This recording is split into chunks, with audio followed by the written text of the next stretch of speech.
And we're live from Snakes and Adders. It's named by Rose, and this is the 5th show of the Running Out of Space tour. Am I sort of centered?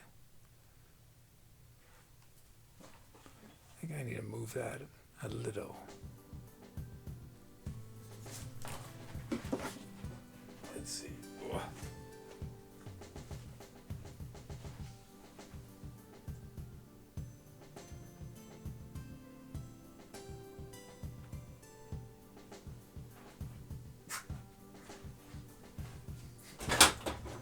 Ouch! Ouch! That's a little more centered. Hey to Just Jazzy, Zachalopes here, Pierre TV, Rosen, Amp Mods, Commissioner Skyworks here, Tubi in a Tuxedo, Muty makes me lose control, Mr. Robert, got double cup, West Sider 29, how are you? And TJ Target.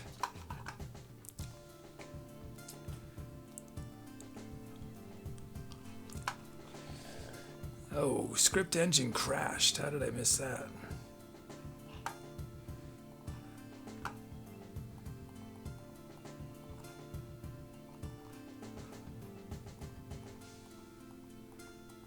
I was looking at wigs again today.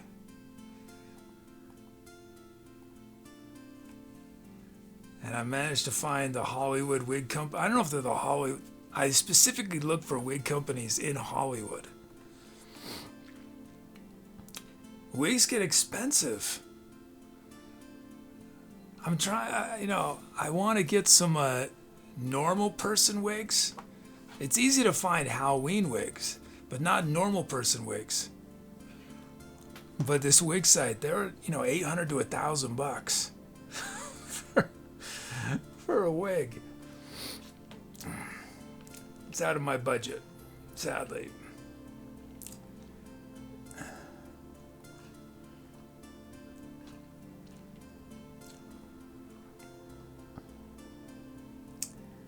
Let's see.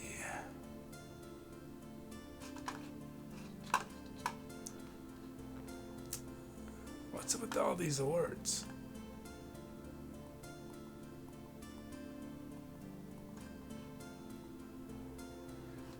Whoops.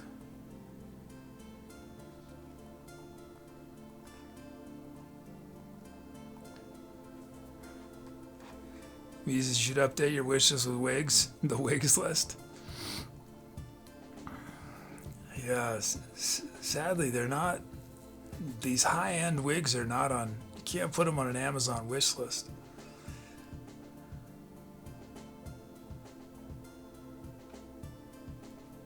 How many wigs do I have?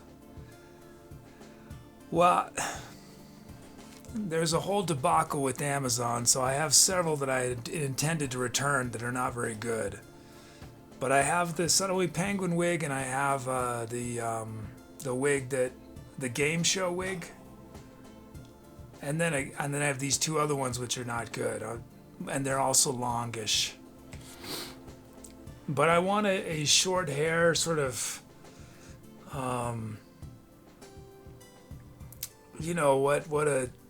I don't know, just normal people hair. That's all I can say. And I have yes, Rose, and I have the fake sponsors wig too. Yeah. Yes, I forgot about that. Also, not a wig I would use for a. Well, what I want some wigs that are not going to draw attention themselves as being wigs. For more sketch, for comedic stuff, it's fine if it looks like a wig, right? But for storytelling and for short film stuff, it's better that it not look like a wig.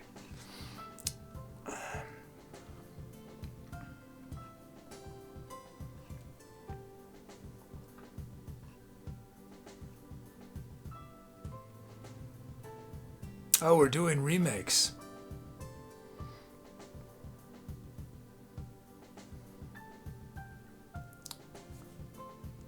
Forgot about that. And I think I'm gonna. think I'm not sure what remakes end up, but I'm actually going to increase the.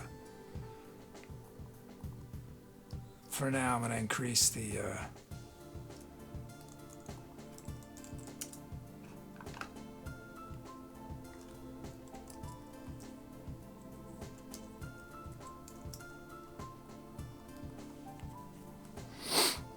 Meaty says, "You ever get one of those powdered wigs?" This company had them. I saw one. I had not thought about it, Muty, but then I thought maybe. I mean, I would need to get the right outfit though, which might be expensive, but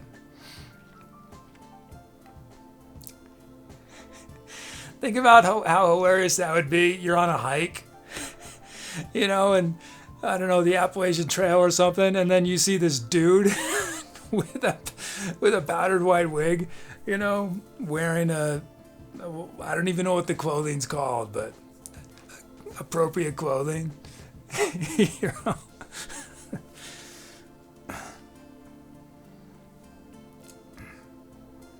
Because you need to rock with not the right outfit. Oh, I could bring it back. Everything else is contemporary except for that.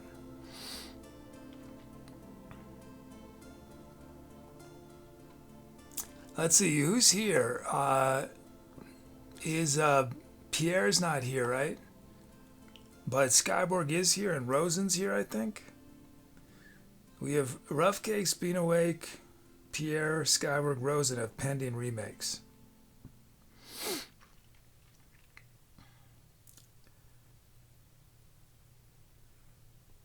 I don't think Pierre's here. So we're going to do Skyborg.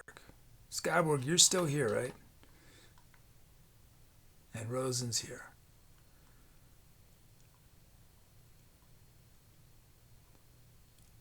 Oh, I see Skyborg's making requests, so you must be here. Rose is, how am I not here? Well, my brain gets very focused on one thing. I said you were here. No, I was just listing off the order of who gets remakes. But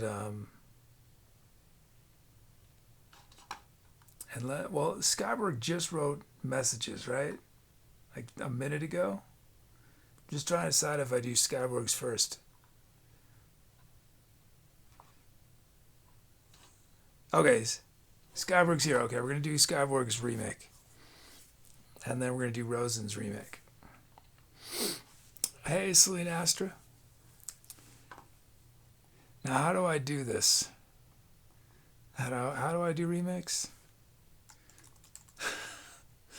I think I just do that, right? Okay. Wow, Skyborg, you want 131? 131, what is that? That is... Skyborg wants a remake of the very first track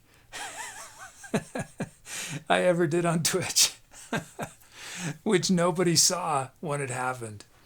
I had 0 viewers. Okay. Okay. It was all RNG requests. All RNG requests. Okay. That's a funny choice. Okay, we're gonna do it.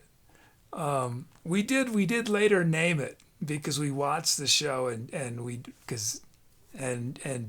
Bruco's named it Hello World, which is a very appropriate first title because that's one of the first things when you learn a new language is you write some code that prints Hello World on the screen.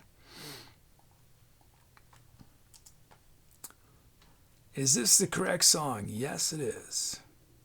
Are you sure you want to remake this song? Yes, I am.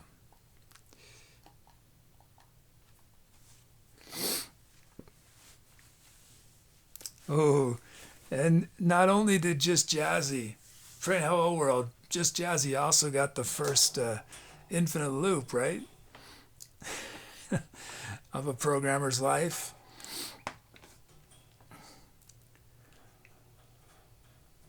Vidi says, what was that also first track featuring instrument? I don't think I played any instruments for the first couple months of the show. I mean, I just played the keyboard. I didn't sing. It was just all I could do to handle one thing.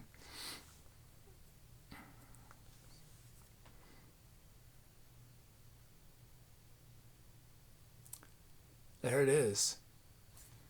There it is. Okay. I wonder if Tubi Script, this is so old. I don't know if Tubi Script will even work on it. Let's see. Let's see what happens. Okay, save it. Save as. There was no can through yet, Ryzen, right? There was just one. There was one camera. There was just one camera. It was me standing in front of a pegboard wall with the lights on. The lights. I just use my normal setup all the way until I think for the first 6 or 7 months of the show. I think 8 or 9 months of the show. I would just do the music like with the lights on, which seems mildly inappropriate now. Let's see, save Ableton. Okay, I did save Ableton. Drag Ableton on the top screen. I did that. Make sure track info and not clip info is selected. Wow, I had no effects. Yeah, I totally had things different. That's weird. I'm looking at the project file. It's very different. I don't have access to anything. Just jazz is what happened to the first 130 tracks.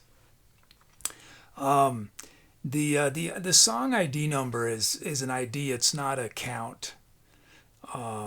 Yeah. So those are probably test tracks.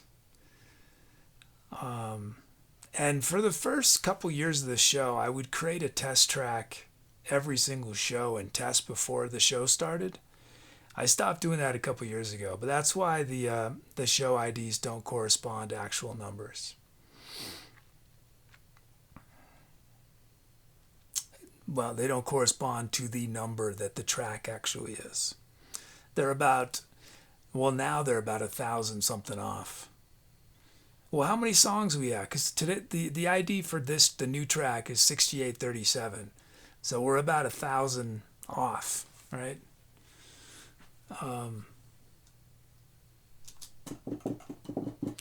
Okay, let's see if any of this worked.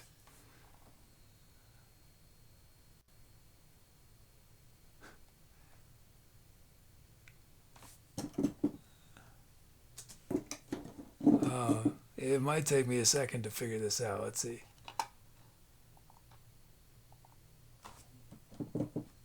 Come on, give me sound.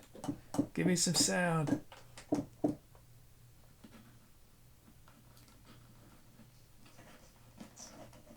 Oh wait, did the mixers not even work?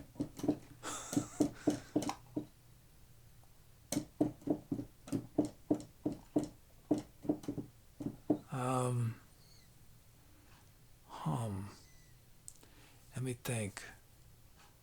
Oh, I know what I should do.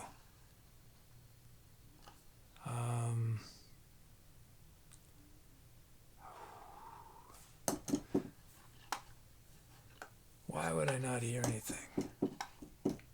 Wait.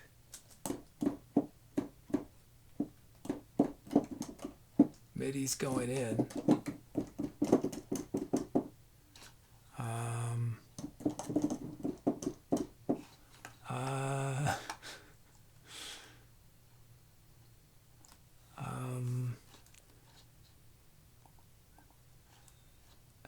Wow, there's no...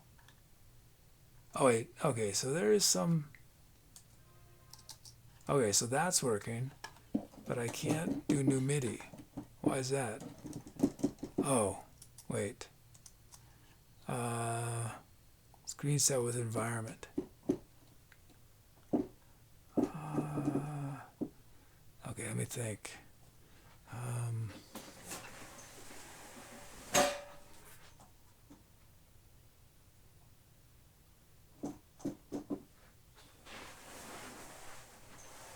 Okay, well, we have that now. That's good.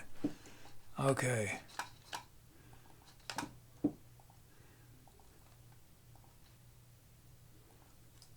Get these. Whoops. Okay, so that doesn't work. Why is it not letting me switch?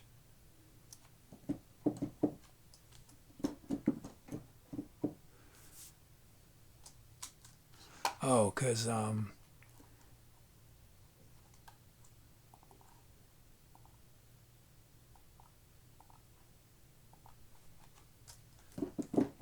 no.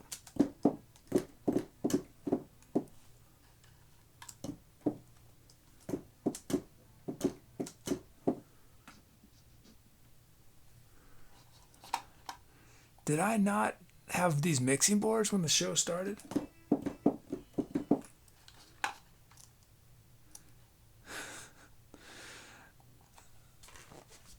Things have come a long way.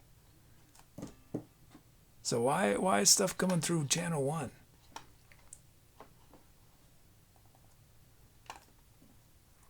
Well, I don't need to be able to record new tracks, right? We just need to be able to play back. This is a remake. This is not a recommission, so I don't need to worry about this. As long as we can hear everything, we're fine.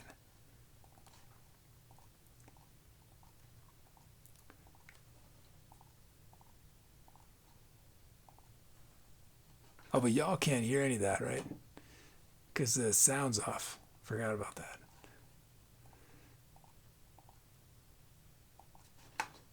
Okay. Yeah, things look really weird.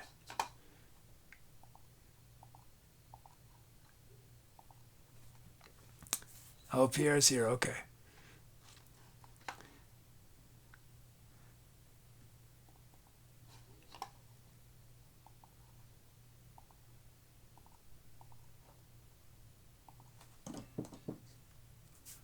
So as you can't hear, yeah, you don't want to hear what I'm doing right now. Believe me, it's not worth hearing. I wonder if drum fills are gonna work. Let's see, does that?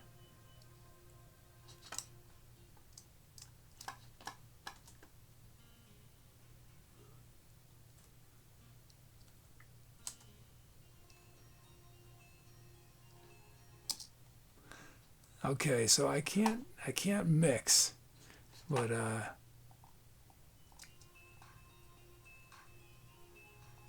okay, we should.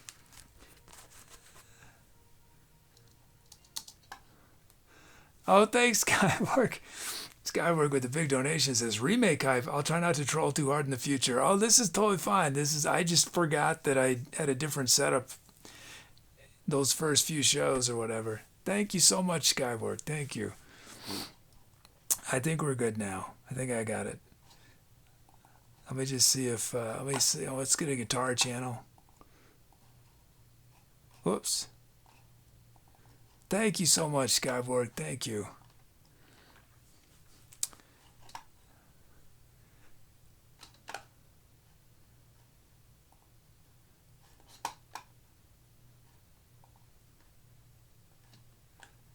Thank you.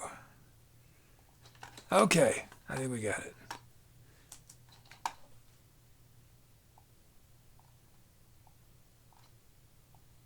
Now, why my keyboard doesn't work, that I don't know. Or my mixer. I'm going to keep forgetting that.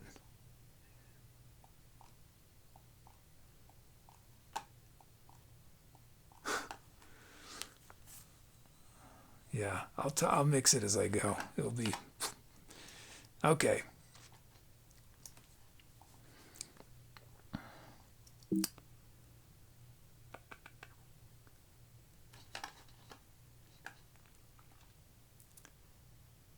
Yeah, thanks. Thanks, Skyborg.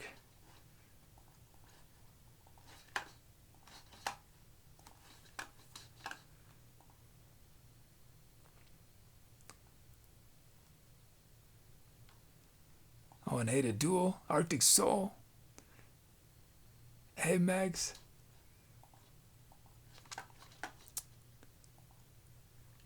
Okay.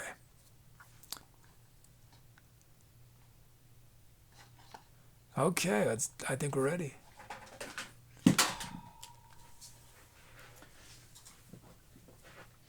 So, the audio, oh, I won't be able to, why are we able to record new?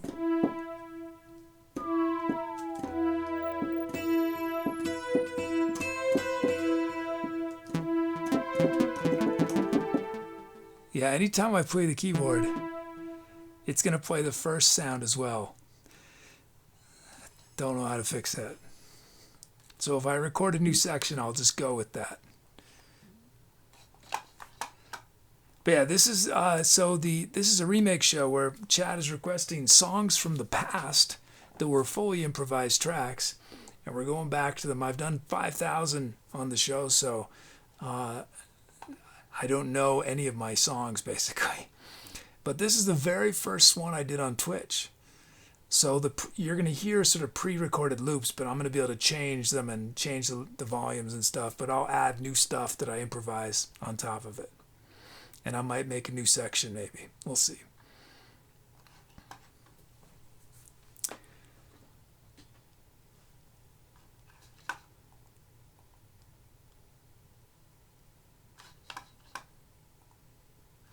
Oh, I'm glad I checked that. I didn't start recording that. Okay.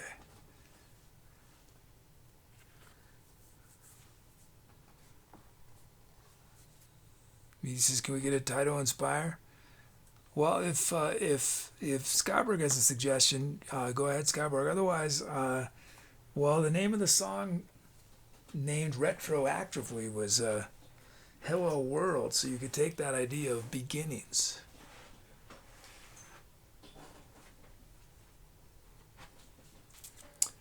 Okay, here we go.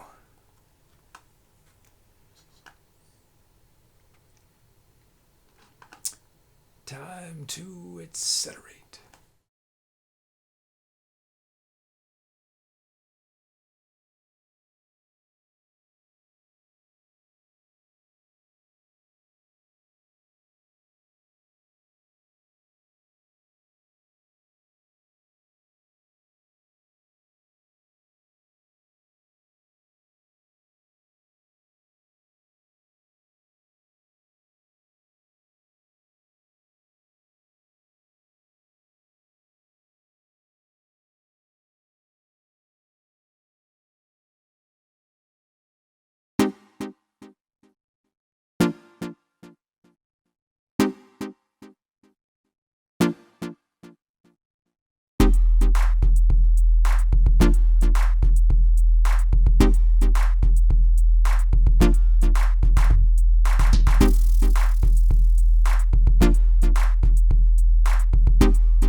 Thanks.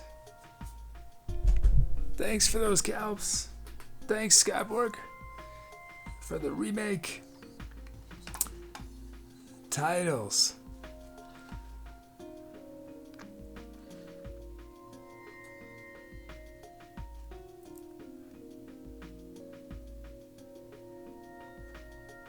Muchamas is here with Begin Again.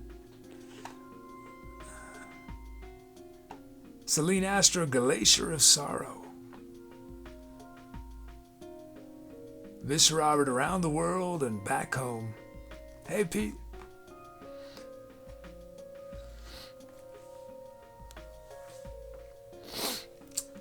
Rose says we need Crate Digger Ultimate to be finished now. Yeah. I released 4 albums yesterday from 2017, and I'll do another 3 tomorrow.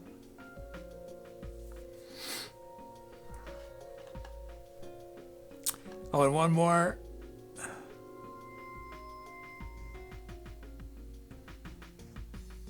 Mo with 6-string Start Over.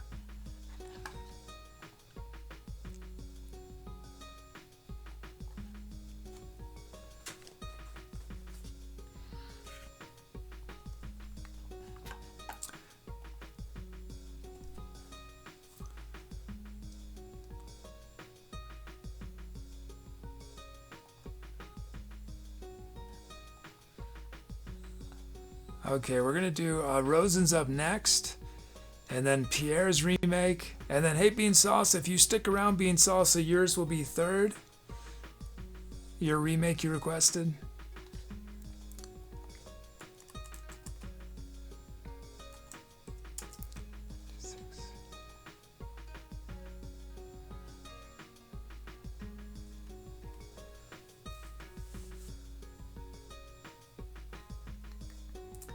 Meaty says, I like self-critique, hence why I ask if you could change one thing at first show, what would it be?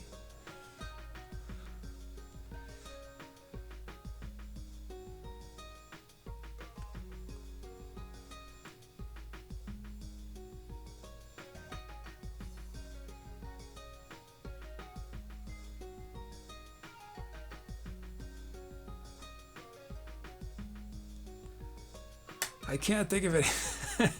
I can't think of any, Moody. Not because I think it was amazing or anything, but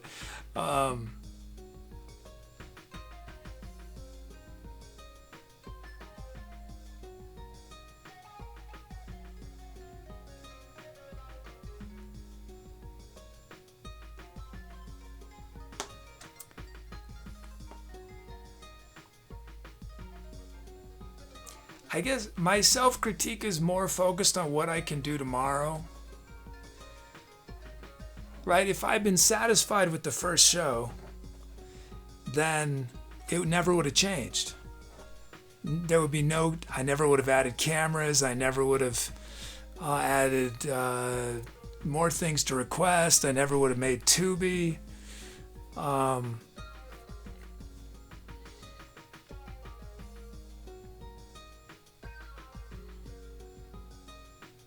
So yeah, I don't have a good answer for that other than that, I guess.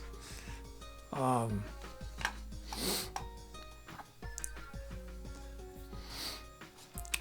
see.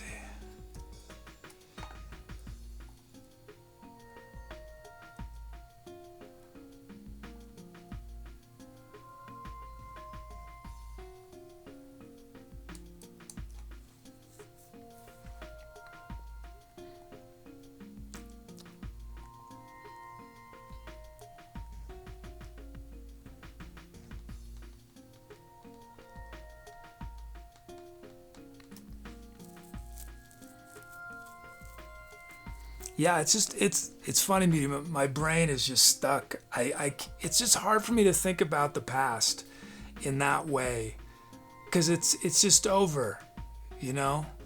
So I just can't. My brain can't even. But if you ask me what I want to do for tomorrow, I could think a billion things, right? An unending number of things. But once something is done, it's done. And I think it would have been easier right after the fact. You know, like that night, you probably could have asked me, or the next day.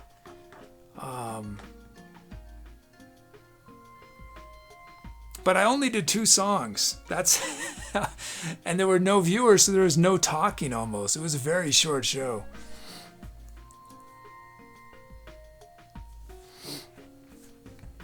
Okay, let's see. Let's get these titles up.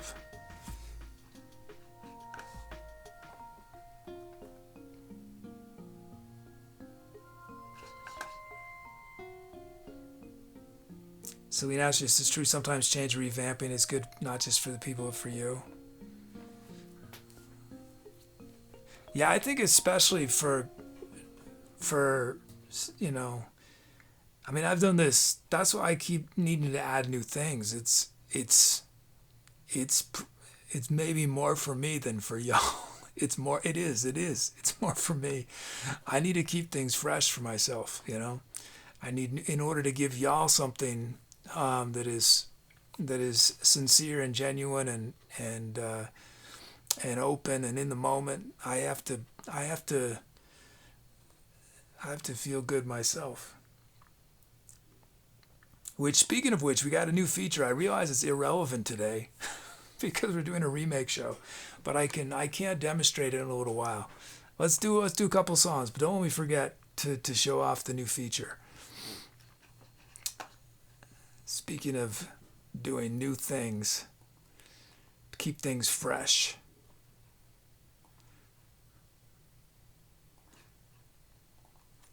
And this one this one's definitely in a lot of ways more for my benefit.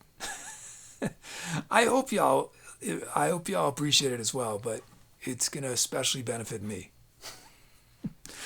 Oh, and another one from another donation from Commissioner Skyberg says, that was major when you think something can't be better, and then it is. Thank you.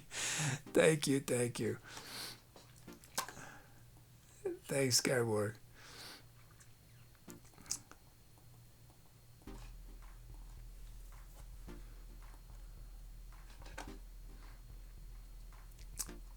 Oh, and Ada Chuggy and Diaros.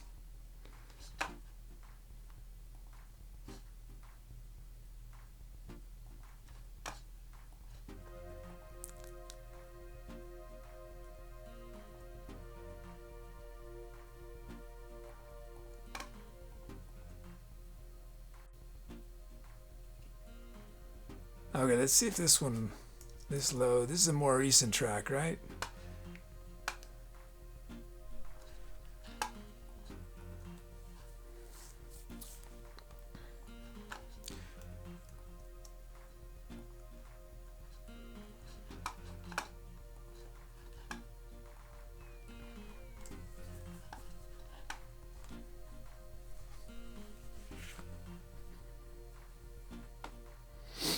Is that about 2 years ago, Rosen?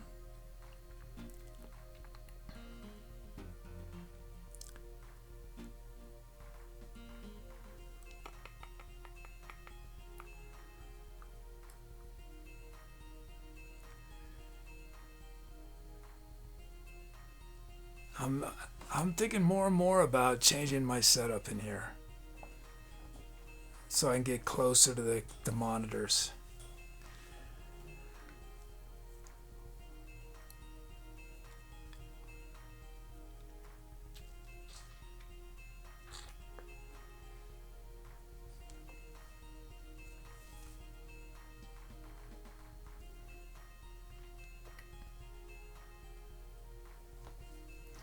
Pieces, can you make the font bigger? No. I mean, on some things, yes, but like on Ableton Live, I can't, because Ableton Live, I need to fit all my tracks on one screen. So I don't even know if you can do that in Ableton Live. So if I make it bigger, I'm not going to be able to fit everything.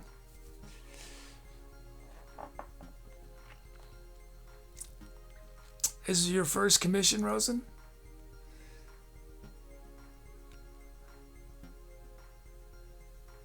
You want to do the first try? Oh yeah, you could ask me in the future, Rosa, and I could probably figure it out.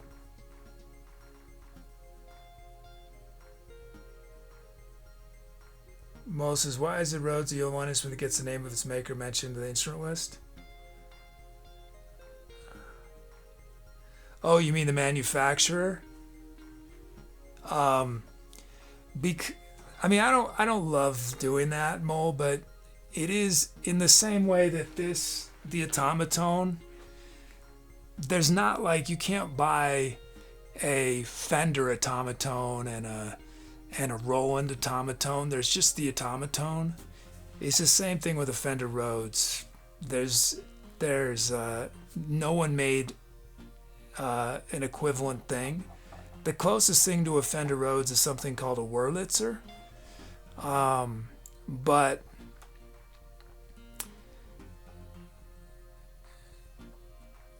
But generally, if someone plays Wurlitzer, it's credited as them playing Wurlitzer because a Wurlitzer sounds more like a piano and a Fender Rhodes sounds more like an electronic piano.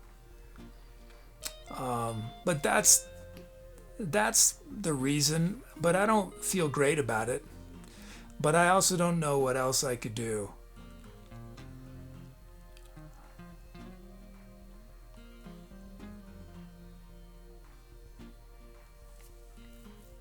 I mean, I could call it an electronic piano.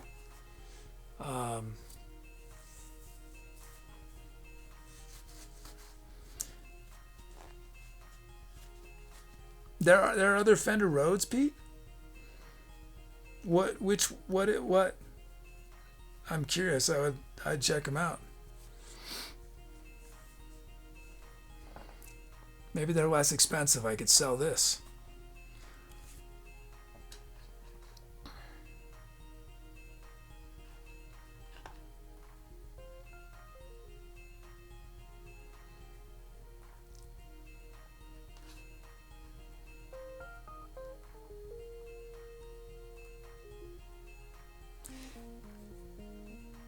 Let's see, some other titles. Commissioner, I intentionally put this here to make my say my name longer. Skyberg the Third Esquire with First Time for Everything. Again. Feels like the first time.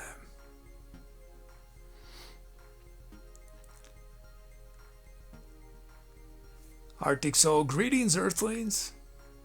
Media makes me lose control. Raising prices. Rosen, bringing forth a new beginning.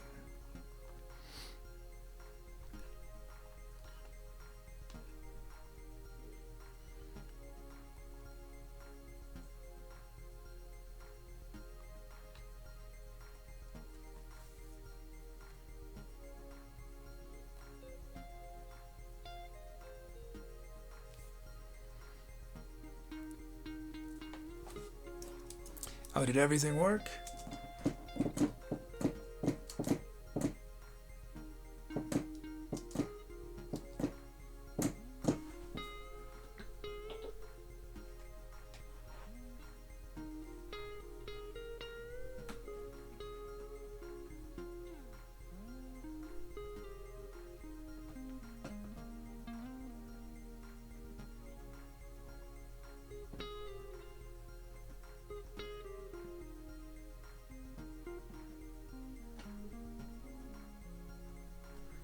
Good.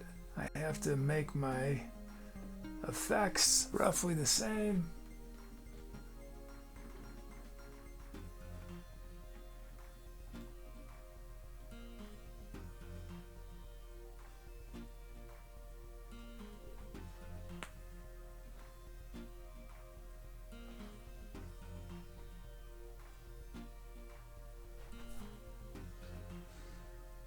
Oh, there's a lot of sections of this song, Rosen. A lot of sections.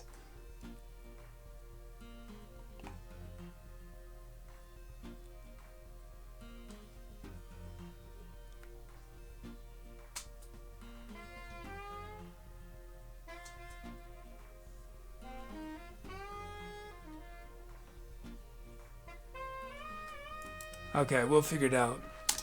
We'll figure it out live.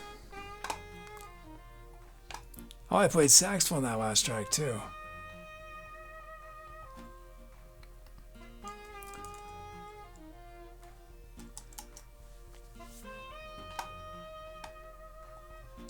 My old setup, I have a lot less reverb. You'll never hear me play saxophone with that little reverb normally. It's so...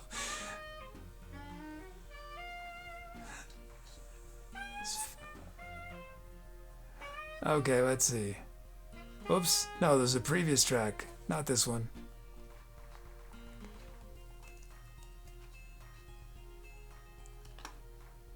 Hey, DJ Reg.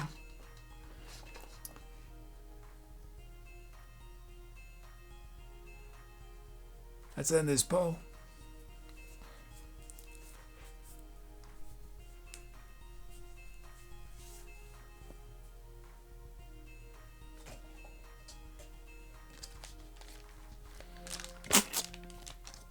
Around the world and back home.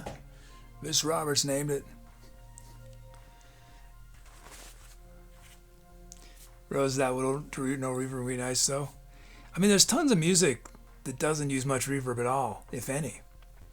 But historically, I use a lot of reverb. So let's see. Hey, Katarina Winchester, welcome. I'm good. How are you?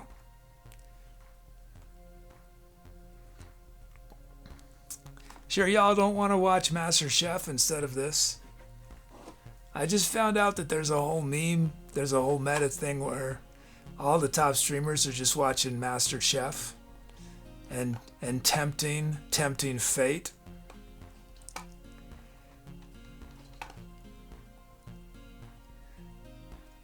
It's sort of funny when millionaires thumb their noses at billionaires.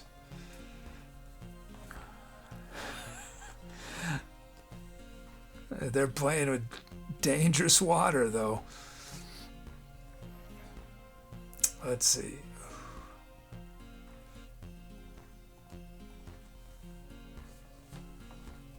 Celine, you'd rather watch this? Okay, good.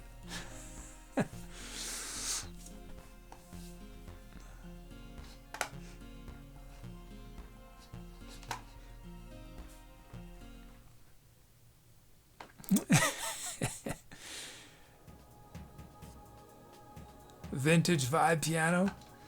I've purchased things from Vintage Vibe. I didn't know they made their own. I just bought Rhodes parts. I didn't know they made their own version.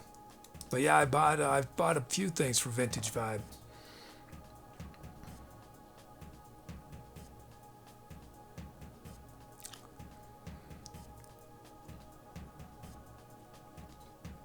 And I need to buy more. I've gone over 2 years with this B flat not working on the keyboard. Yeah, it's been more than 2 years. I just work around it.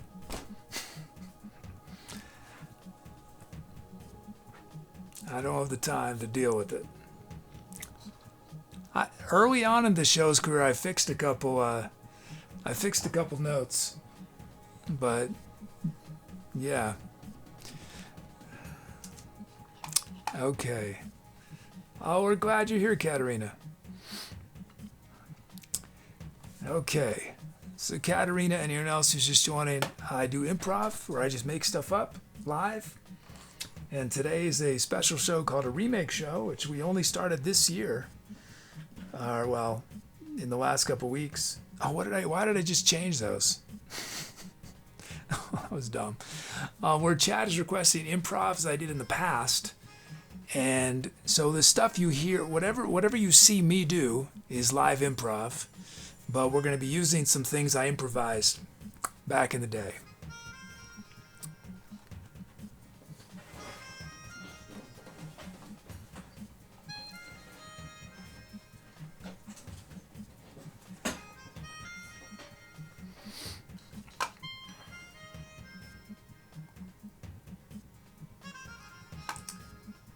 Whoops.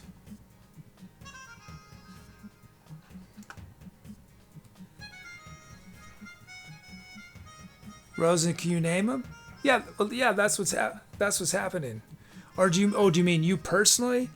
I treat them like commissions, Rosen. So you're welcome to submit a title, and I might use it as a lyric, but I generally don't. I generally don't put commissioners or remake people on. I don't intend to. I've accidentally a few times.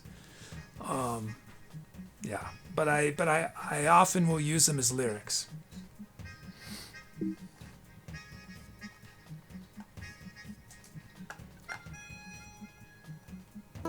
You can hear that, right? Yeah.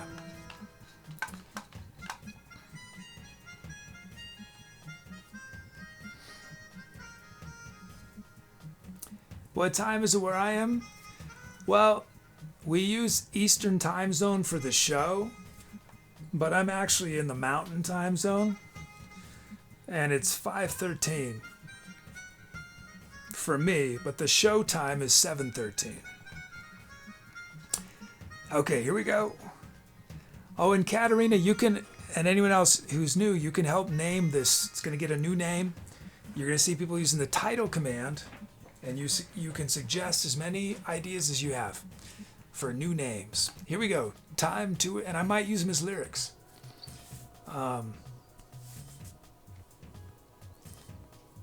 Pieces Beyond, some VST plugins are so good.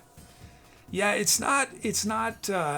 I know people would be able to tell the difference. The reason is what it feels like. It's not even how it sounds. It's how it feels. Like, I would love to get MIDI on the Rhodes and get rid of this keyboard. But still, so use all our sounds, but I just like the personality. I like how flawed it is. Like, I don't mind that the B flat doesn't work. I don't mind that some notes are harder to play. It just gives it, I feel like it's alive. This just feels so clinical.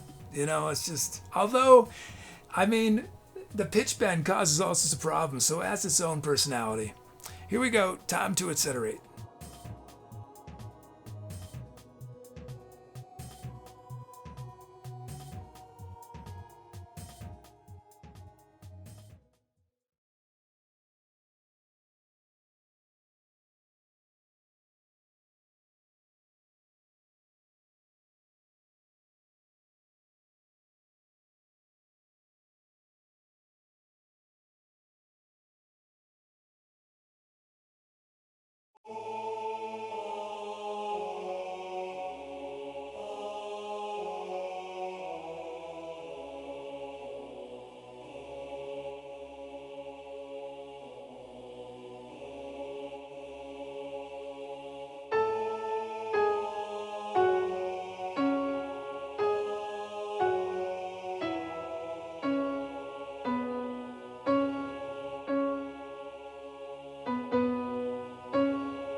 fist or your heart don't matter. With your fist or your heart. With your fist or your heart don't matter.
Fists or your heart don't matter. With your fists or your heart. With your fists or your heart don't matter.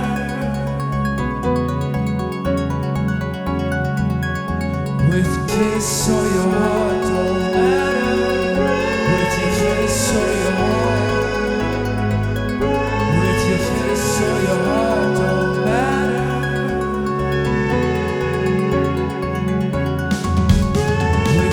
So your heart don't matter. With your face or your heart. With your face or your heart don't matter. With your face or your heart don't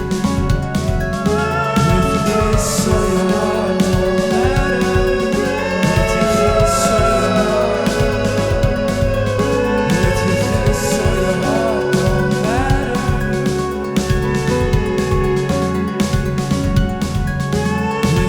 So your heart don't matter. With your face or your heart. With your face or your heart don't matter.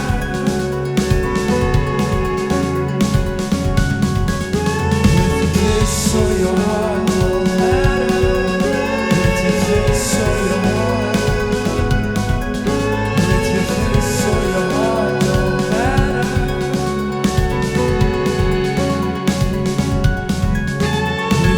So your heart don't matter.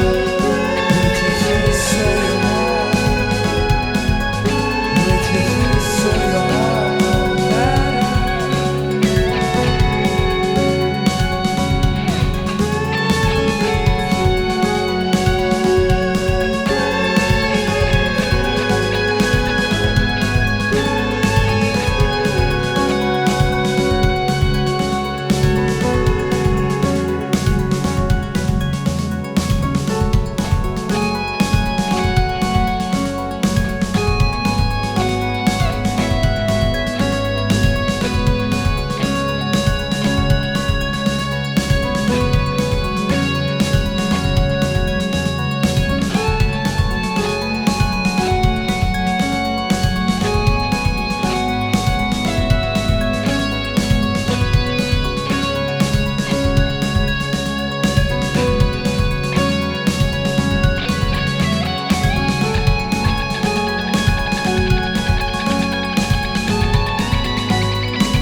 Thanks for those cows. Thanks. Thank you, Rosen, for the remake. Thank you.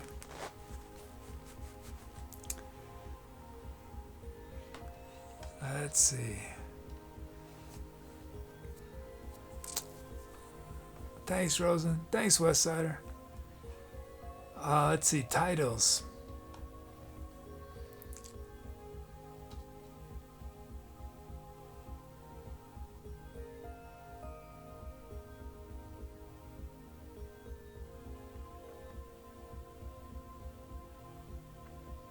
Muty, we are no angels.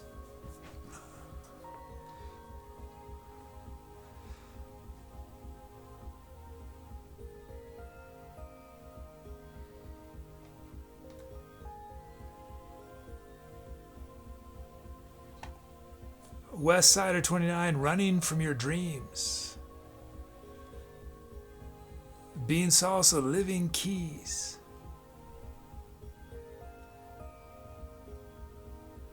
And Tubi Nuxedo, Hope Opera.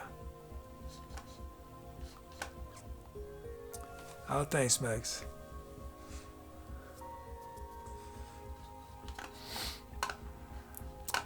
Okay.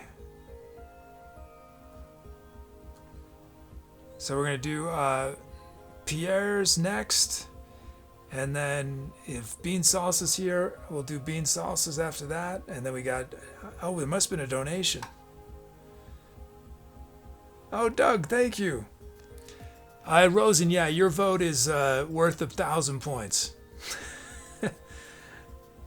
So yeah, if you vote, only your vote counts.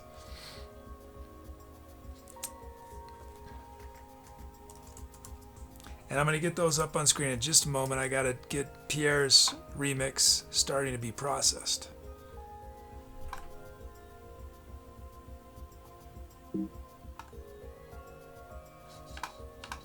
Thanks so much, Tubina Duxedo. Thank you so much. Thank you for that.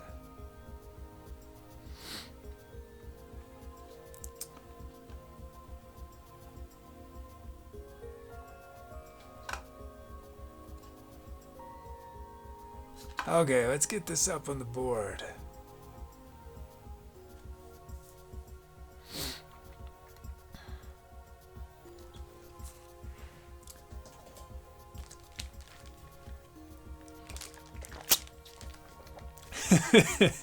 Mr. Roberts, be right back, making 1,000 alts.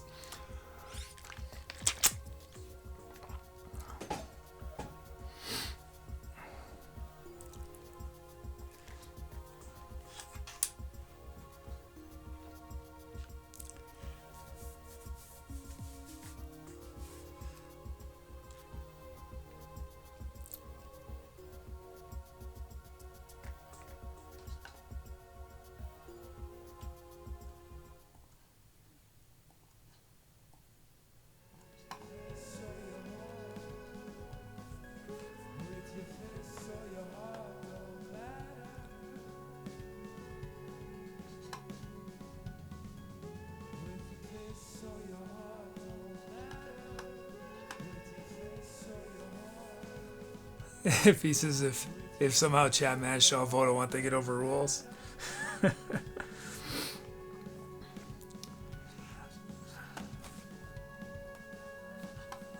Okay, let's see. So tell us, Pierre, what is this track that you're remaking? It's 150 BPM I see.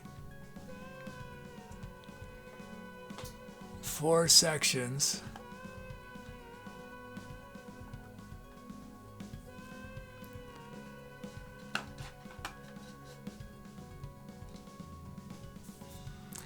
That is a question, yes.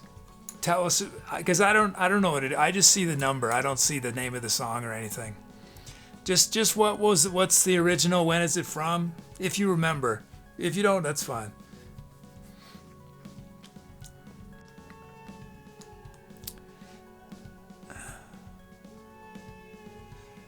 Okay, Tubi's getting reassigning all the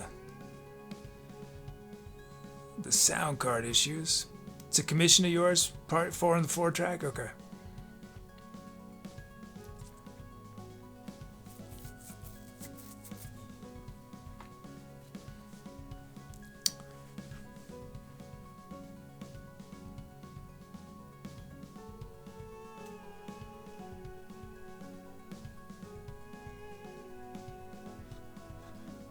Let's see, am I getting on? Okay. This is what I'm supposed to be doing at the same time.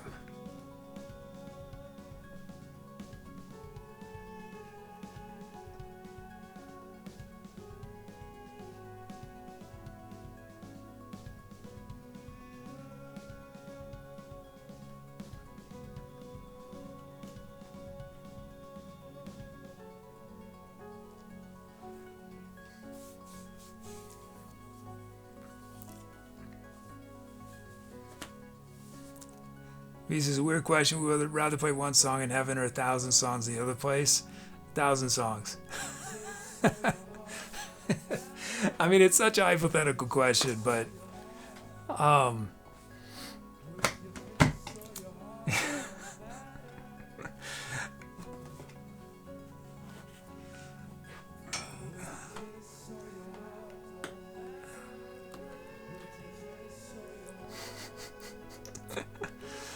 I mean, I shouldn't have answered that so quickly, but it's just all I saw is one song or 1,000 songs. Everything out I bored out. I didn't even see what you wrote, Muty. All I saw is you want to play one song or 1,000 songs. I want to play 1,000 songs.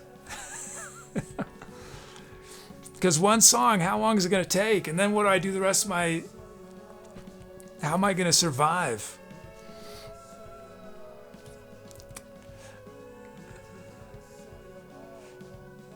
Let me shout out a few more titles. Pete, put your title here. Pierre, Pink Fluffy Nuclear Power Plant. Muchmas, Generation Ship. Celine Astra, Soul Music. Mr. Robert, Pitbulls and Paragliders. Mole, The Heart of the Matter. Commissioner Skyborg on Gossamer Wings.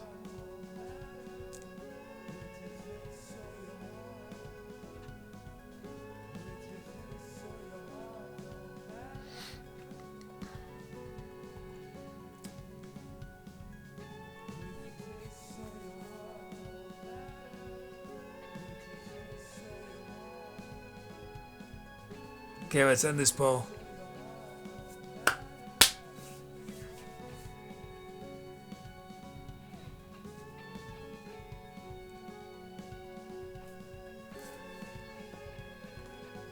Oh, I should be listening to Pierre's track in the background.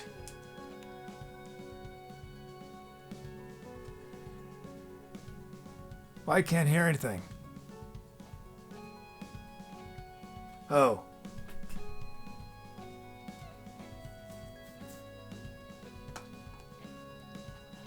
And it's Hope Opera. Doug has named it Hope Opera. Thanks, Rosen. Thank you, Doug.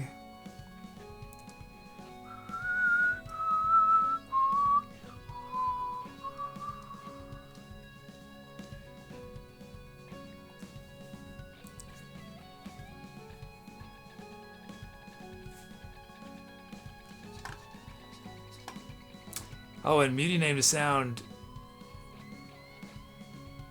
FTGI.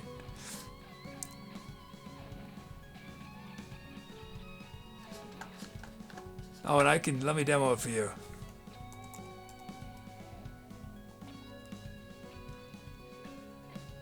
Oh no, it didn't load. Why didn't it load?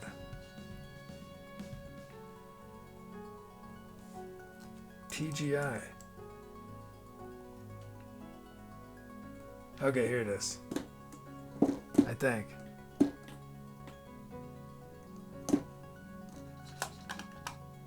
It's very quiet. Oh, y'all can't hear it. Y'all, I have to. Sorry, I have to. I forget. See, Tubi does this without telling me. I mean, Tubi's supposed to do this. Tubi puts the original track on mute, so only I can hear it.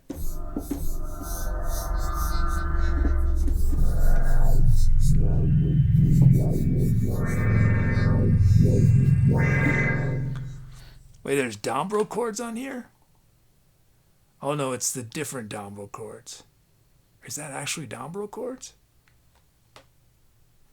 Looks like I muted it. Is that right? There's Dombrel chords? There is. Pierre requested Dombrel chords on your dance track. Okay. Let's see.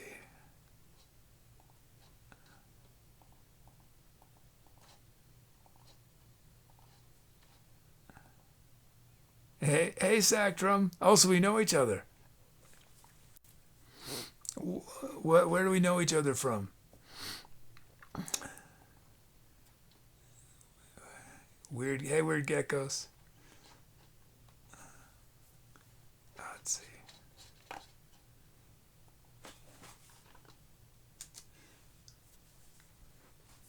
I left my lucrative acting career to become a little music streamer on Twitch.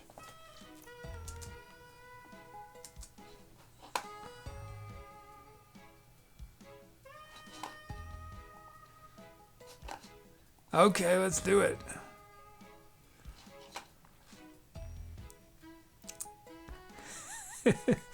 Sack drums is worth it, yeah. You gotta change, right? We can't do the same thing forever, Sack Drum. We gotta mix it up, change things.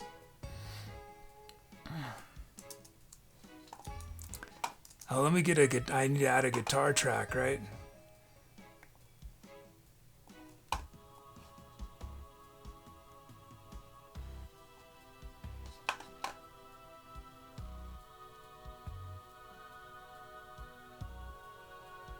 Oh, you know what I should do too? We'll mess around with that.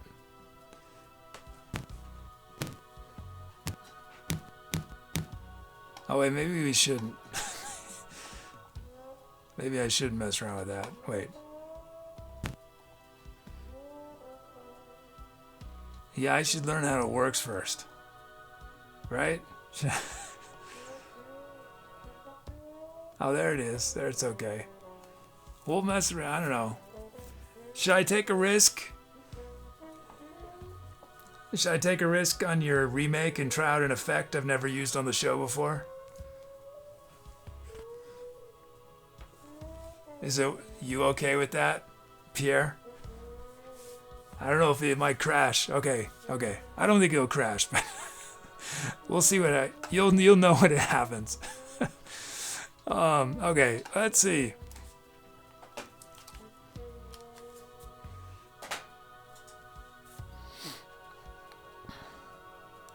Hopefully I remember. Wait, why is there...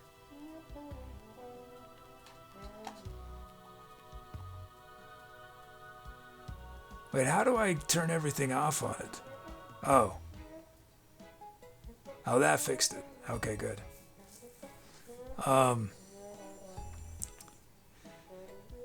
Okay, I think we're ready. So this is a remake of an improv I did sometime in the last couple years. So I don't remember it.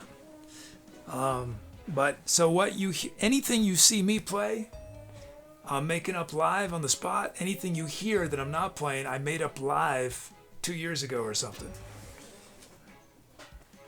Here we go.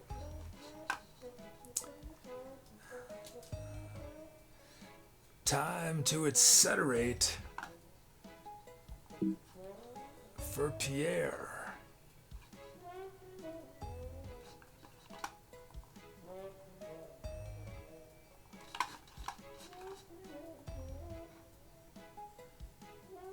Around sometime in 2020, Pierre? Okay.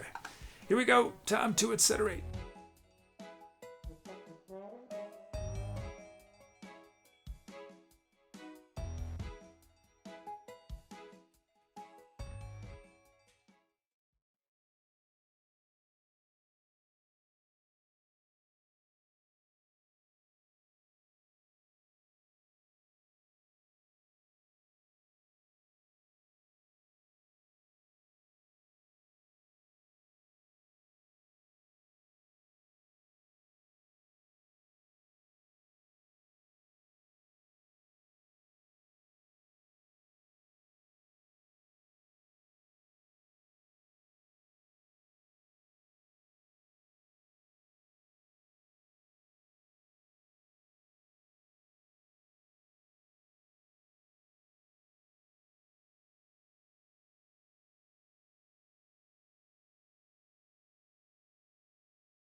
Thanks for those calves. Thank you, Pierre, for the commission. Oh, and Doug. Thank you so much, Doug. Huge donation from Doug. Doug says, gotta chip away at the house, go house party if I'm gonna ever get you to Wisconsin. Thank you so much, Doug. Thank you. Honor for Doug. Thank you so much, Doug. Thank you. Pierre says that was legendary. The new effect was interesting. yeah, I agree. It was interesting. It didn't work. I didn't realize that the drums. I thought the drums were going to stop, but they never stopped. That's what it didn't do exactly what I thought it was going to do. But yeah, it's just it's a pitch. It's like slowing down a record table. Skyborg says a house party is a personal goal. Yeah, Skyborg. So if you scroll down on the goals page, you'll see individual goals related to the van.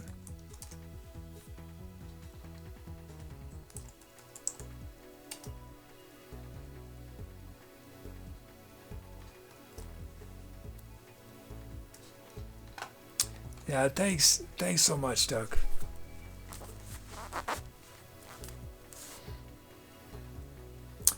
Oh, thanks, I'm the Jackal. Let's see our titles. It's good to see you, Jackal. Let's see, titles. We got Bad Backs, Never Stop.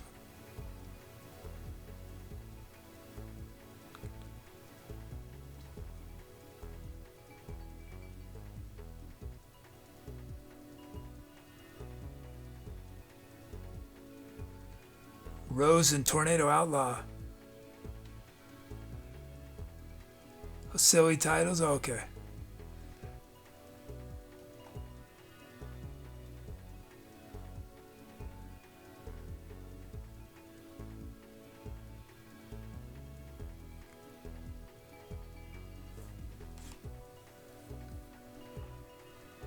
Mole with Guitardiac Arrest.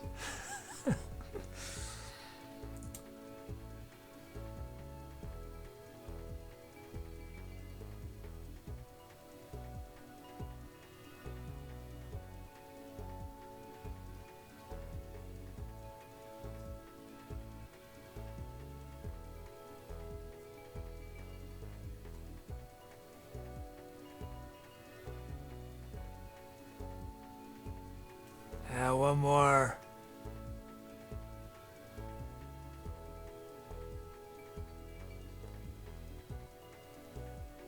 P with We Don't Need No Roof.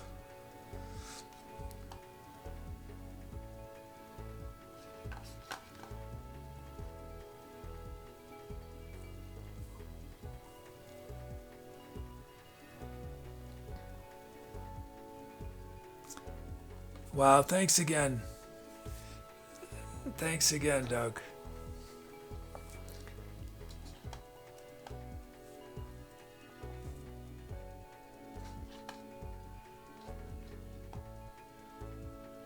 Let's see.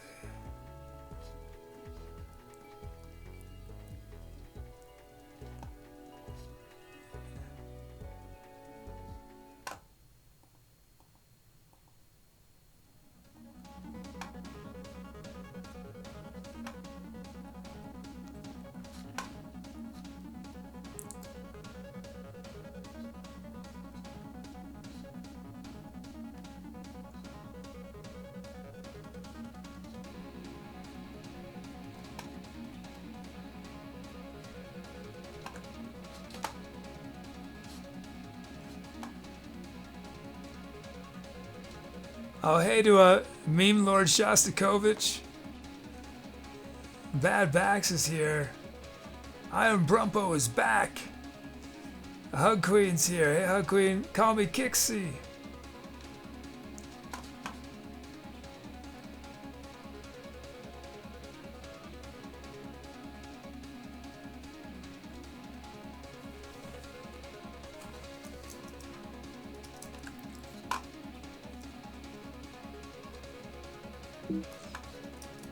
Whoops. Ah, I screwed up. There it is. I didn't mean to stop for so long.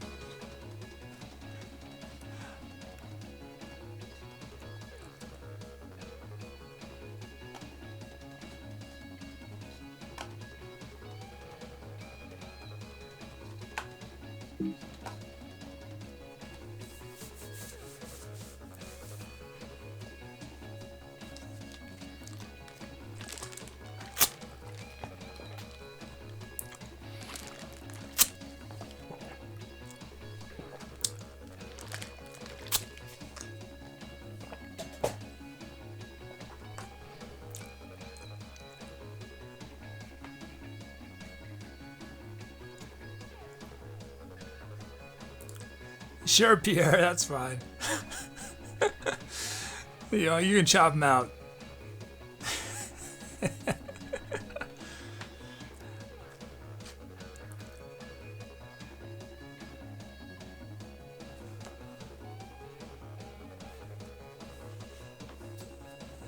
Okay, let's see.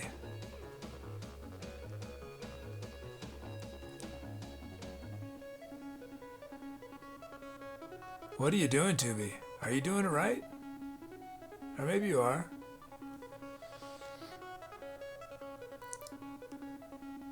So we're gonna do, this is Doug's remake.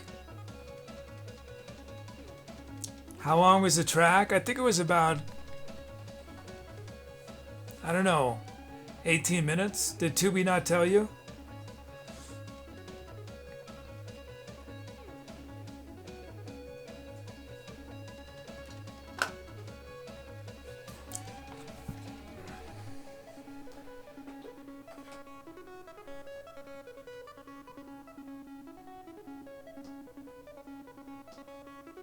Whoops.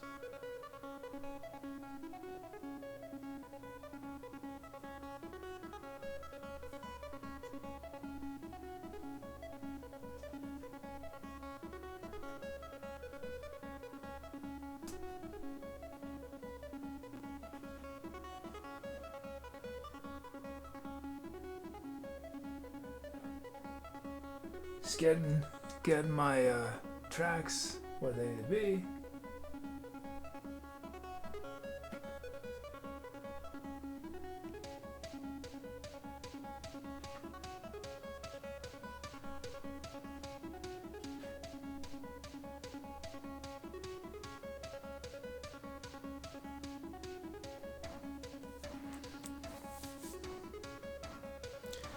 Oh, the request. Oh, yeah. That's a bug. Well, it's not a bug. I just forgot that I needed to, yeah. Thanks for making that. Yeah, I'll fix that. I'll try to fix that for next time. Yeah, I didn't even think to add that. So it's using the most recent actual improv, you know, normal improv. Let me shout out a few more titles. Sack Drum, Getting Squished With It. Mods, Tempest in a T-Storm. Weird Gecko's Rock and Rear View Mirror. Hug Queen, A Dog Cried Like a Baby.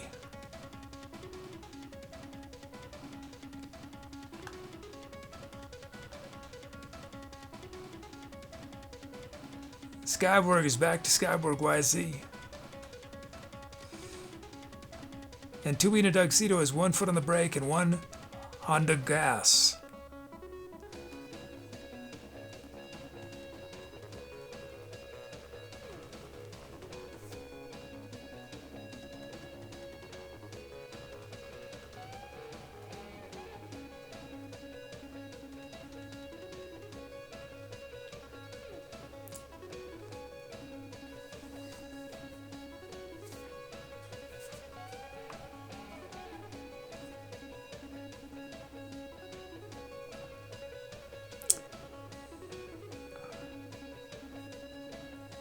And his Mole. Mole's named it Guitardiac Arrest. You did that a week ago, Skyberg? Yeah, I'm sort of slow on saying my names. Thanks, Mole.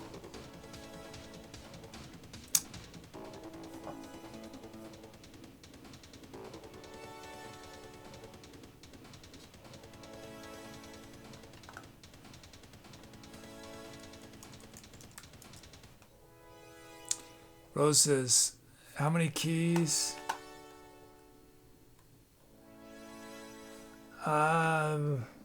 It's 88. It's 88 keys.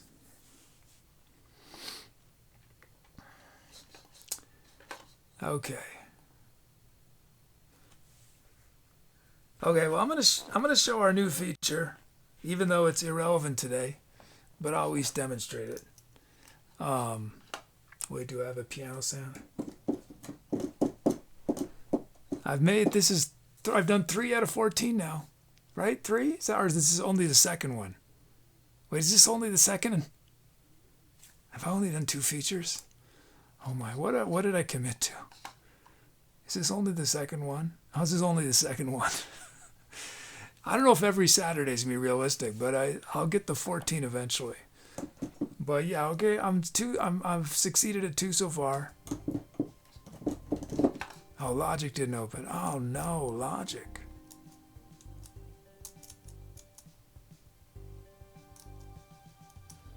Let me get Logic first.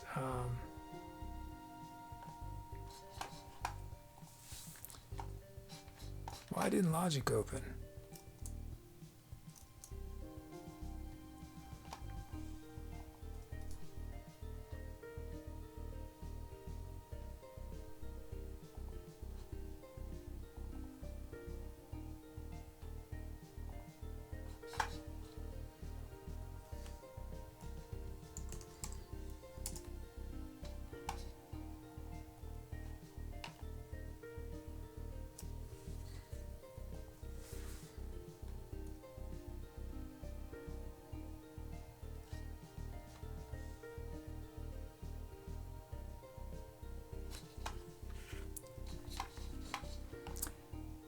Pierre's doing a next mix iteration on January 20th. Cool. Okay. New feature.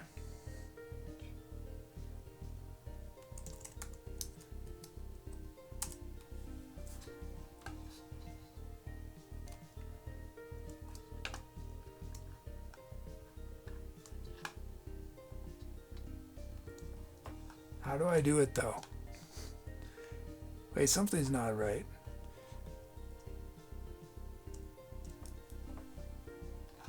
Where do I put type?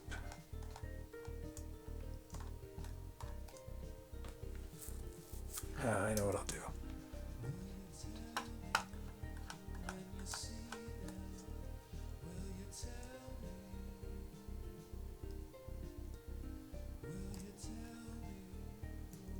Is this it? Okay.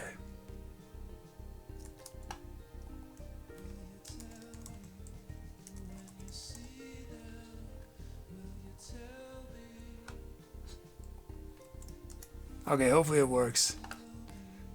I mean, it's worked. I've been using it, but hopefully it works when I try to demo it.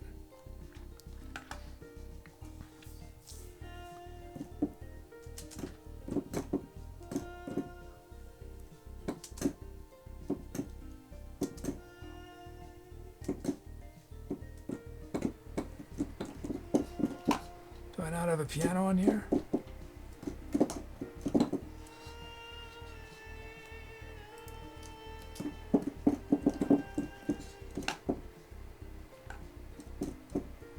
Can I get a piano there?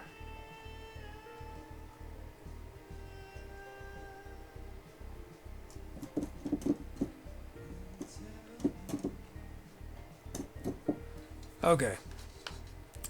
Oh, y'all can't hear any of that anyway. Right? You couldn't hear any of that. Okay. Okay, new feature. So this is something I've been meaning to do for years. It's I had, when I first conceived the show, I wanted to do this. And I've finally done it. It's a new kind of request. It's in the same category as drum loops and melody, except now you can use your usernames or your custom text to generate, drum roll, chord changes. I designed a chord changes generator. It uses the letters in your username essentially as random number seeds to generate, and there's different levels of complexity. I'm sure there's a chord generator that does something similar, but at least the few ones I've seen on the web are all they generally are just designed to work in a key. They don't come up with very much variety, and I wanted something that's a lot of variety. It's going to be chords. Yeah, Pete, the command will be chords. And so the way I designed it, I'll talk about the theory. Since we're not going to be able to use it today, there won't be requests until Tuesday. I'll just do a very quick explanation. So this is, for now, this is based on diatonic chords, which is basically what we use on the show for the most part. I didn't really come up with the spiel. I mean, what can I explain about it? So basically, I guess most of this is not going to be that interesting to anyone who doesn't have at least a little music theory knowledge. It's more interesting just what it can do, just the end effects. But at its simplest, we have a starting key, chord, and the mode. We have the number of chords we want to make.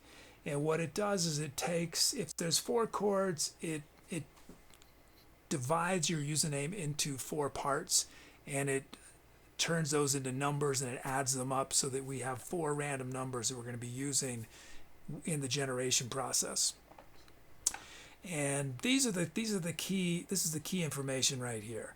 Although we're generating chords, what I'm using the scale information of the chord to actually do the generating, not the chord itself. And the reason that's significant is the way in which this generator works. So what I do is I say, how many notes do I want to share with the previous chord? So if the more notes that are shared, then the more consonant it will sound. And the fewer notes that are shared, the more dissonant it will sound between the 2 different chords. So the higher these numbers, the more consonant the kind of progressions. Muti says, why no diminished chords? Well, that's what this is right here. So in a diatonic progression, Muti, there's only the one diminished chord. That's the 7th. That's what gives us Locrian, right? In diatonic, there's no such thing as an actual diminished chord, a 4-note diminished chord. It doesn't exist in a pure diatonic scale. That's sort of extra stuff. And the thing about pure diminished chords is that to get a generator to do things with diminished chords that actually sound okay is extremely difficult. So, I've left out diminished chords, and then it's just generating. Well, I haven't left out diminished chords. It's half diminished. Technically, they're half diminished chords, which is what this symbol is right there. So if these are set at 7, that means every chord shares the exact same notes. So there's very few options with that, and you generate things like this.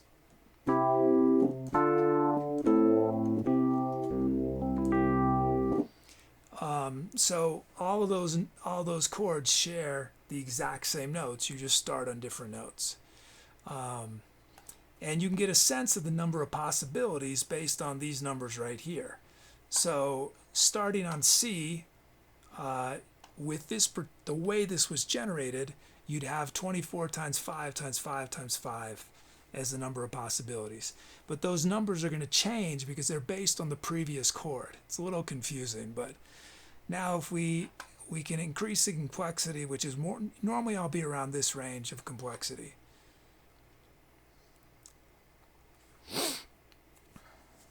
So now,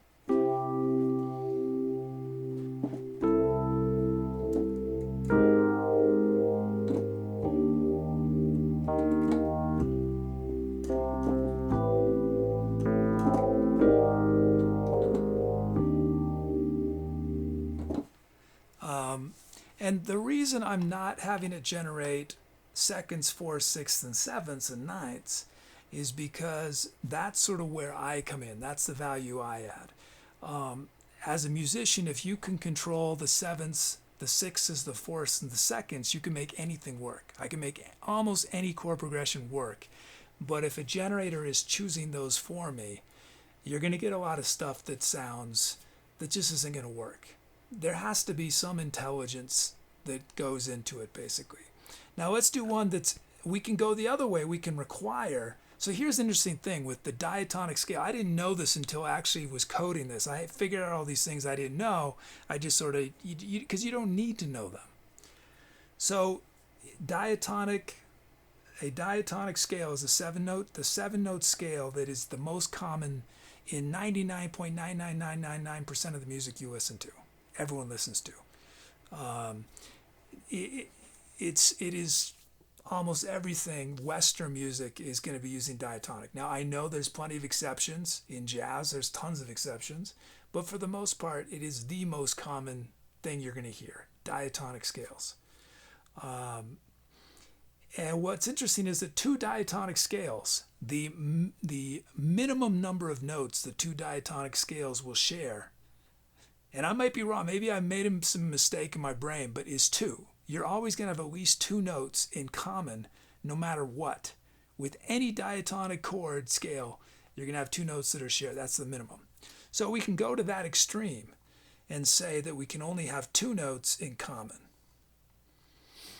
and generate our chords. Now we get this.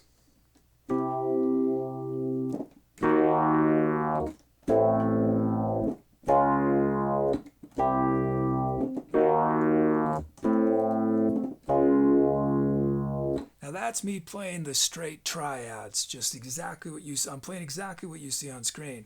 But even with those straight triads, if I add sevenths and ninths, I'm going to be able to make it sound less dramatic, less, more consonant, less dissonant. How am I going to do that? Let's see. Well, let's do that. Okay.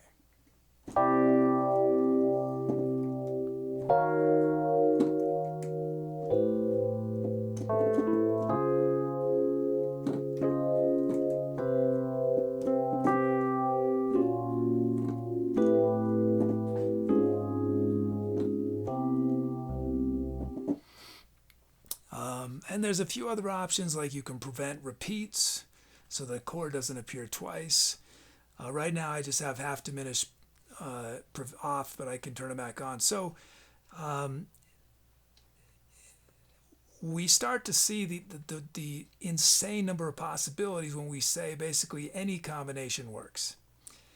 We're going to allow everything. And so here, let's do that. So when anything works, and you got 36 to the power of 4, right?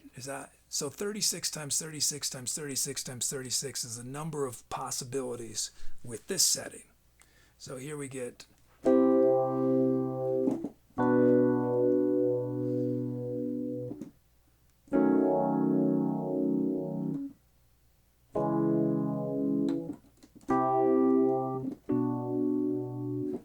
So this setting literally could be anything. It could be something as simple as this.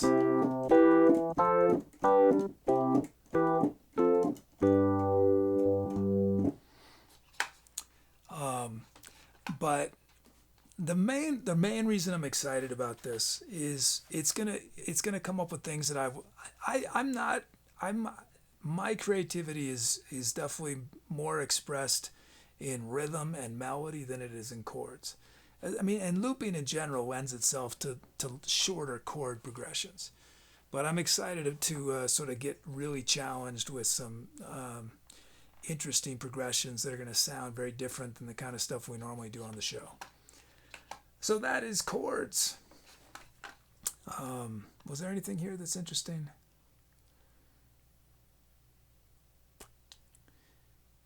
I made some notes because I knew I would forget how it worked.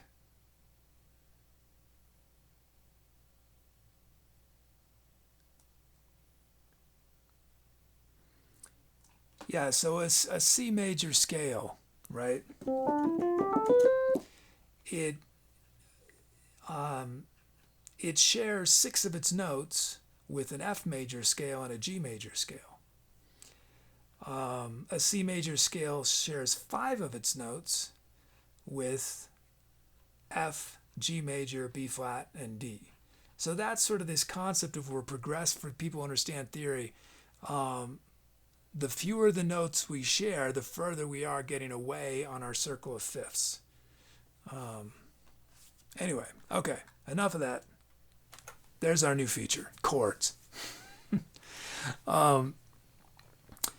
Let's see.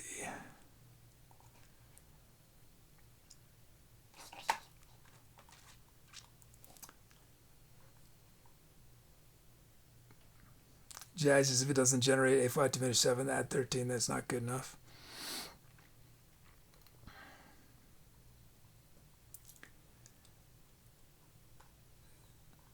Yeah, by generating the just triads as opposed to sevenths and ninths and all that stuff, it gives me a lot of flexibility in terms of how I approach it. I'm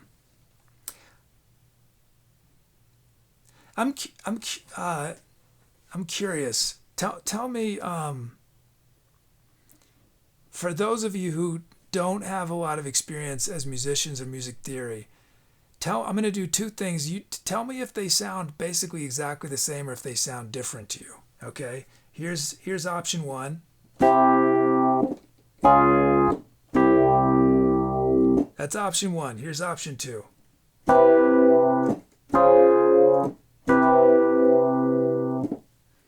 If you can tell the difference, which one sounds more dissonant? Option 1 or option number 2? And this goes for everybody. Which sounds more dissonant to your ear? So I'll do it again. Here's option 1. Here's option 2.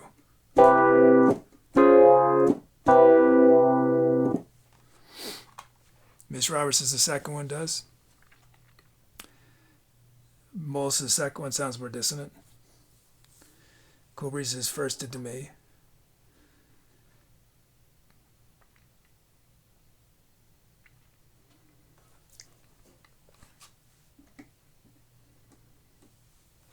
Cool Girl says second. It might be where our definitions of dissonant are different. So I'm using dissonant as there's more tension. There's more tension. So which one has more tension? That's a better way of saying it. This one at 1 or 2? Which one is more? Rather than let's use the word tension. Second one. Okay, yeah. It's funny for me. It's definitely the first is where the tension is. So I guess forget my point, since it's definitely subjective. Brumpos is first for me. Well, and Brumpo knows what I was doing.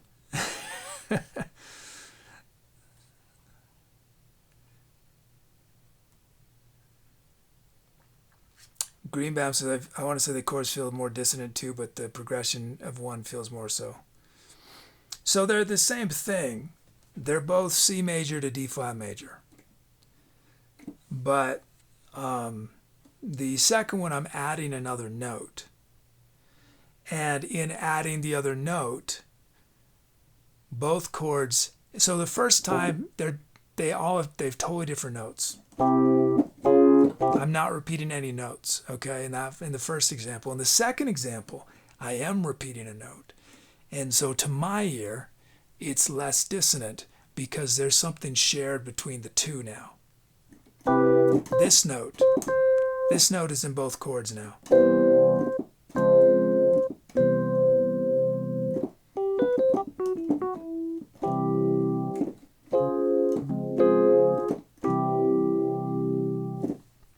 Okay, well that's interesting. It's not what I expected. I thought I assumed almost everyone would say 1, but I'm wrong.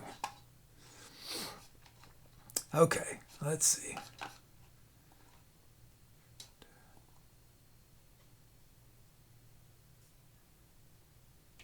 But I still stand by my point, which is when you have control over the added notes, you have a lot more flexibility, because when you have two chords that like for example this. Okay, let me do a.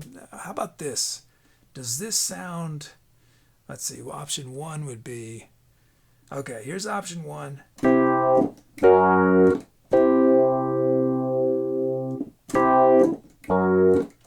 That's option one, and then option two. How am I going to do this? How am I do it?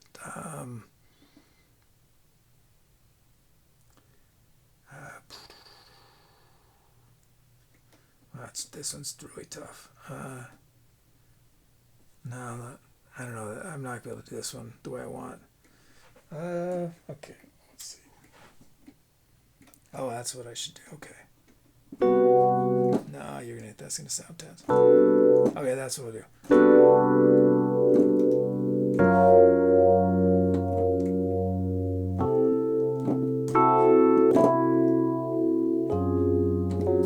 No, I have to think through. I have to think how to explain this. Okay, let's see. Get back on track.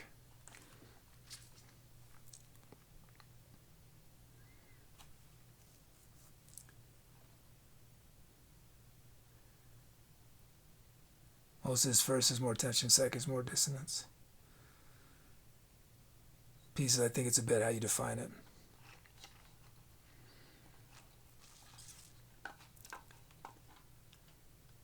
Hey, Copal Reason. And Meta Profit.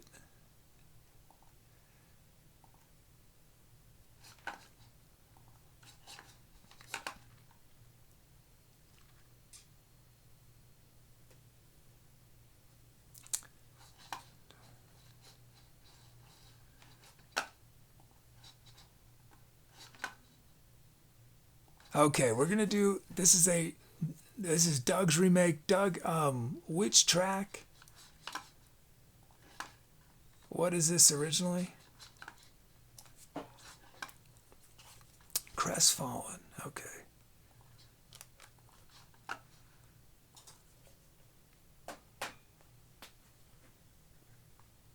Rose is in a weird way of thinking dissonance sounds sour to me. I'm no music major or anything, but that's just how it seems to me.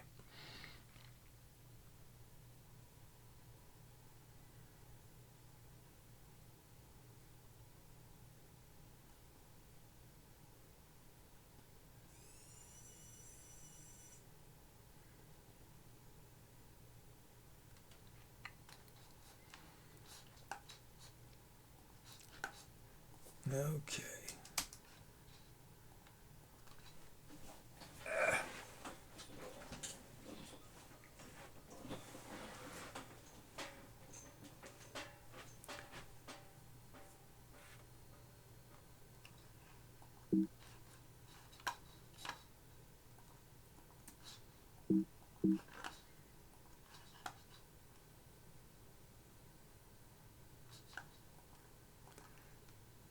Okay, here we go. It is time.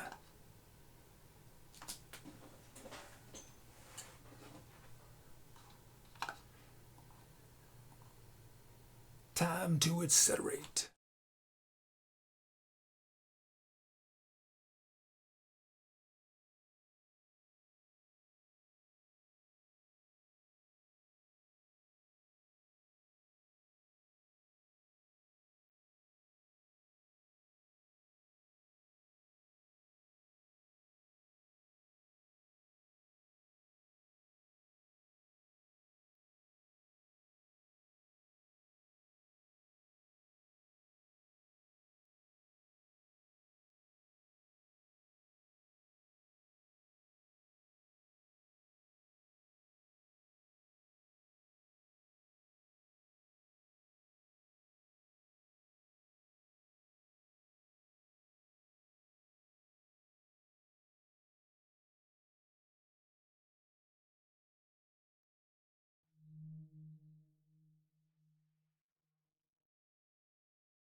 the sight of your gun. My heart is beating, beating, beating, beating like a drum.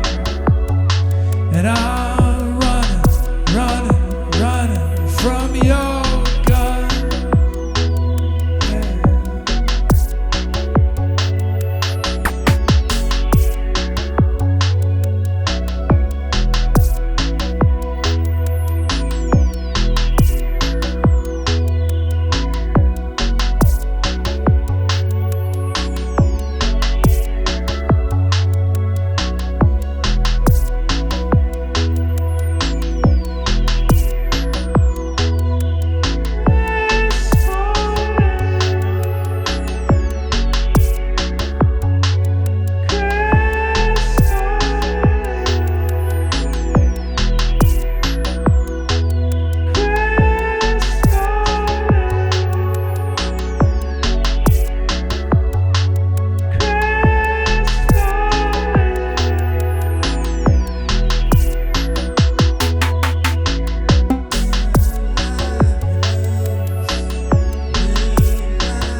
Thanks for those scalps. Thanks, Doug.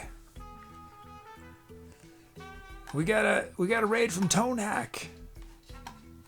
I think it happened during the song. I'm not sure if you're still here, Tone Hack, but thank you. Thanks for the raid.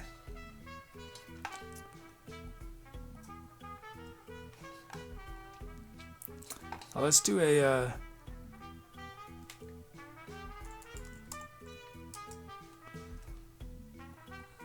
reverse raid. If anyone's not following Tone Hack, please go follow them now.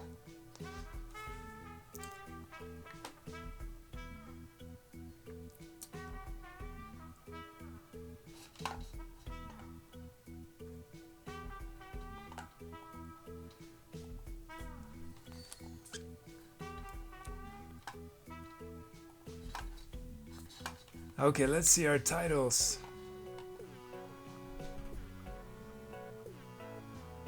Skyward, why is the bankrupt heart?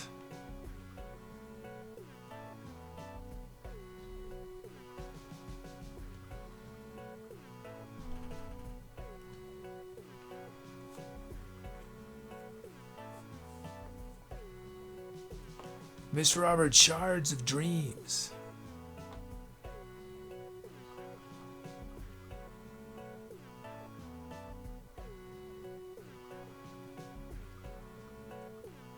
Rosen, when memory fails.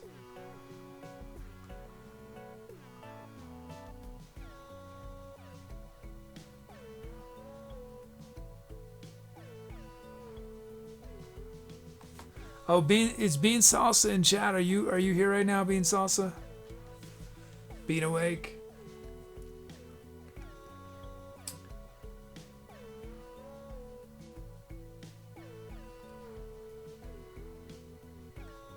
Hug Queen with Sometimes.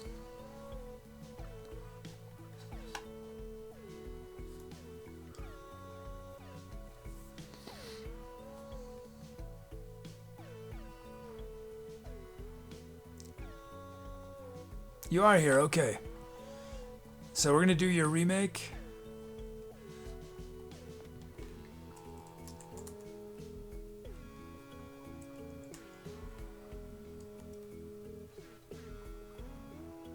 Marshmallow Extinction Event. Oh, you named this track.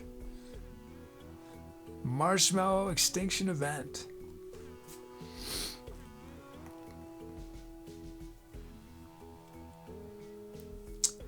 It's good, Fuego Sword. Thanks, how are you? Let me shut. Oops. Oh, that needs to quit.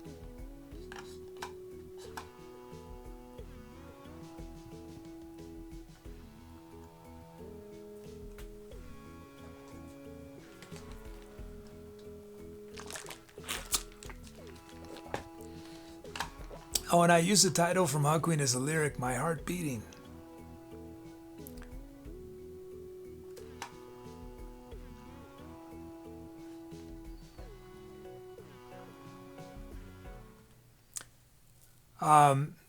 You are in the queue. You'll automatically get a download if we get to it, Muty. I'm not sure if we'll get to it. It's Bean Salsa, and then if we have time, Doug and you.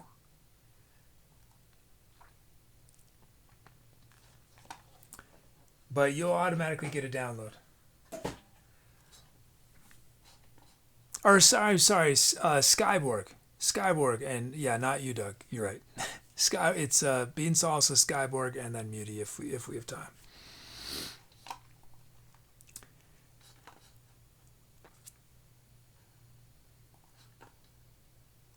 What did I do on this last track? It was just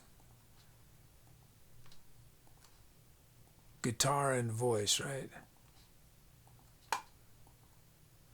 Oh, I shouldn't have deleted that.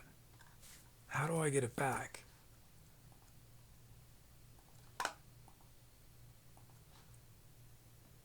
Once it's gone, is it just...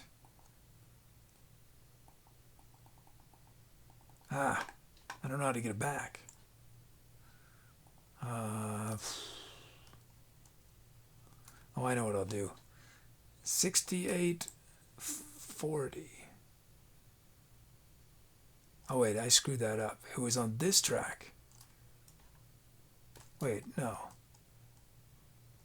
Okay, it's 6840. Should be 6840.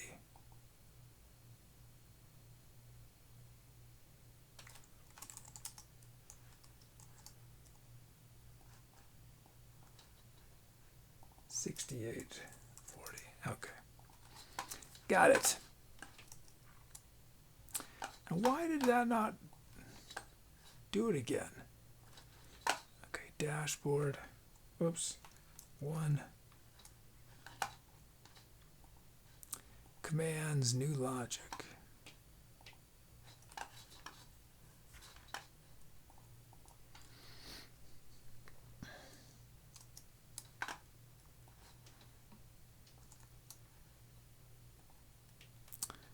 Let's see, 129 BPM. How many sections? 3 sections, and they all have variations. Okay, lots of things on this next one.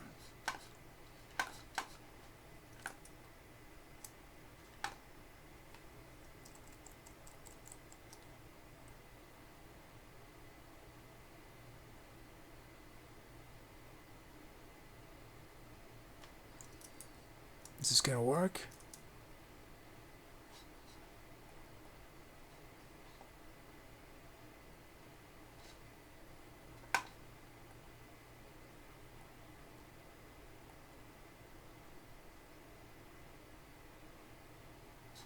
We'll find out. Okay.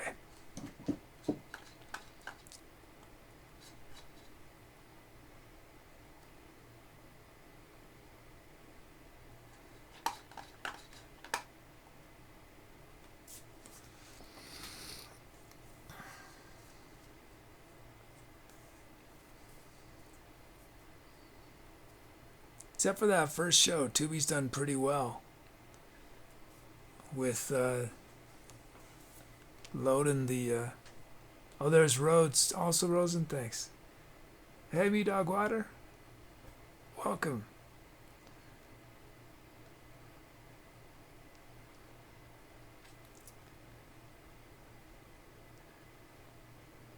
I can't do anything while Tubi's doing this, though, or I'll mess Tubi up.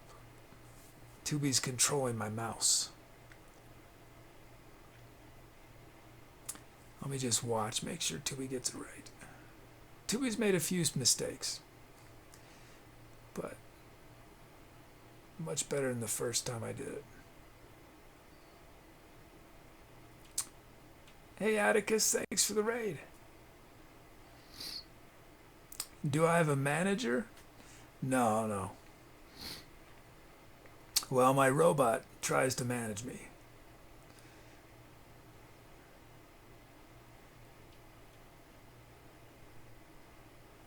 Robot does not do a very good job, though.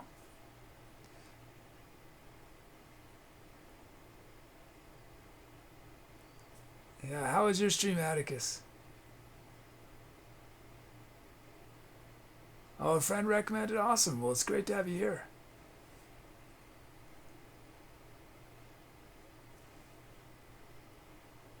Okay.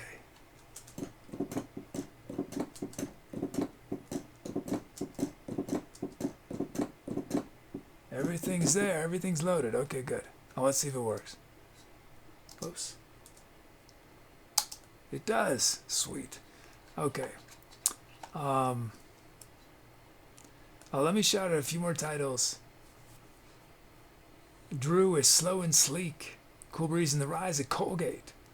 I have Brumpo. He spoke clearly. And Muty makes me lose control. Crestfallen Angels.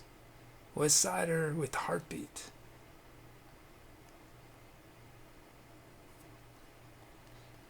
Okay, let's end this poll.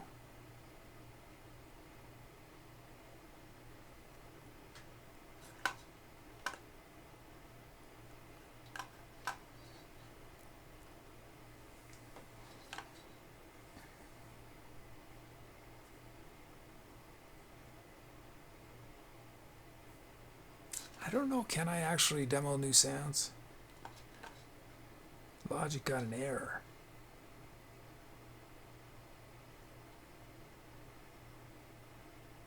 No.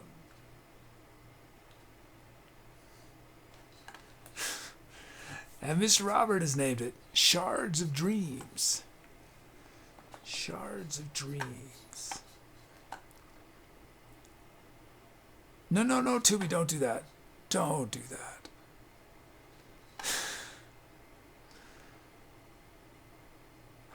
Tubi.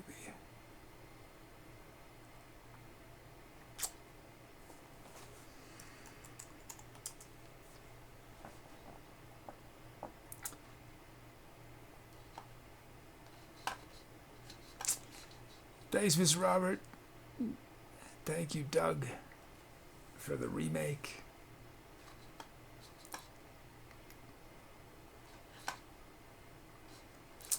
Oh, you know what we haven't done is our reward.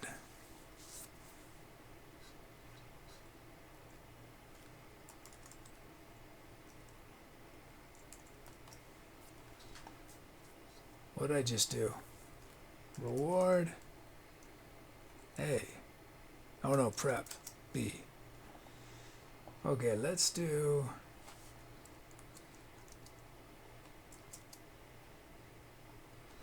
If you want to reward a new vehicle for your stuff, run the reward command.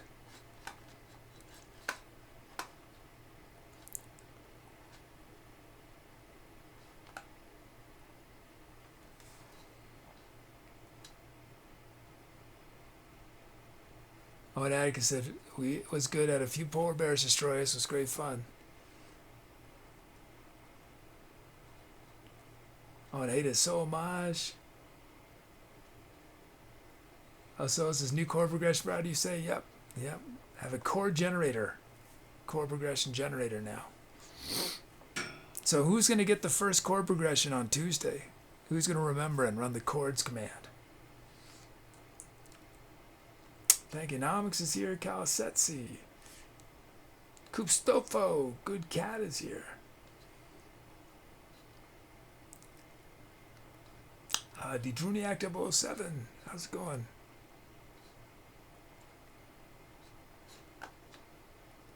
Okay, I'll read just a few of these. I don't know if we're... Well, if I really hurry, we can squeeze in two more. Well, I mean, one after this. I don't think we'll get three yet, but...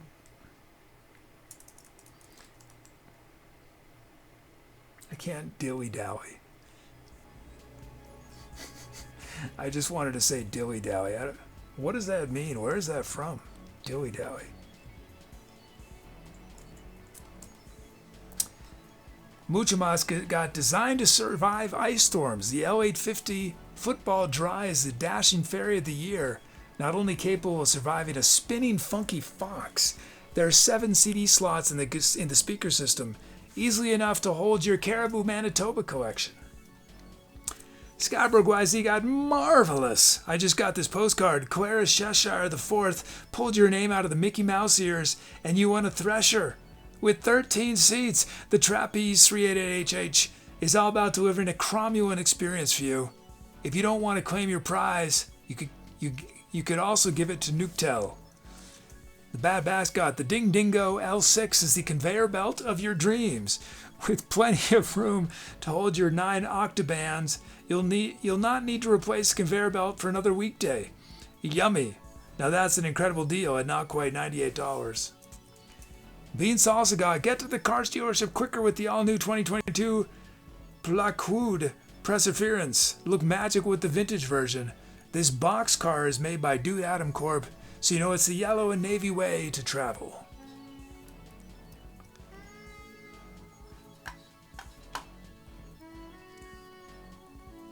Oh, let's do a reverse raid for Atticus. If anyone hasn't followed Atticus,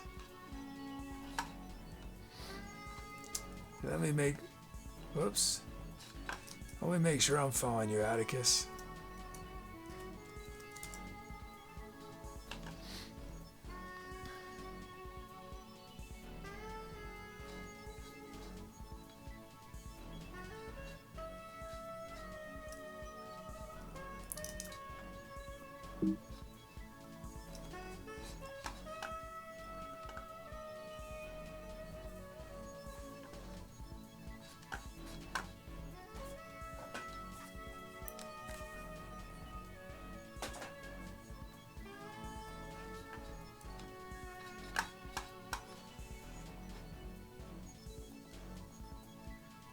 Okay.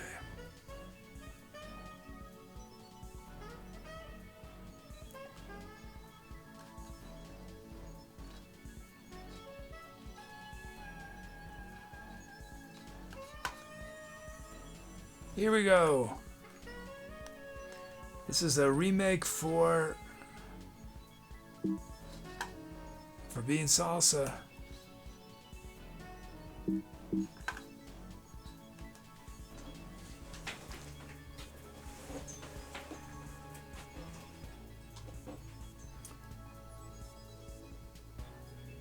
Oh, thanks so much, Bobby Firminu9, with a 3-month sub. How are you? I'm good, thanks. Thanks for that sub. Okay, here we go.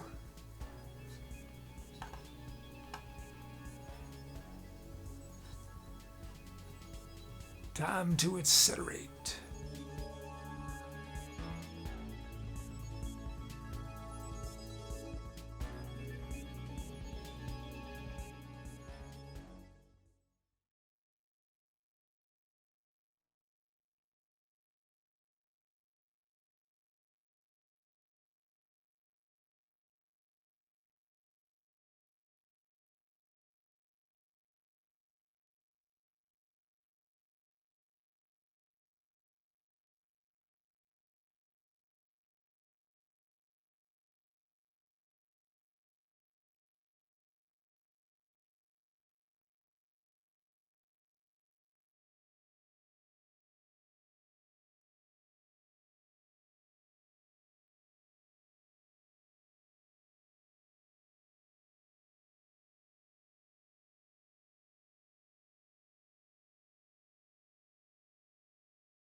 Thanks. Thanks for those cows. Thanks to Bean Salsa for the remake request.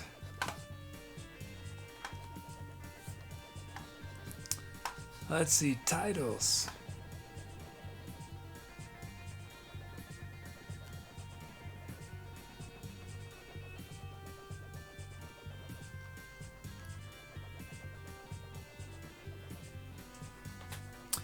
Oh, thanks, Will to be YT.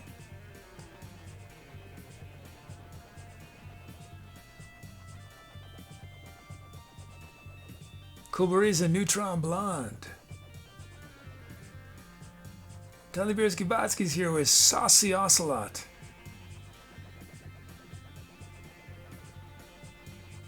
Muting makes me lose control with paper music.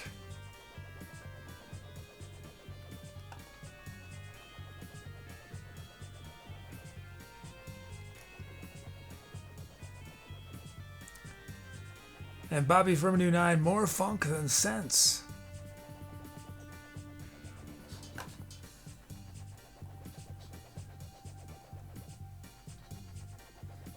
I technically should end now, but we're gonna do one more. We're gonna do Skyborgs. Whoops.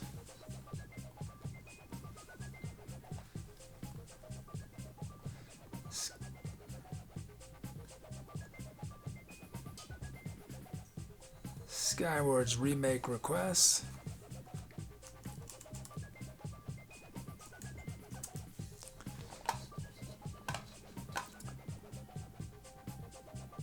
Dreamscaped and Thoughts Arcana.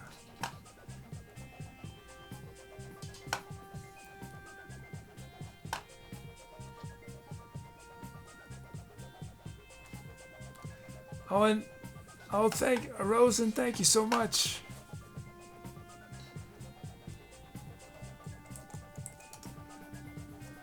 Thanks, Rosen. Thanks for the donation. Thanks so much. Oh, Rosen, do unlock. Run the unlock command, yeah.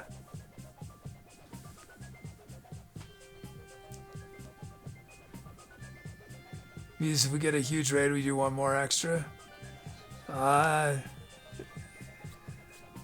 don't know. If it's over like 300 people, maybe.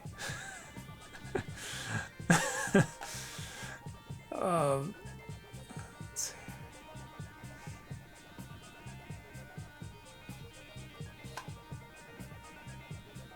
Wildebeest, it's playing is subjective, right? Everyone has a different definition. I make noise on all those instruments. Yes. Playing, it really depends on the instrument.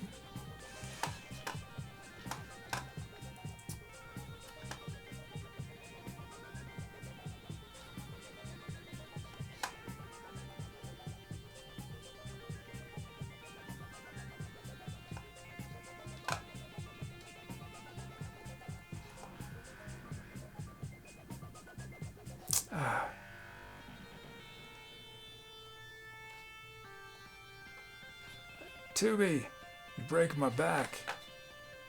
You're breaking my back. What are you trying to do, Tubi? Tubi's our robot, if anyone's wondering who I'm complaining to. Okay, let's get the titles up on the board.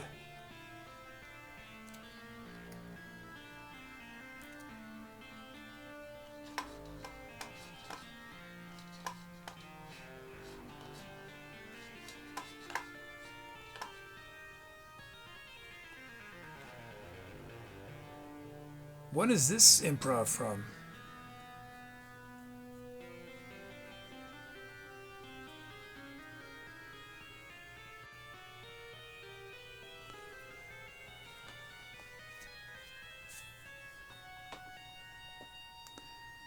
Roses, how long will the Go video chat last? I'm not sure yet. You know, technically technically it was going to be at the challenge show, but I don't know. I might extend it. Since we're going to need... The initial van goal was just for a down payment and the gear, and it's looking like down payment's going to be a lot more than that. And everything's going to be more expensive than I thought. So I might... Once we hit that goal, I think we might go to a stretch goal. So, Rosen, I might extend. I don't know. I'm not sure.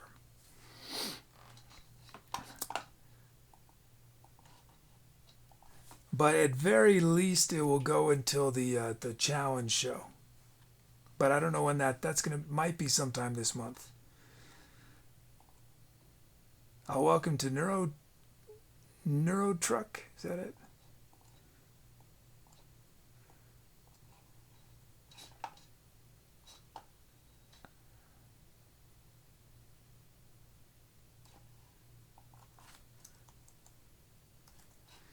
What do we have?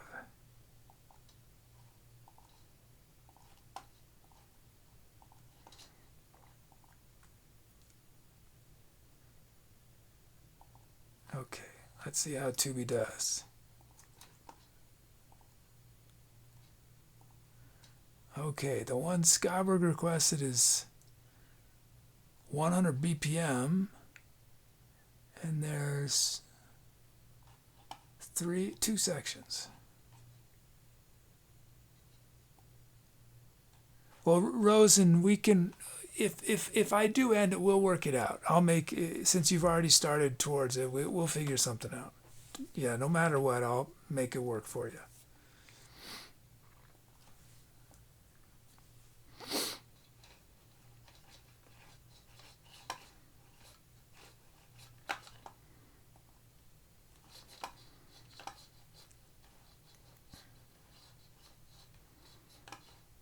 Yeah, I could always just extend it as long as you needed, Rosen.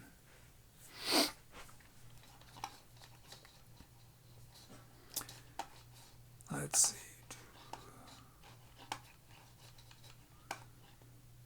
Oh, wait, I'm screwing up. I totally was messing up Tubi.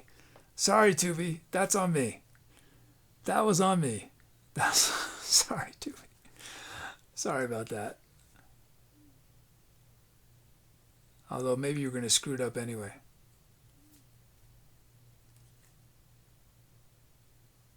Oh yeah, Tubi can't. Tubi doesn't. I'm gonna have to do this manually.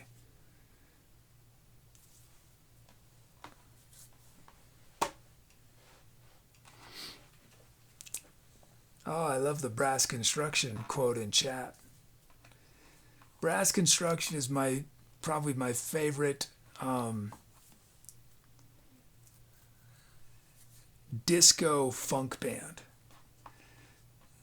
They're very disco-y. They got 4 on the floor and almost everything, but they're very funky. Brass construction.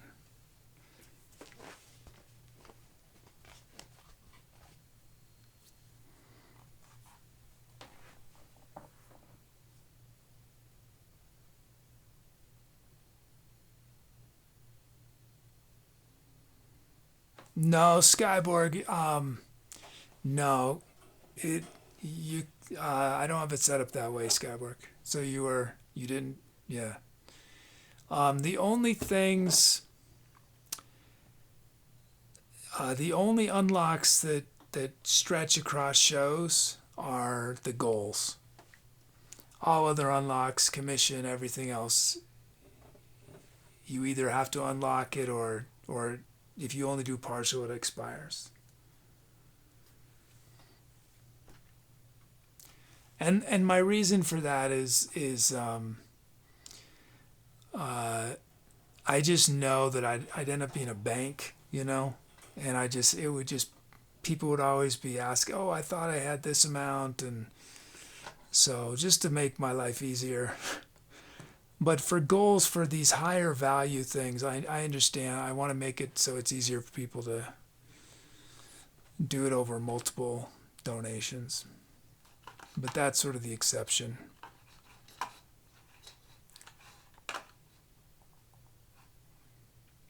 What am I looking for here?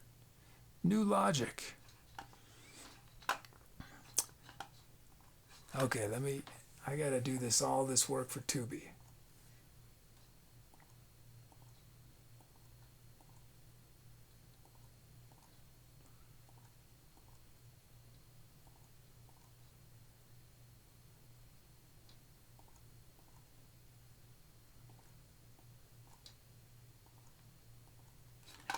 Logic program error. Application isn't running.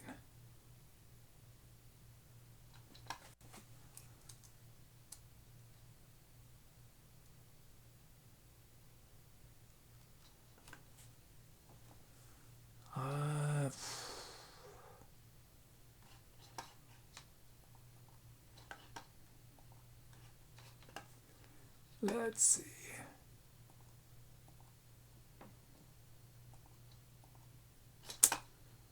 Oh, you gotta be kidding me.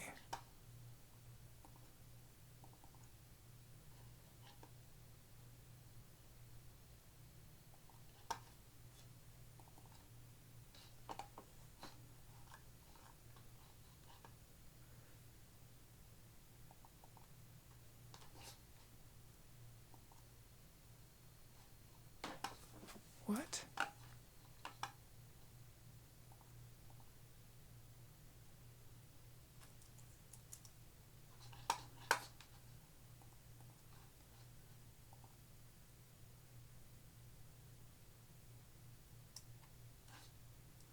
Maybe I should have stopped while I was ahead.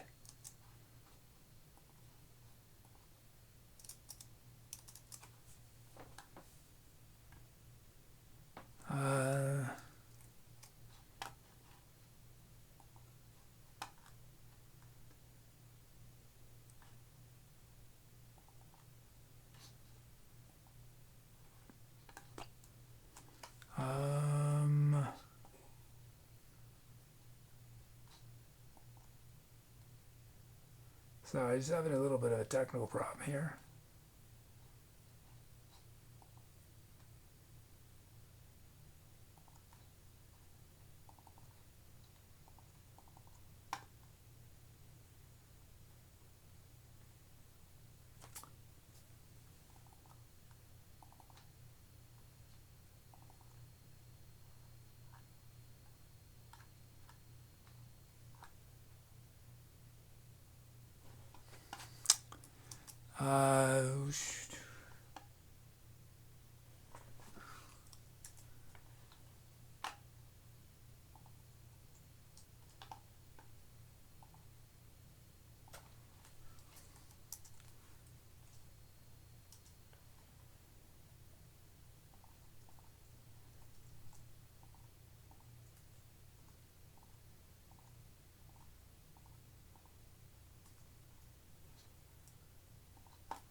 Can't seem to open up a lot.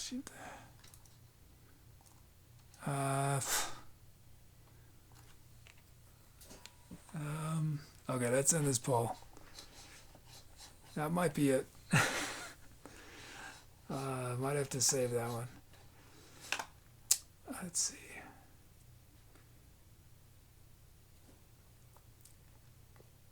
Let me shout out some other titles.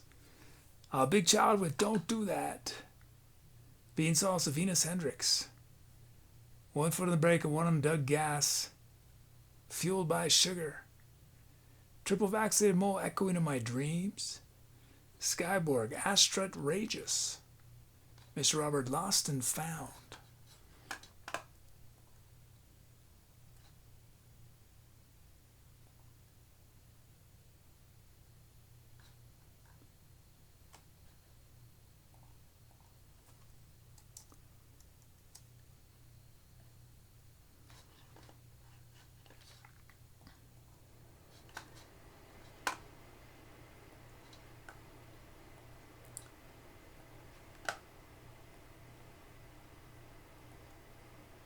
Are there two logics open? What is going on? Okay, can I save this as something else?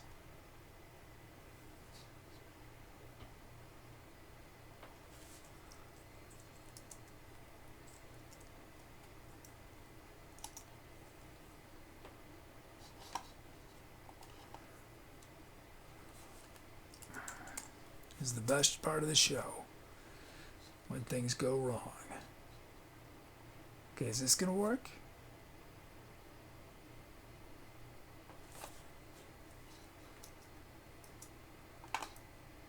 Application isn't running.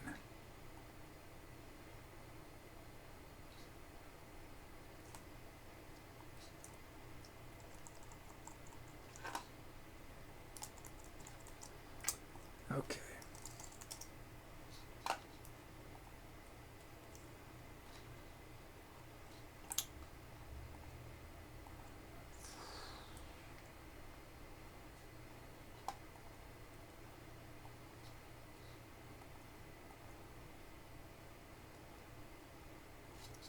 Okay, let's end this poll.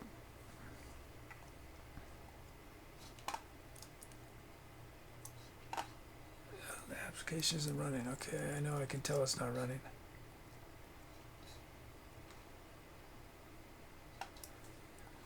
Okay, well, I'll just have to do it manually, I guess.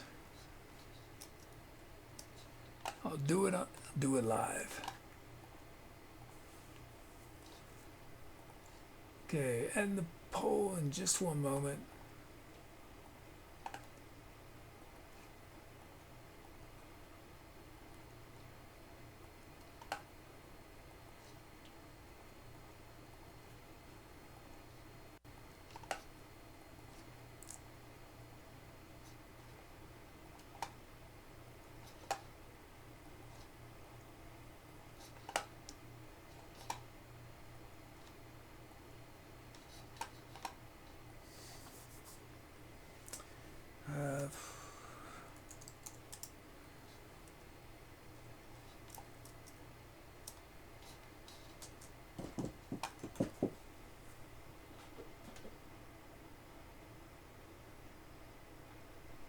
So there are no effects at all on this.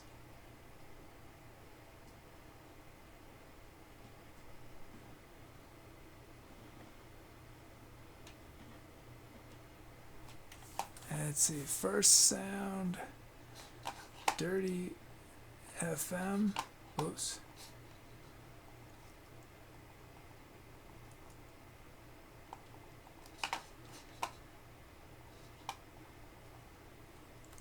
Motown bass.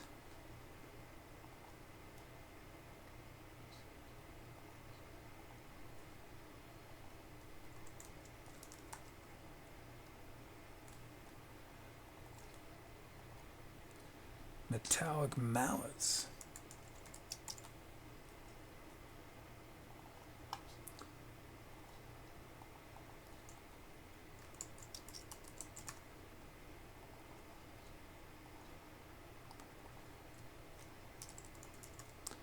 Needles.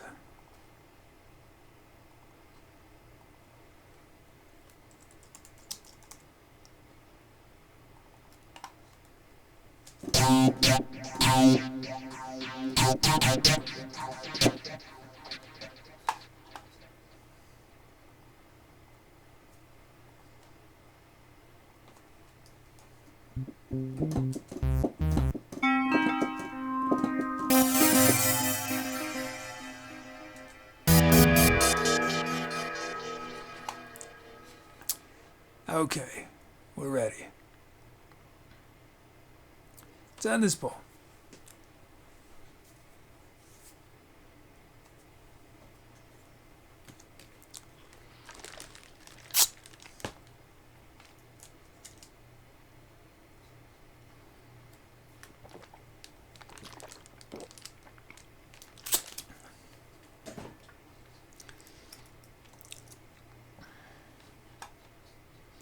And it's Cool Breeze has named it Neutron Blonde.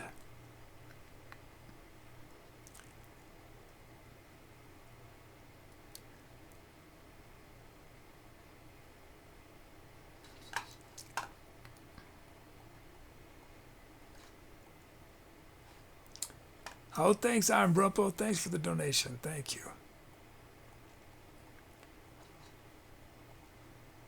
Thank you so much.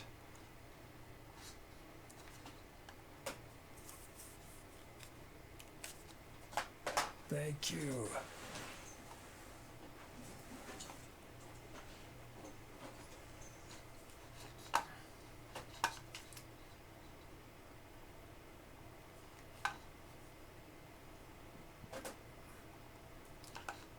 Okay, here we go.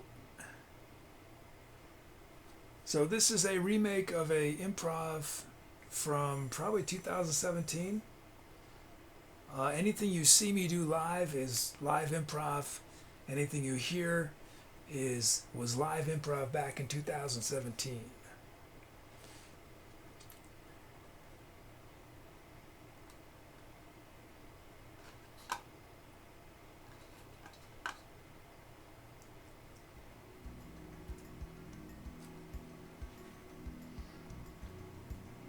Okay, here we go.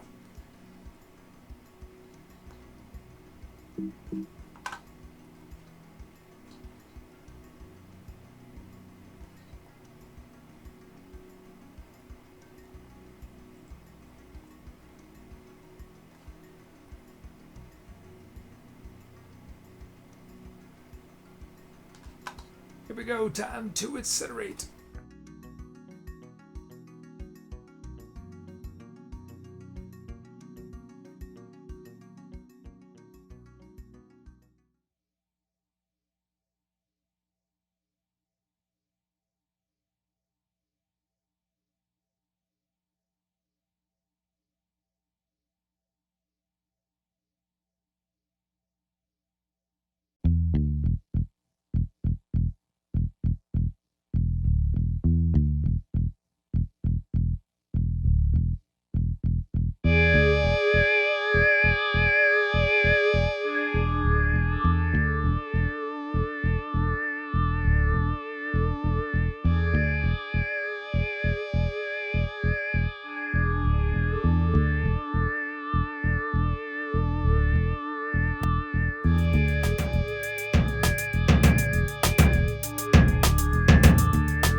Thanks for those calps. Thanks, Skyborg, for the remake request. Home Brother Wolf. Hey, Brother Wolf. Brother Wolf's here. Okay, let's see titles. Rosen Car Scrapper. Moody makes me lose control after hours. I'm good, thanks, Brother Wolf. Weird Gecko's running the blockade.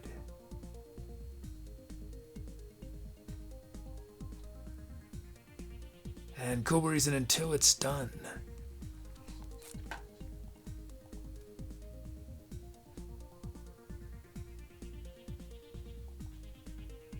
Thanks, Thinkonomics.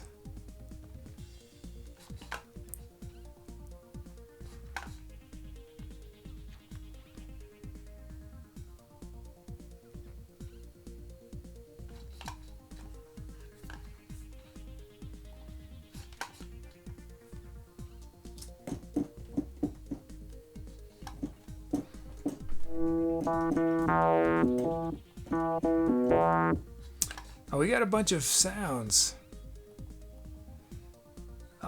One Foot on the Brake, aka Doug TPM, gave to Pierre.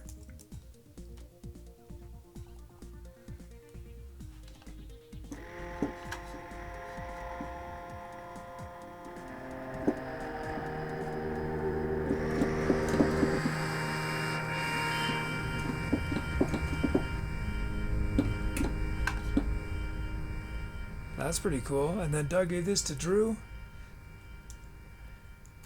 Druniac. NVL.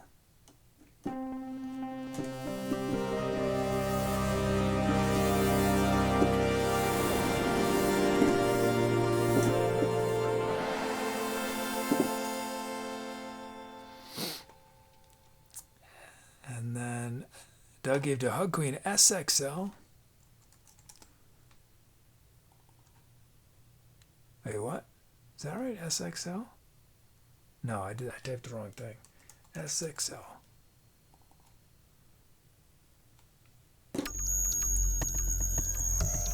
Oh, yeah.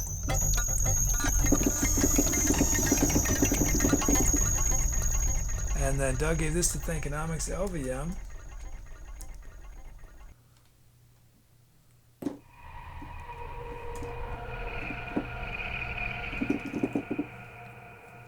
And then DKM.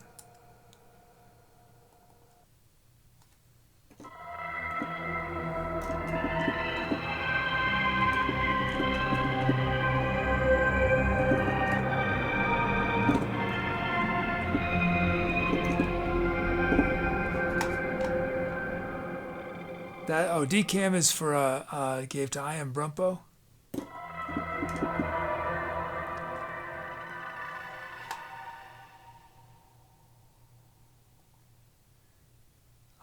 Doug gave this to Cool Reason VTM.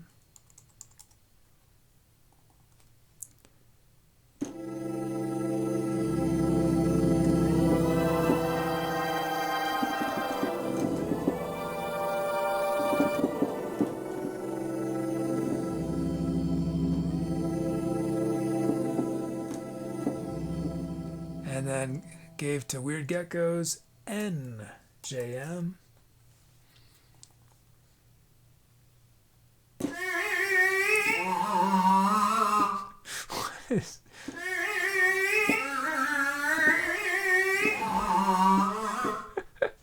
What is this?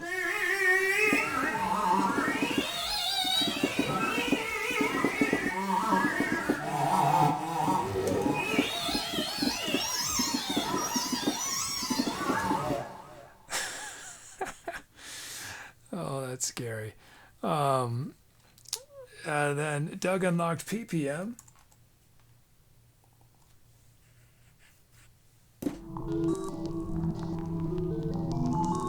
It was Weird Gecko Sound NJM, I think. NJM.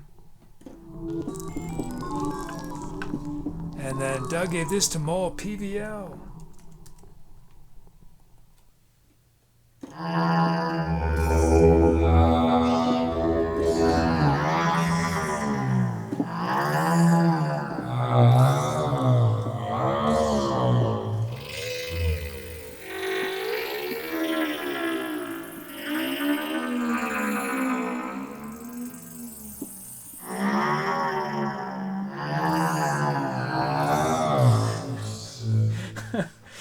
All all I can think of is robots that have gotten, I don't know how robots could get high, but it just sounds like robots that have gotten high.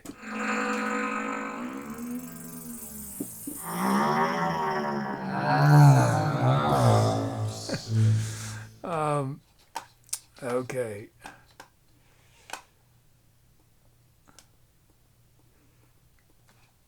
Robots playing hacky sack, getting up to no good. Cool reason name to sound very time music. Doug name sound paper music.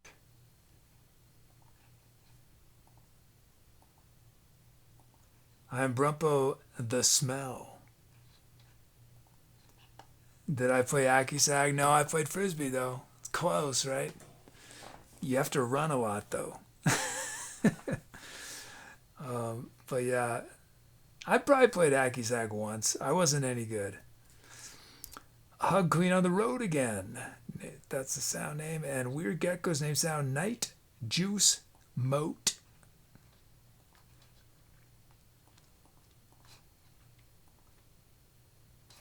Pierre name sound Transmission of Pierre's Memories.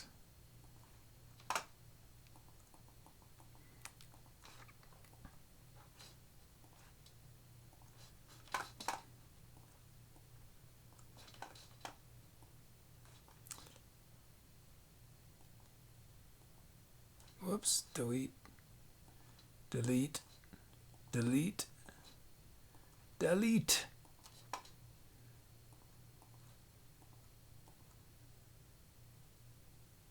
Rosen, you want HGI? Sure, HGI.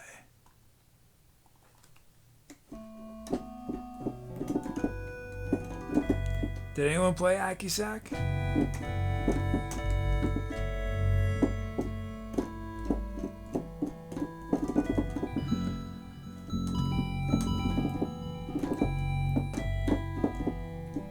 That's weird. There's bass notes when I play up high. But it's the same note every time though.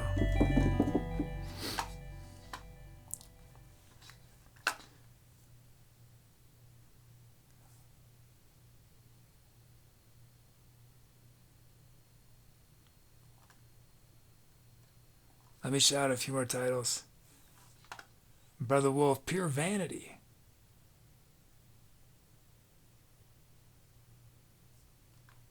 I am Brumpo, Hot Dinos of the Working Class.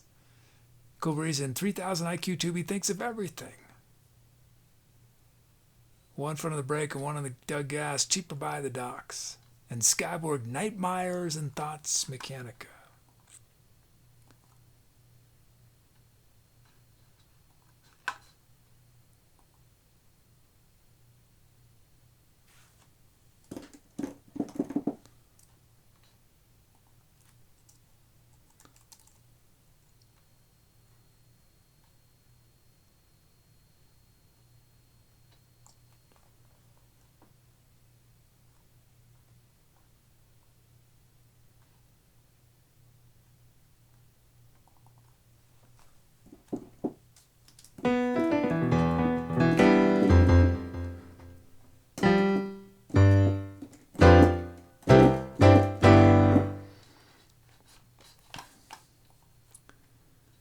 Okay, let's end this Poe.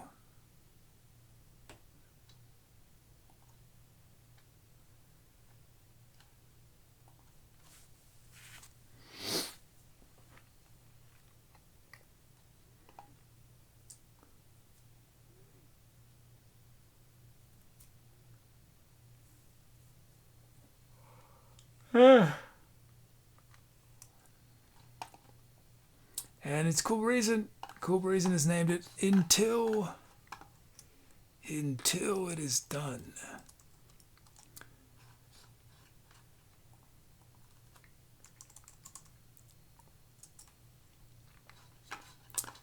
Thanks, Cool Reason. Thanks, Skyborg. So if you weren't here for it, the new feature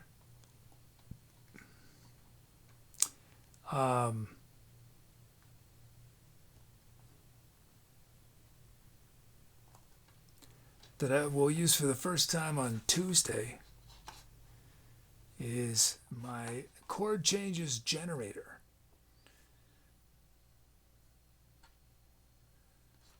That I set various parameters and it turns the text in your name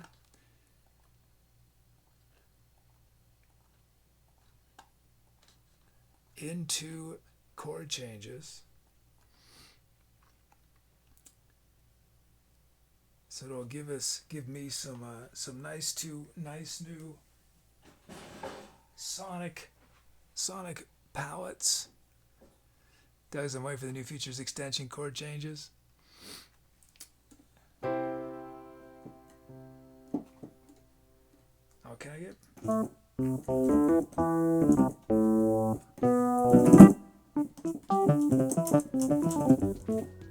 What is that? How am I getting?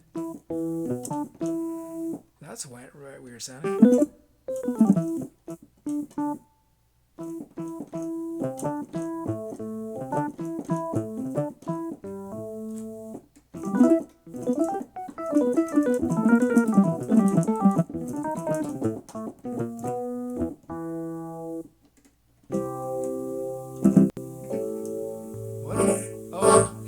It's the vocoders turned on.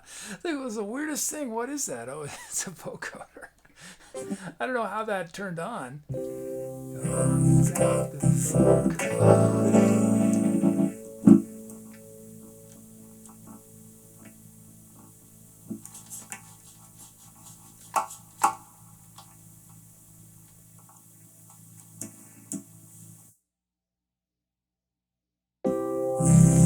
Got the vocoder on a new chord progression.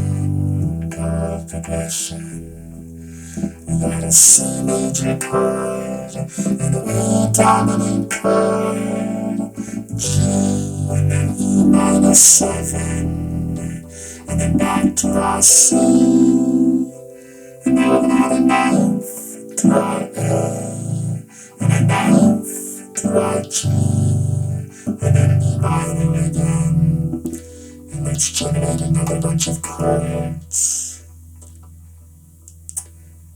Now we've got a C major 7, a G major 7, a D minor 7, and a D dominant that takes us back to C, up to G, and then D minor 7 again, to A7, and then back to C.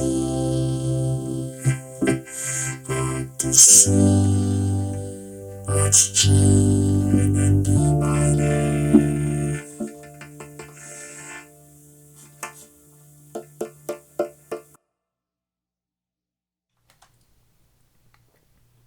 Anyway, oh, now I lost everything. Oh, I didn't mean to mute. There we go. What is going on? Oh, thanks, Wolf. Okay, let's get more. Let's go right in the middle. 4 to 6.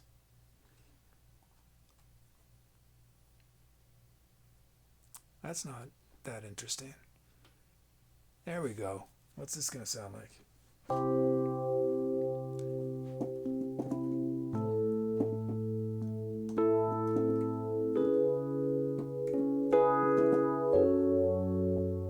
This is a big jump here from F sharp minor to C.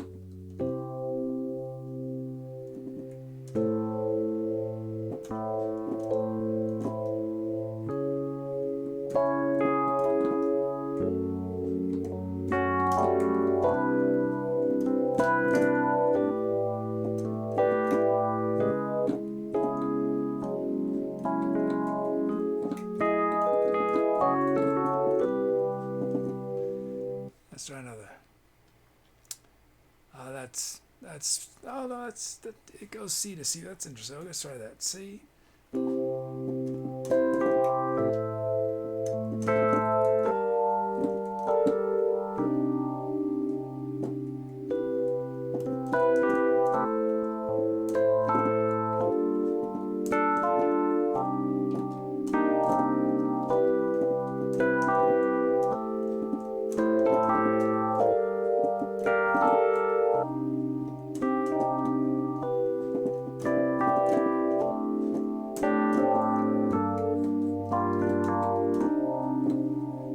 but I've never played that chord progression before.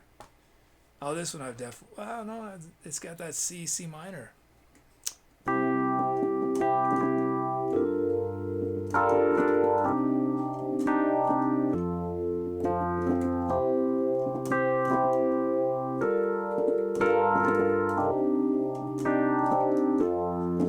So, you know, if you haven't done music theory or your ear isn't, finely tuned to chord progressions, it probably doesn't sound like much, right? But one way to think about it is that, or is this a good way to describe it?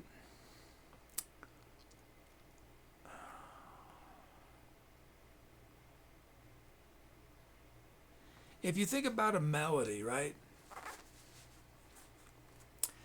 A melody has sort of a beginning, middle, and end. A melody takes a pathway through the chords. And while theoretically you can play any note you want at any moment in a melody, you're going to tend to sort of use notes that are in the chords themselves and in the scales that those chords imply. So, in other words, even if sort of the sound of the chords isn't that obvious, what it's going to do is it changes the pathways that I can take. It puts me on different pathways that I'm not used to taking, having to take steps I'm not used to taking. That's why I'm really excited about this, is it's going to put me in very unfamiliar situations.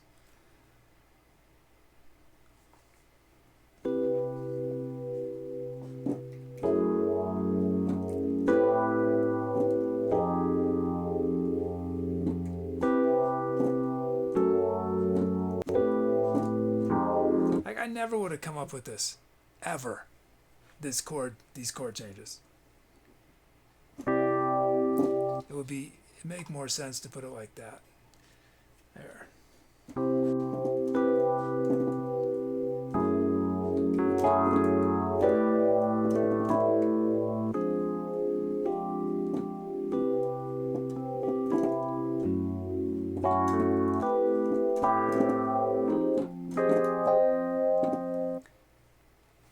If the C F minor were flipped, you start on the F minor?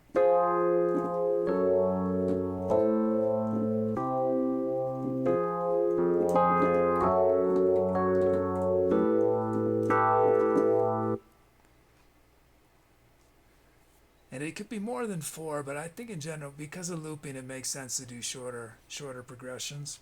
So I'll probably rarely go above 4.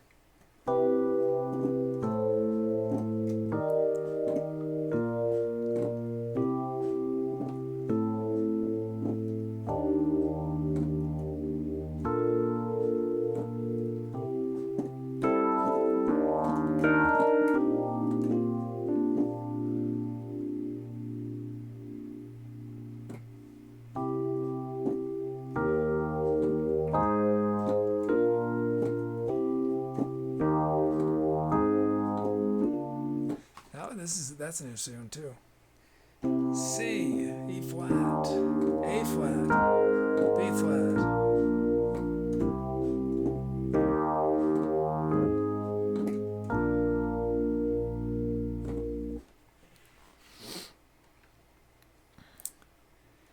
Let's see. Okay. We'll do one last one that's at the highest levels of dissonance. Okay, this should be intense.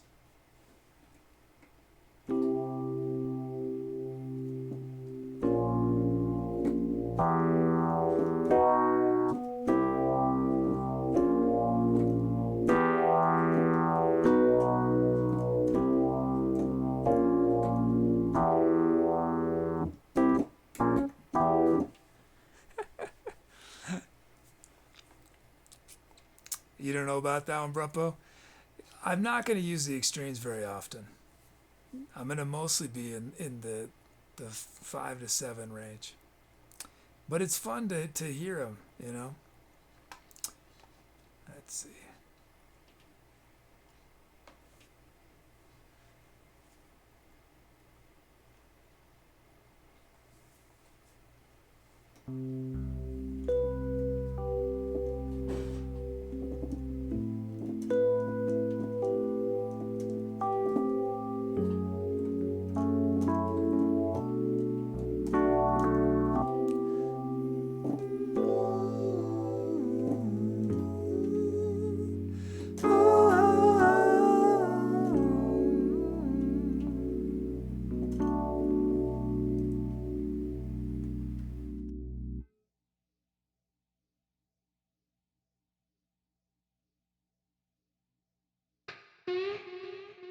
a distortion.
I'll really challenge myself.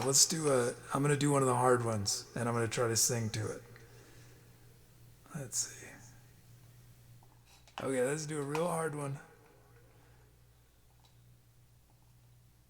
Let's see how I do.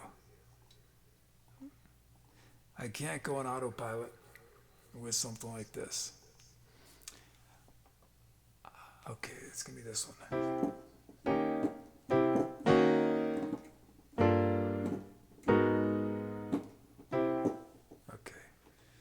Okay, I'm going to try.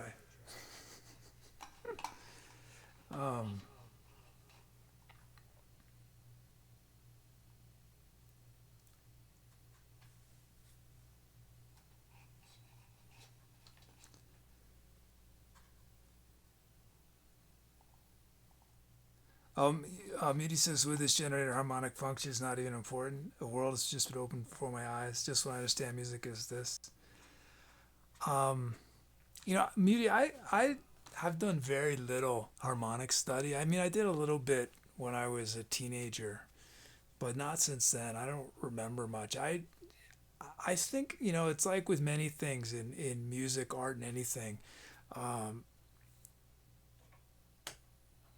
Though, all the sort of theory and rules you can use to make amazing music. But there's also a ton of people who are not using those, not even considering them, and are making amazing music. But what's cool is that, what I was trying to get at, I mean, no one heard almost nobody agreed with what I was saying, but basically what I'm doing is I'm adding extra notes on top of the chords, and that so that there's more commonality between the chords than there would be otherwise.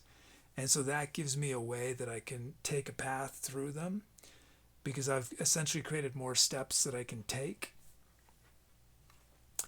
But yeah, I think almost any chord progression, you can do something with it. Anything.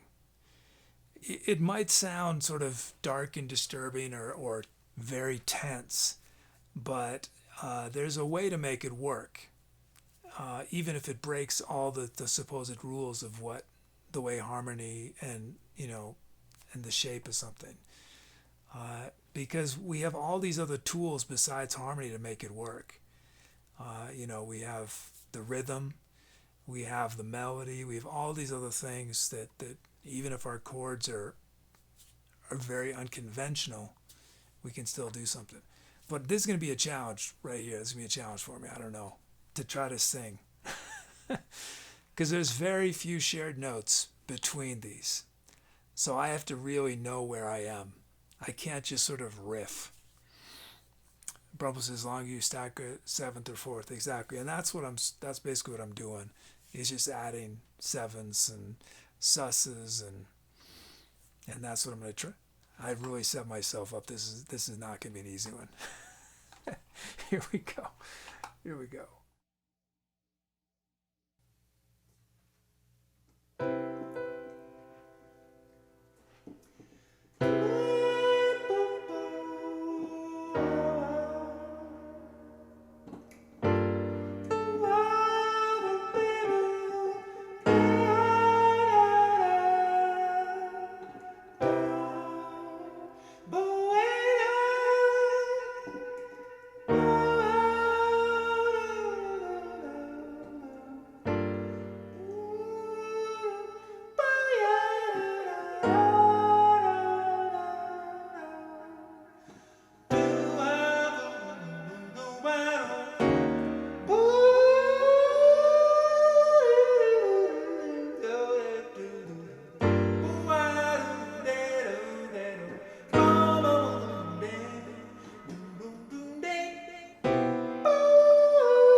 It was a lot harder. It was a lot harder.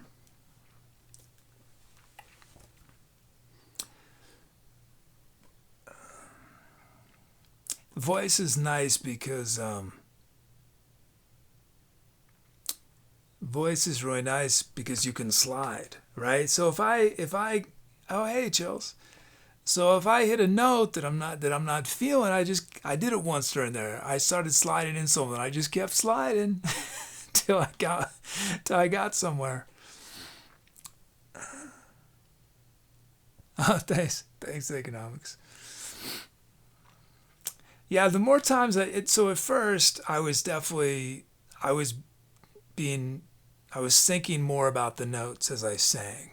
I had to be sort of aware of what I was singing.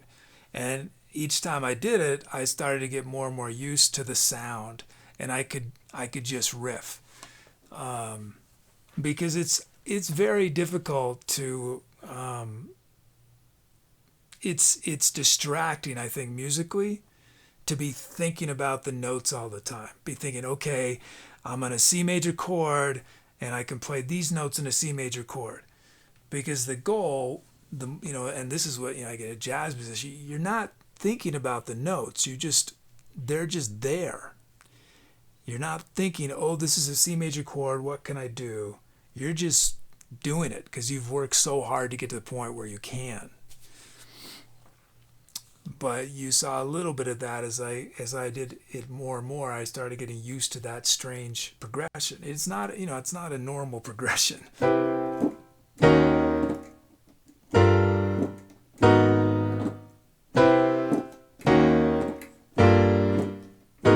I mean, parts of it, the part that's weird, I think, the part that's weird to me, it's the hard part is going from C to E flat minor.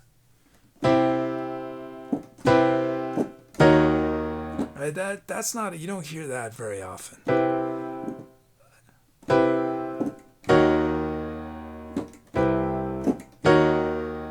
But then the rest of it, relatively, sounds really feels pretty natural. I mean, I like that, the E flat minor to G minor, and then this feels great, the G minor to A flat minor.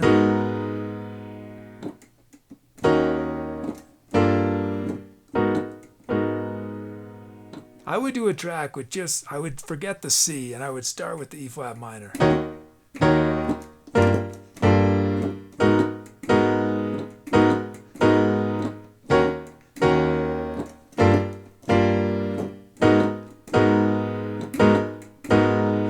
But that C is so weird.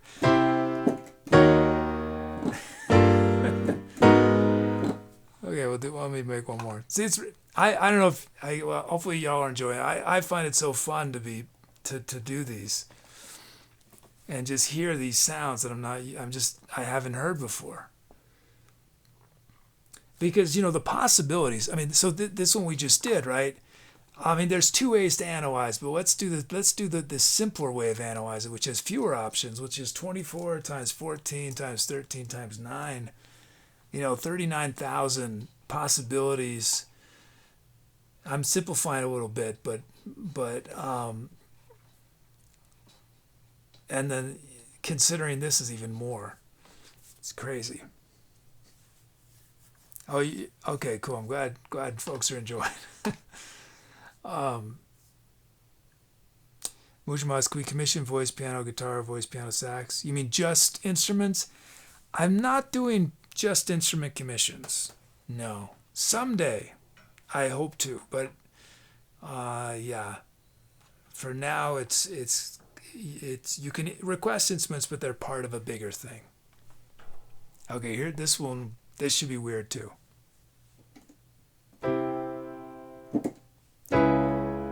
Yeah, that doesn't feel that weird.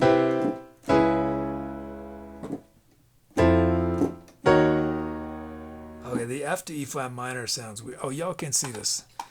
Let me show you so you can see. It's probably for those who are interested. So for explanation, where it says mode optional, the reason that's there is that's how the generator made the decision to pick that chord. It was based off of that mode. But I'm not necessarily going to use those modes because that's sort of limiting. To be changing modes every single chord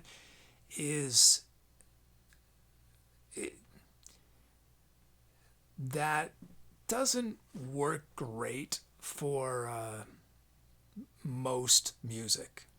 Now jazz doesn't exactly do that, but jazz musicians will do that kind of thing, but that's part of what makes it sound like jazz. Typically in rock music, pop music, hip hop, all of that, typically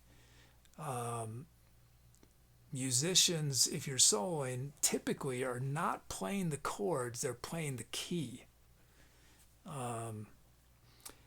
And that's just sort of the sound of rock, and but I do this because I don't know how to explain. It's very hard to explain even.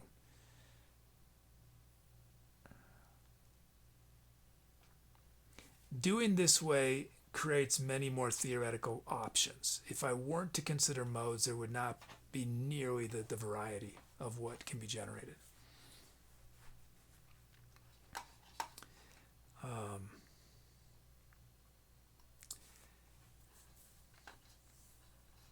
But so what's going on is that the way that what happened is that so C major has the notes C, D, E, F, G, A, and B.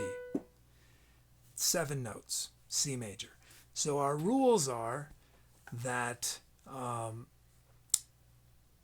the previous chord must share between 2 notes and 3 notes, no more, no less. 2 and 3 notes. So let's look at D flat minor Dorian. D flat minor Dorian is D flat, E flat, F flat, G flat, A flat, B flat, and then C flat and D. And there are 2 notes that are shared between those two, the F flat and the C flat, which are the same things as E and B. They're just different names. So those 2 chords share those 2 notes. And so what's interesting, why I said it didn't sound that dissonant, is when I played the chords. So chords are skip notes. So the C chord is C. Well, I did a C major 7, so I did the C, E, G, and B. Now when I go to the D flat chord, even though they only share 2 notes in the scale, right? This is a scale. This is a chord. even though they share only 2 notes, in the scales, the chords themselves share 2 out of 4 notes. So only 2 notes are changing between those 2 chords.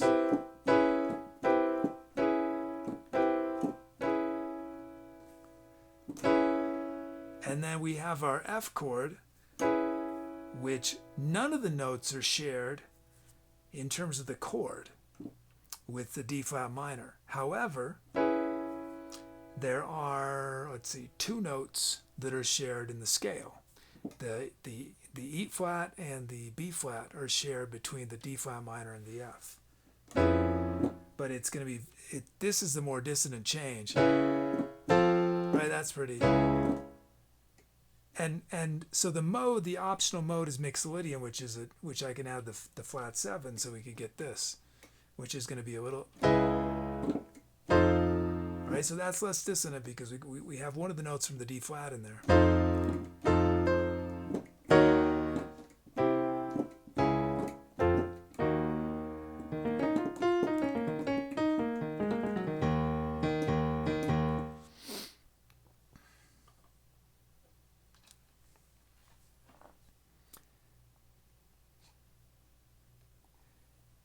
Now, if we go 7, 7, 7, 7, that means every note, every chord must share the exact same notes in the scale. And that's going to get us the most consonant sounding possible progressions. These are going to be the kind of progressions you hear all the time, right? These are the most common progressions in rock and pop, or what this is going to generate. Let's see if we get any that are recognizable. So that's not that common, but it's very easy on the ears. Let's see.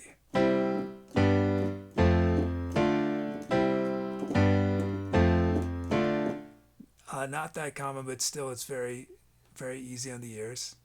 Oops.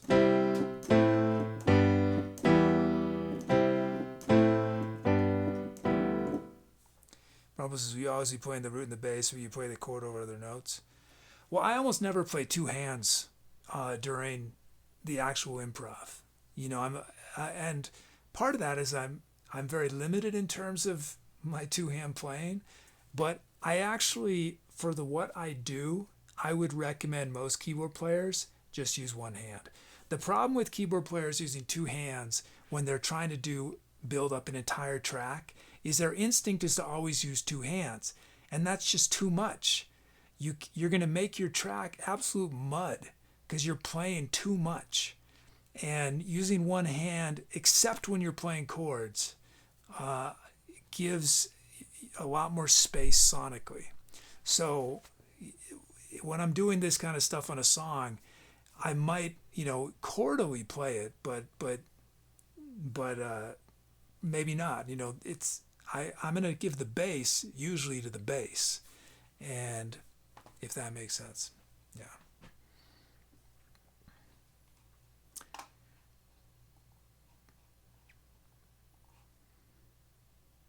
So almost anything that the sevens are going to generate is going to be something that will sound like it works for anybody, right? Just a beginner musician is not going to be like, oh, that sounds like something like this one. This one I think is probably.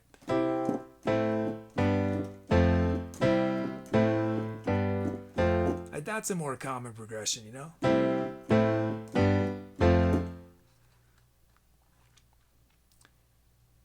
So in other words, if you hear someone say, what key is the song in, right? All of these are in the key of C. There's nothing weird. There's no surprises. I mean, some are not very common and are, which is cool, but there's no surprise like in those other progressions. There's nothing that's like, whoa.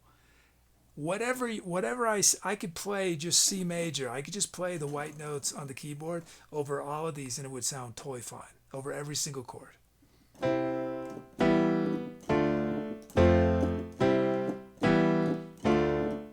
Right, so that's a real common chord progression.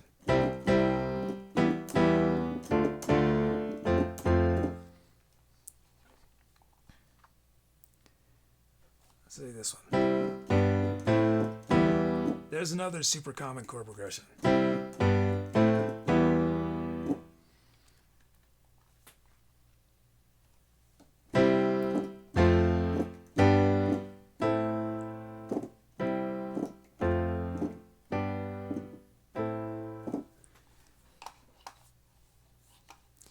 Media says, I can't do the two-hand thing. I have to work so hard on my chords, especially since my motor skills are hindered by health. Someone will probably tear to my eyes saying I could play one-handed. Yeah. Again, you work with what you have, and especially you're building beats. So it really, you could play with one finger muty and do awesome stuff. I wouldn't worry about it because you can build an entire chord with one hand. You don't need, I don't need. All I'm doing again, I'm not a very advanced keyboard player. For the most part, what I've been doing just now, all I'm doing is playing the bass notes. I'm doing octave bass notes with my left hand. That's it. And I'm voicing the chords for the most part with my right hand. Now I can do more sophisticated than that sometimes, but for the purpose of this, I don't, I'm keeping it real simple.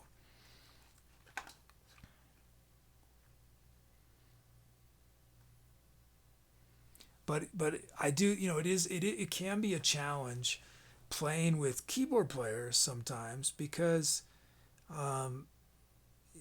in improvisational music, because if they're playing synthesizers, right, and they're not used to it, they're gonna just do too much. They're gonna fill up the space because you cannot do that all the time, or there's no room for anything else. It's like in a band, right? If a guitar player is playing root position, it takes up a ton of sonic space. So, and that only works if pretty much the only thing you're listening to is guitar, or you want a real muddy mix and everything's muddy, right? Which is desired for some kinds of music, right? If sort of more 1960s, Neil Young, Bob Dylan band, that kind of stuff, it's a pretty messy, dirty sound, and everyone's just playing at the same time, and it creates a cool effect, right? But if you're trying to create sonic space, what do guitar players often do? They're not doing big 6-note chords. They're playing 3-note chords. They're playing 4-note chords. They're playing 2-note chords, and they're doing it higher on the neck. They're not doing it down at the bottom, because if you do it down at the bottom, you got your bass notes that are now fighting with the bass player. Your bass notes are fighting with the piano player. And so you're trying to carve out space. And if you play too many notes, you're pushing everyone else out of the way. Mushima says power chords, yeah. Which, in genres of music where the guitar is everything, the guitar can be doing those power chords down at the bottom of the neck, and it's all about the guitar, but it doesn't leave space for much else. And often in my music on this show, my mixes get extremely muddy sometimes because I'm just adding too much stuff that it just and just sonically it's just but sometimes I do that for energy reasons, because adding a lot of stuff, you're slowly increasing the volume, and that muddiness can be a kind of energy, right? So there's reasons to do it, but from a purely sonic point of view, of if your goal is to hear every instrument really well, which is not necessarily my goal, right? But if that's your goal, really thinking about giving each instrument its own place to shine without having to fight for the spotlight with something else.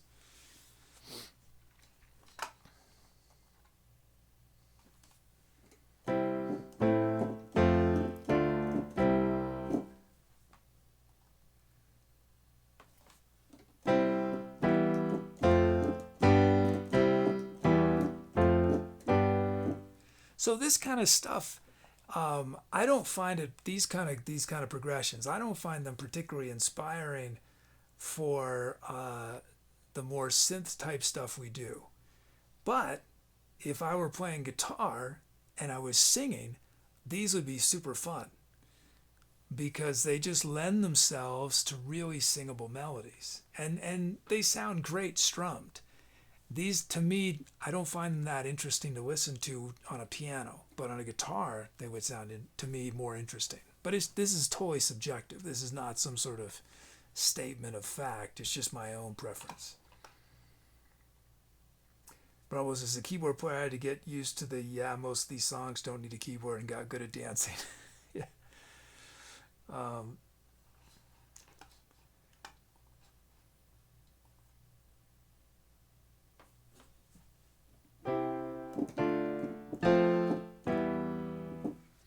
so I'm definitely more interested when we start getting a little more complicated.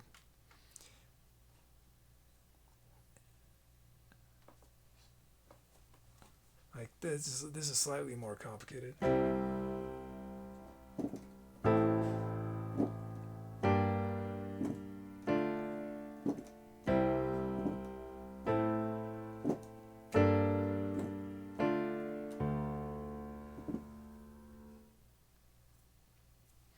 So where that gets interesting is that third chord, that G minor, because that G minor has a note in it that is not part of C and not part of A.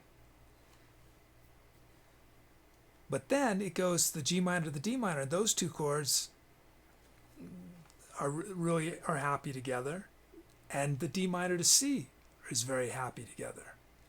So you get sort of this nice mix of a moment of tension, but where everything sort of comes together when you cycle back.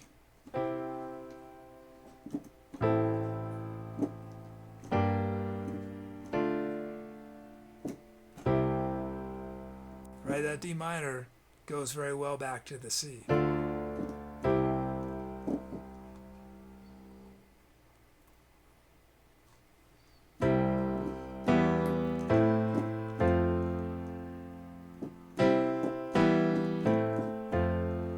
So this is a normal chord progression. That's a St. Vincent song.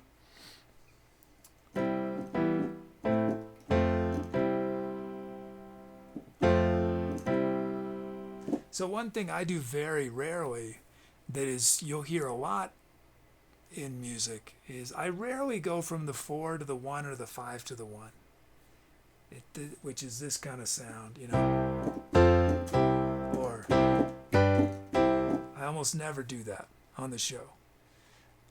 If I'm going to do something like that, I'm usually I often I'll make that 5 minor. Right, I like that sound.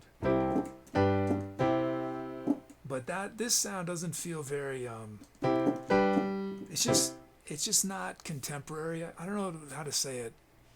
It just would feel very weird in an electronic kind of context. It's just too, but in a different context, it's amazing.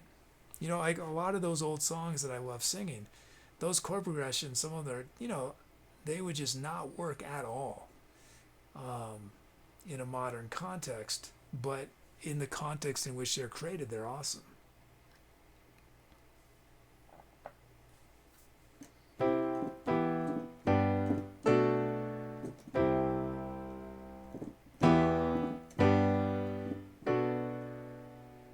See, it could just be a 3-chord progression, this, which is not that interesting, but that B minor seems like a question mark, the 4th chord. We got the 1st chord. It's very predictable so far, and then we got this. Whoa, what happened?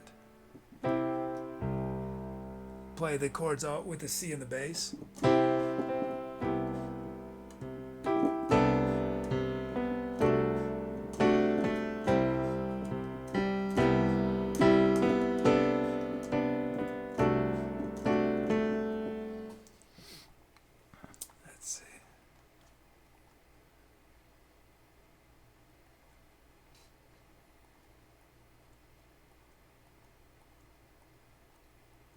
Okay, we're going to require at least one note that's different every time.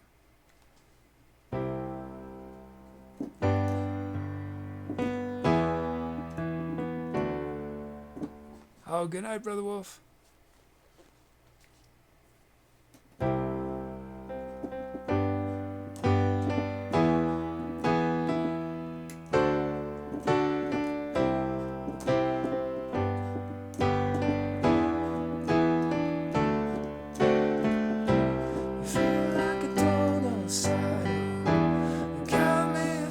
know, yeah, that's why I really haven't. I've not succeeded at my guitar goal in many ways, but in a pretty major way, and that is I'm still not ready to comfortably play chords, but it's gonna be really exciting when I can to be able to just sing while I'm playing chords on the guitar, because a lot of progressions they just work better with guitar, and there's things on keyboards that sound cooler on keyboards to my ear, but like this is stuff like this is really fun to sing over.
Oh, I didn't mean that as I needed uh, reassurance.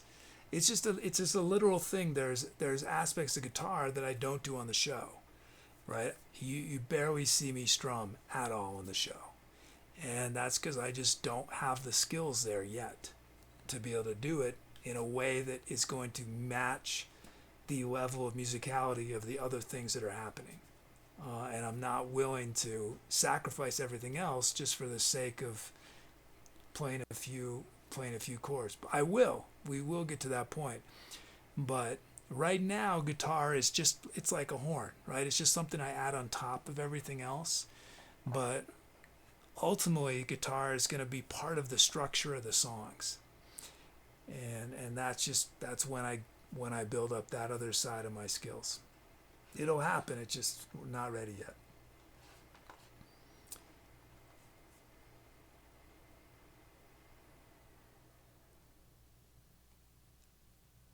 But to change subject again. I'm a big proponent of using things like this idea as an idea generator, because is essentially using randomness, right? This is built off of random numbers. That I'm using the same seed over and over again. In the future it'll be people's usernames, but but it's designed such that if a different word was here, it'd be a different thing. But what's nice about working with randomness is it puts you in places you're not used to. But it's still up to you to make something out of it, right? It's not like it's doing the work for you. You still have to find some way to make it musical, to put yourself into it. But I think by taking something that is not something you would normally do, it makes you work harder. And I think when we work harder, we often discover really meaningful things than if we're just using the same sort of technique over and over again.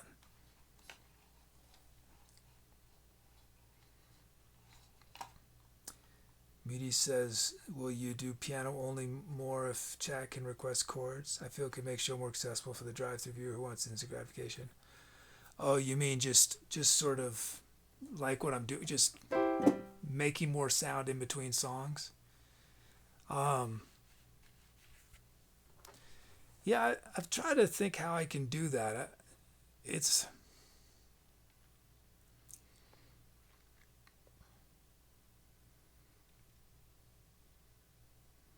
I mean, in the long run, I do want a more, I, and some of the new show types that are part of phase two of Project X. I mean, the first two phase types are obviously not dramatically different in terms of the structure of the show. They're not, but these other, you know, in the long run, I need to be freed from the loop of the show, at least sometimes. I don't, but not during, I need shows where I'm freed from the loop, the whole show. So I guess what I'm saying is that it's more likely that I'll do streams that are just the whole stream is a little more relaxed and just open ended of what's happening than trying to integrate, because the it's just hard for me to really relax during the looping shows because I'm doing so much behind the scenes, so many things I got to worry about that it's hard for me to just be like, oh, let's just chill out. you know. But that's my problem. I probably need to just figure that out.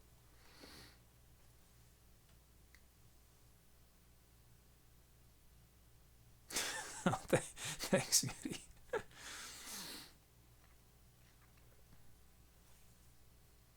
If I can bring the roads, I think it'd be so fun, just to set up in the desert and just play the roads. And even though I'm limited, I'm not gonna be playing Chopin or Rachmaninoff or anything. I can't do fancy stuff two hands. I just don't have those skills. But hopefully the fact that I'm out in the desert, nobody will care. That I basically do that from a technical point of view. I do very same thing over and over again. But mixed with, if I'm singing, I think you don't notice as much. The because it's a duet.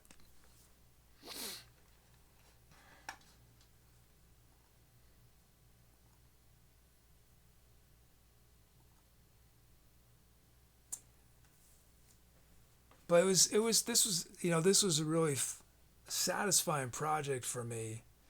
I mean, it took longer than I wanted it to, but going in like with a lot of projects, I didn't know if it would work. I mean, I knew from a technical point of view I could make it work, but I didn't know if it was going to generate things that would get me excited musically. I didn't know if my this idea of doing things based on similarity was the right way to do it. I didn't know if it was going to generate enough variety, or so I'm pretty happy that it seems to be it's doing what I'd hoped.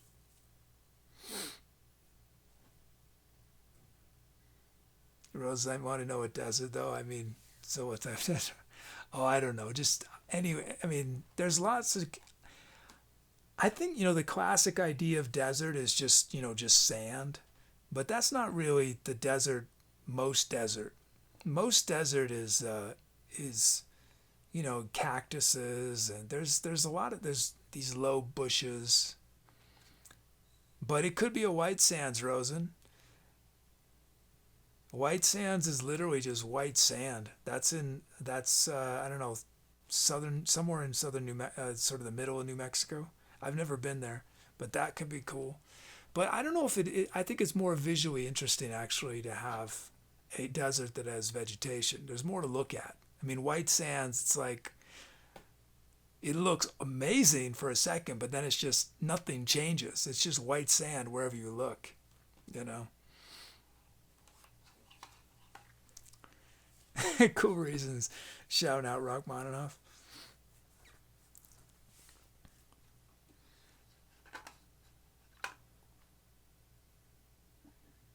But some of the more free, I think um,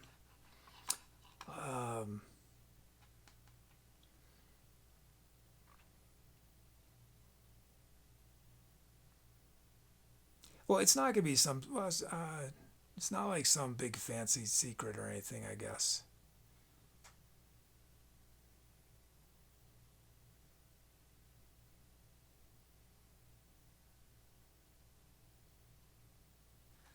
But it's gonna be a while, But it's just to get what I'm hoping to do eventually. We're talking at least 6 months, if not a year more. Is is doing occasional shows where it's just, I'm doing improv, but it's just voice and keyboard and voice and guitar. And requests are basically lyrics and titles. And, maybe chord change generator. But it'll be much more chill, and technically there won't be a lot of stuff for me to worry about that can go wrong, because I'm not using Logic. I'm not using sort of sounds, all the thing. I'm just using real instruments that are reliable, and my voice, which is semi-reliable.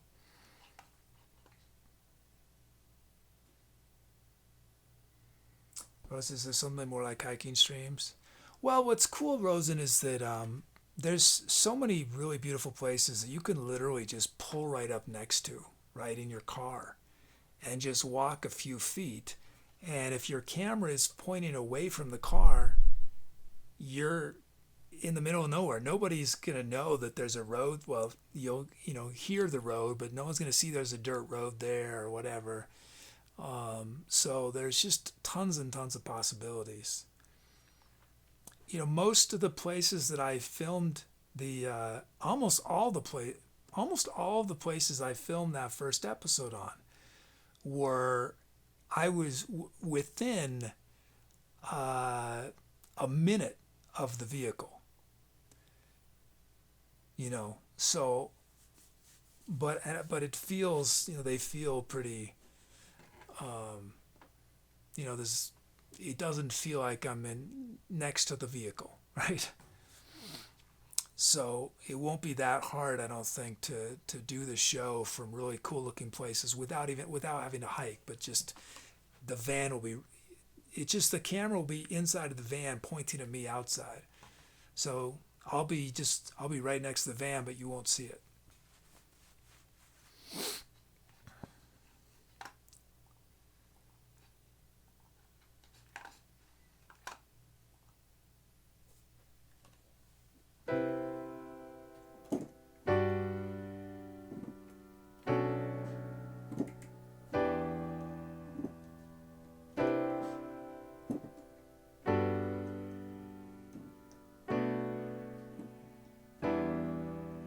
That's a nice progression.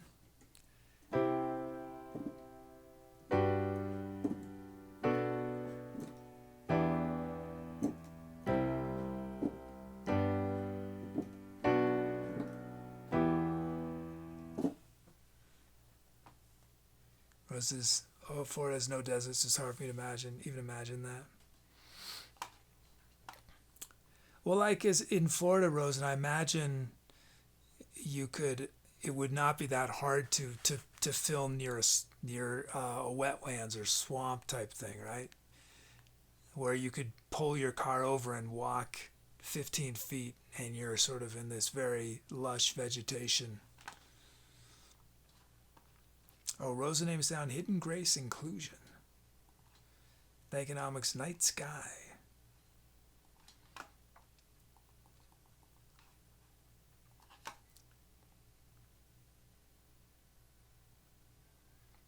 Rosa also reminds me how the camera would set up to see both you and sunset. If I can pull it off, I'd like to have multiple cameras, even in the van.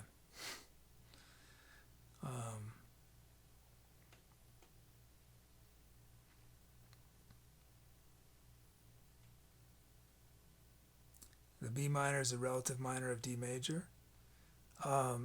Yeah. I shouldn't say that with total confidence. It's been so long since I've thought about how all that works, but yeah. It's B minor is the sixth mode. Is the Aeolian mode of D major.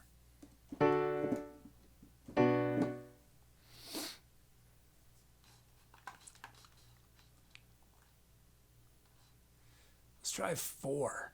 4 notes in common. Let's make them all be 4 notes.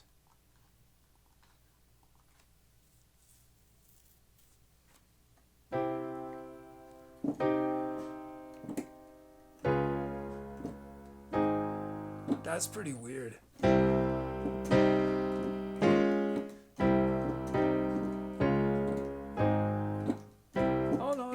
getting used to it.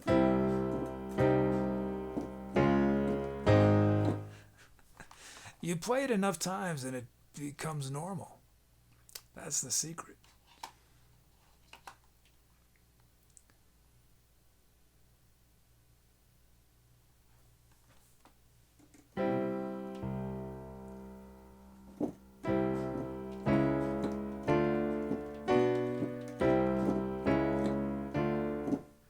That's a weird one too.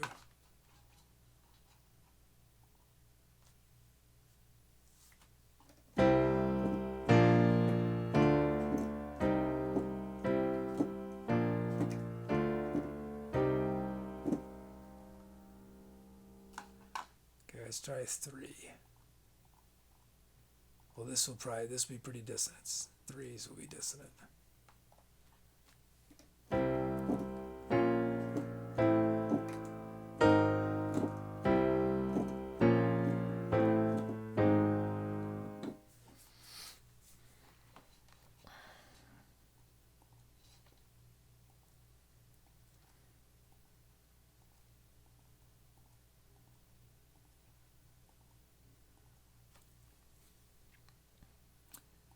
So I'll let the half diminished go through.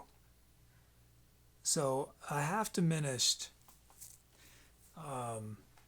the first 3 notes of a half diminished chord are the same as a diminished chord, but the 4th note on a half diminished chord is 1 note up from what would be on a diminished. So this is a diminished B. This is a half diminished B. And it's that half diminished B that is what you find in the diatonic system. The Locrian mode is that half diminished. There is not a diminished chord in a diatonic system. It's something added to it.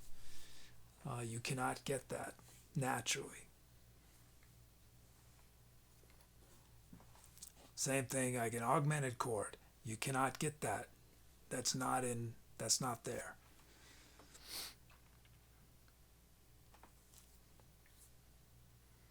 I don't mean you can't choose to play those things. Obviously you can. I just mean that they're not mathematically, they do not exist within it.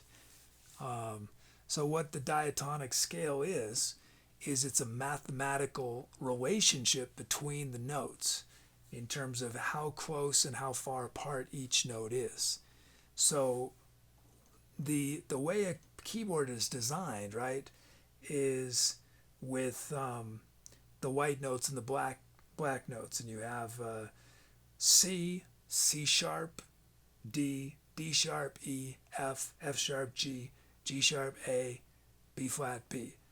And it makes it easier from a reading music point of view to have C, C sharp, D, D sharp, because you can accomplish more in less space. Because if you're reading music, the C is on one line, and the C sharp, it's still on the same line, and you just add a sharp signal. If it wasn't the case, if every note had its own line, it'd be way more difficult to read.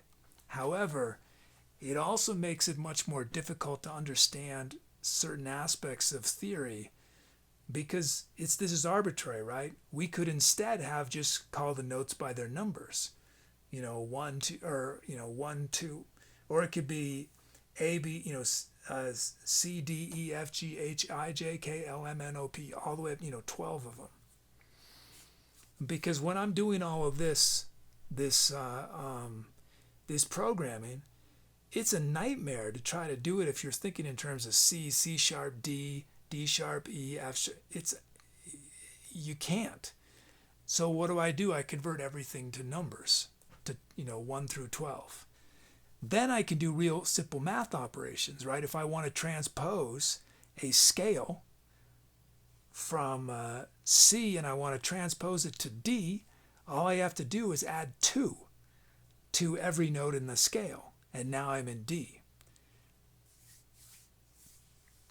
Now I don't know if I'm making any sense to anybody now, but Rose's, maybe 2 Camrys could be possible in the van, but for the Rhodes, I can only imagine 1. I guess in a way to make it more intimate with the viewer, as if both the viewer and you are watching the sunset. Well, one thing to think about, Rose, with a one camera would work because the camera's going to be on me close, right? But there's no wall behind me. There's the whole world.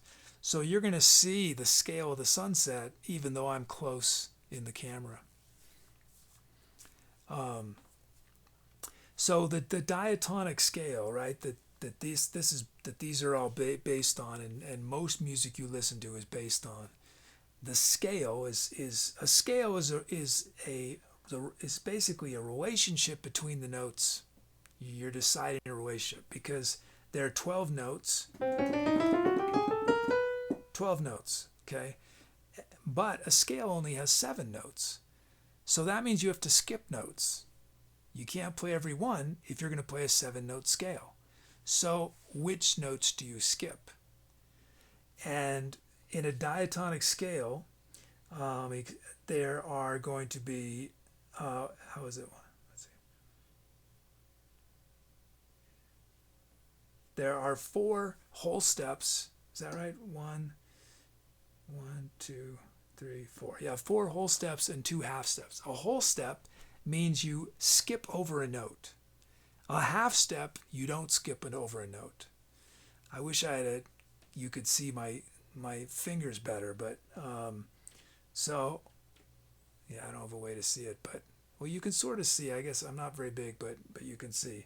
So here's a C and here's D. In between those 2 notes is a C sharp or a D flat. They have the same thing. They have a different name, but the same note. Okay? So when I skip that middle note, that's called a whole step because I've stepped over, right? And then my next note is in my C major scale is also a whole step. But then we have our half step. See, I don't skip over the note there. Then we have a whole step, whole step, whole step, and then half step to get back where we started. So what the modes are doing is the modes are maintaining that mathematical relationship, but they're starting in different places. So we have, on that C major, we have whole, whole, half, whole, whole, whole, half. That same relationship will happen in all of our modes.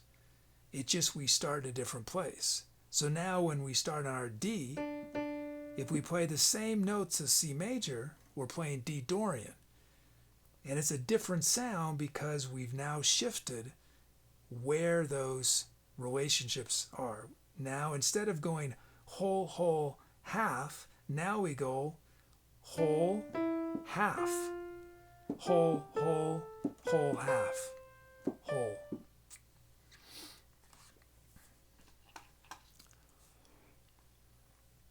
Rosa, would you be facing the camera? Or do you have your back to the camera? Would it be a side view? Probably a side or back. I mean, from the point of view of being a streamer, I probably would be facing or on the side. Yeah.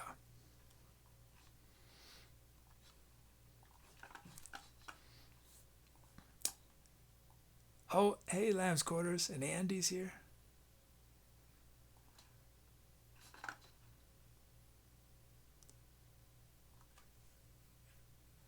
Meaty says whole tone scale is a boss, but I can't use it. I love the sound of it. So yeah, so what Muty's talking about is a whole tone scale is you only have whole tones, which means you skip a note every single time. So a whole tone scale, because you're skipping a note every time, it means you're going to have fewer than 7 notes. You're just going to have 6 notes.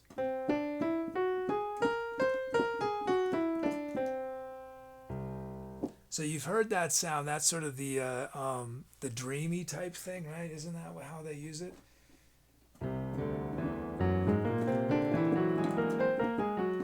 Right, there's that whole like I Dream a Genie or someone goes through a dream sequence. Well, it's always with the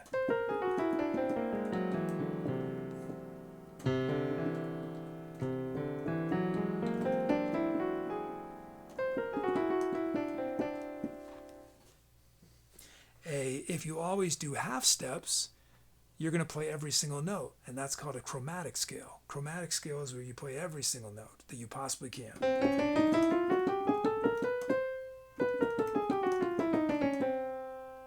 I do a lot of chromatic stuff when I'm doing more melodic improvising, as a melodic soloing. So that when I'm improvising, I tend to think in different ways. There's the part of me that's building up the track, that's building up the environment of the song, that's playing chords, that's playing the bass lines.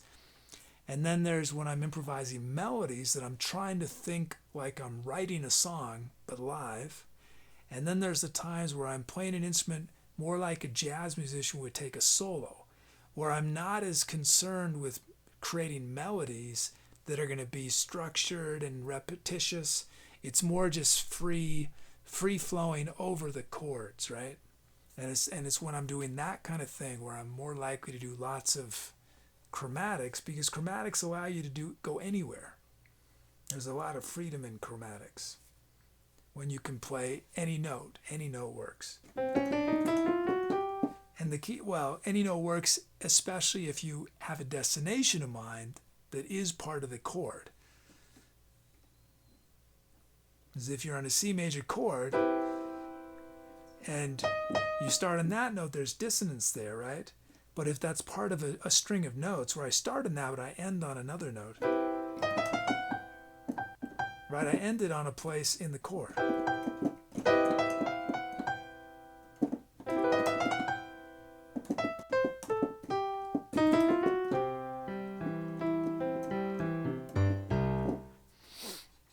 Okay, I should probably start winding down, right?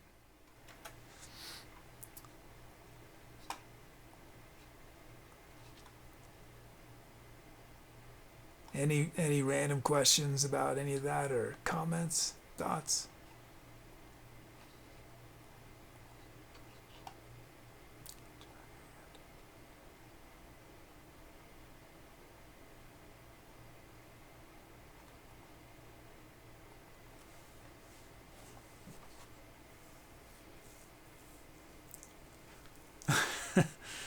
Oh, thanks, Meaty.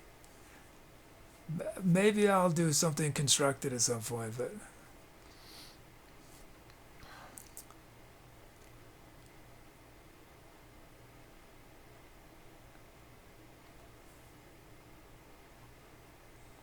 I think that if I have anything to offer of value in terms of theory, it's that expression always trumps theory.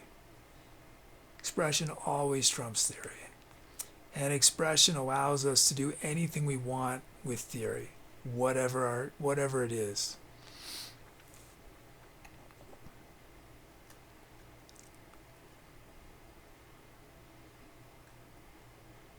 Because why I get excited about this is not the theory part of it.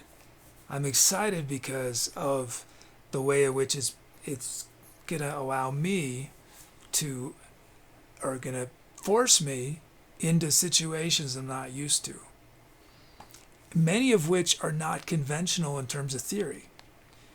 You're not going to find these chord progressions in your typical university level harmony course, right? You're just not going to see this kind of stuff. So, I mean, some of them you would, but the more dissonant ones, you're not going to see that.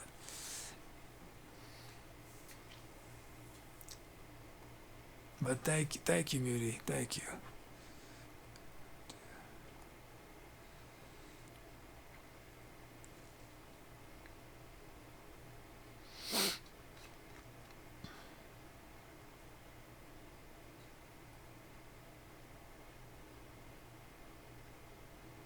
Oh, that makes me happy to hear, Brumpo. I'm glad you're playing. Yeah, that's awesome.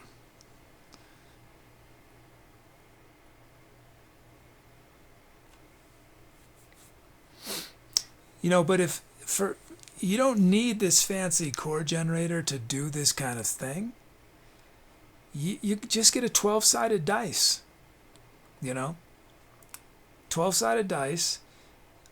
Or die, it's one, just get one, or you get four, and just on a piece of paper, write. And this is what I did when I first started designing this. I wrote out C, C sharp, D, and I wrote numbers below them, 1, 2, 3, 4, But you could just do it with a bunch of dies. You just roll. You get your numbers. You get number 6, and you count 1, 2, 3, 4, 5, 6. Okay, that's F. And you could just have a random thing to decide if it's major or minor. The reason I didn't do dominant is because dominant is a flavor of major, and it's not. And a lot of times dominant chords, you don't hear dominant chords don't, to my ear, sound very contemporary for the most part. They sound, which is, doesn't have to be your goal to be. I mean, that's not always my goal, but I don't use a lot of dominant chords in the chord itself. So what I mean by that is, so if I do this kind of chord progression. I've done it pretty often, where I go something like F to E flat. I'll go back and forth, and it is implied that there's an E flat in that F chord. It's implied. It's just if I'm soloing, if there's you're gonna play that E flat. You're not gonna play an E, but it doesn't make sense to play that in the chord. It totally changes the feel. It's just a different thing, right? It's not. So you can play Mixolydian without having to play a dominant chord. Megs. Rose says, will the generator be set on certain variables, or can all the chords be completely randomized? I may have missed something. So here I'll explain it.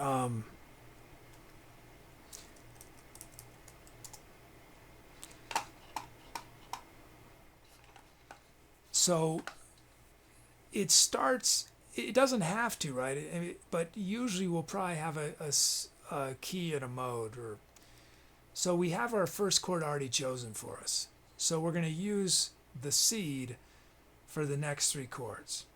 So the way it works is it's really simple. It's not AI or anything. It's really simple, and I use a similar concept for drum loops and melodies and stuff.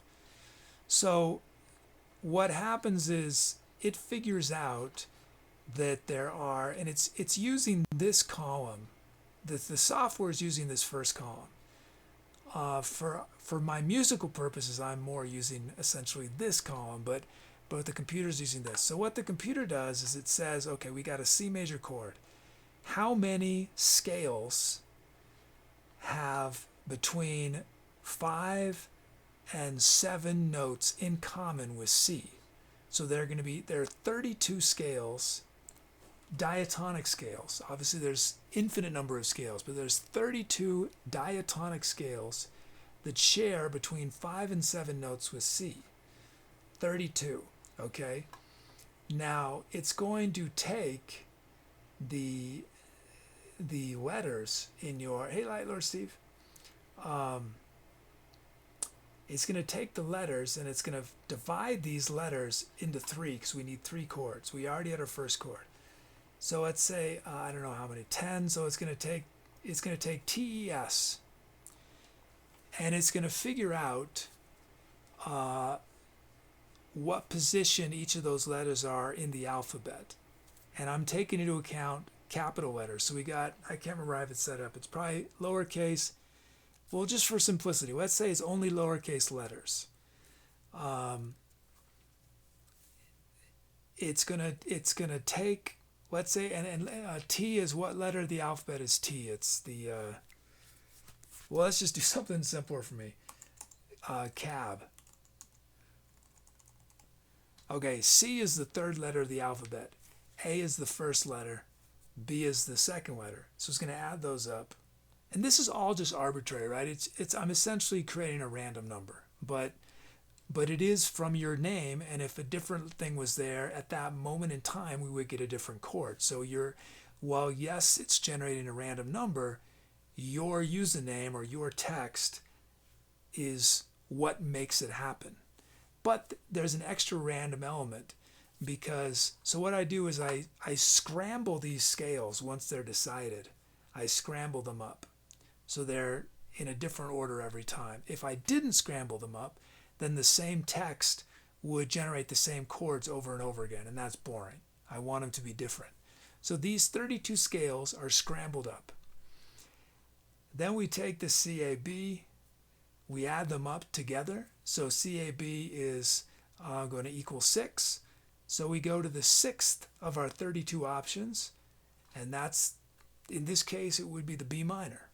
And then the computer figures out how many chords, how many scales have between 5 and 7 shared notes with B minor, and it's 29. The reason it's 29 is because we're preventing repeats. That's why it's a different number than the other one, because we're not allowed to use that B minor again. And there's some other reason. Why is it? Yeah, we don't have that issue with this first one. I can't remember how it all works. I only coded it a few days ago. I should remember exactly. But that's why you're going to see fewer options when there's no repeats. So for example, let's go something real simple. If we go back to our diatonic and we say no repeats, look what happens. Each time it reduces the number of options, because we started out and we had, the reason we had 36 possibilities is because, well, no, 36 is always going to be the starting. This is always going to be where things start. But it's predetermined, it's already been determined, so these are sort of irrelevant. I should probably take these off, actually. It doesn't make sense to have those even showing up when the first chord's been chosen. But once we have that first chord, the C, there are hey soy, C Ionian shares all its notes with 7 other chords, including itself. Since we can't use itself, we now have 6. Now that we've used F, we only have 5 chords left. There's our, so that's why it reduces every time. In this specific instance, it won't always look like that because it depends on these rules we set up.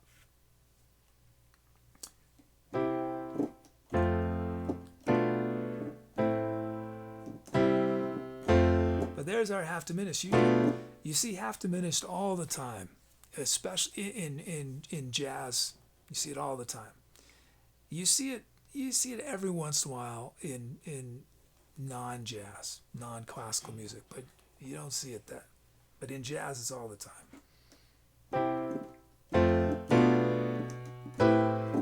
Okay, let's see.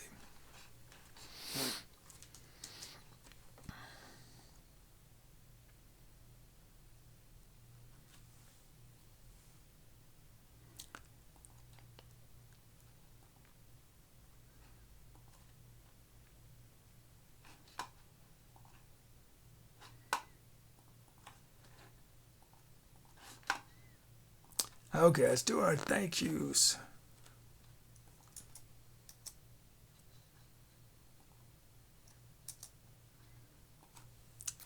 Or no, our set was first. Our show was live from Snakes and Adders. We did 6 tracks, Around the World and Back Home, Hope Opera, Guitardiac Arrest, Shards of Dreams, Neutron Blonde, and Until It's Done.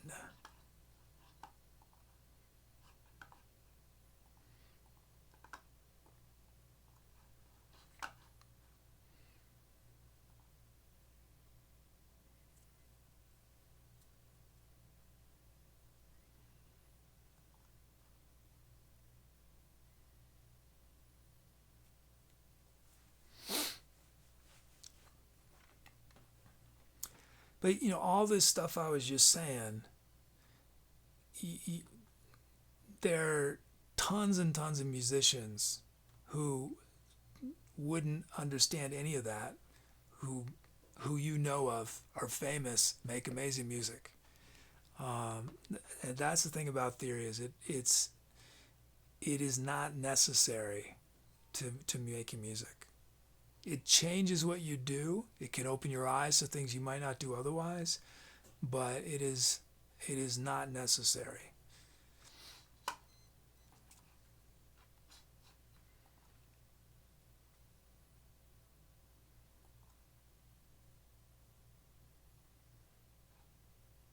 Because our ears, if we play enough music, theory, it's just something that you just sort of figure out. But depending on the kind of, you're going to have an insane mind if you can just figure out, say, jazz, right? But figuring out rock music, figuring out the blues, stuff like that, it's really pretty basic, simple stuff that it makes it seem more complicated than it is if you try to do the theory. Like the theory makes it seem like what I just was talking about makes what I do more complicated than it actually is in terms of me trying to describe it, I think.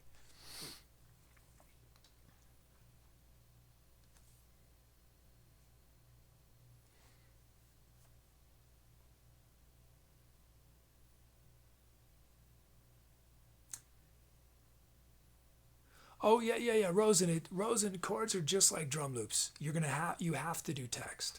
It won't work if you don't do text. If you don't write text, it'll do your name just like drum loops. I will always have text. Yeah, I need those random numbers. So it doesn't work without without your contribution of some sort of text. Meany says knowledge can be limiting. Expression is always liberating. You taught me that. Knowledge can be limiting, expression always liberating. You taught me that. Theory is just escape routes for my expression.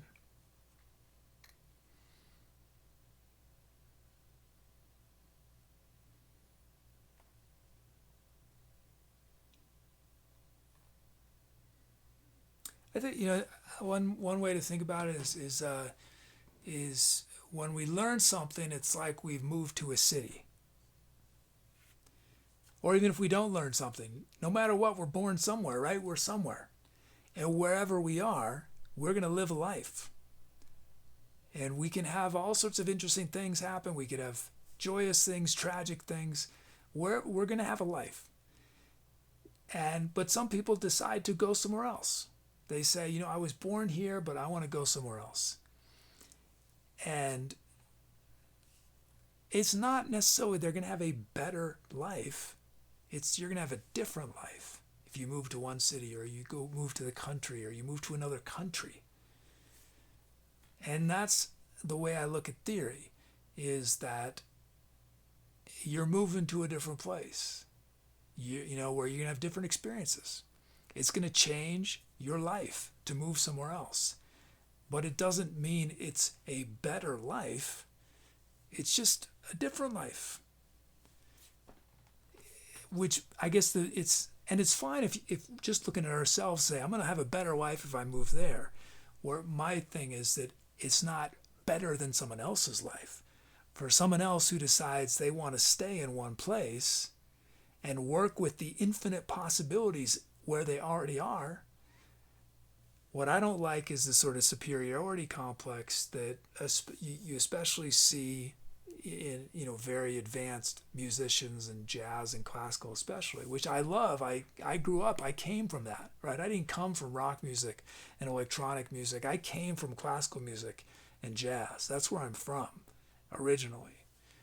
But I always hated the pretension that is not everyone. I mean, there are many people who are not like that, but there is a fair amount of pretension in classical and jazz with some musicians and artists. And I think part of it is frustration, right? That they've worked so hard to do what they do, and then someone comes along and learns 3 chords and is the most famous person on the planet or something. And they've spent 20 years,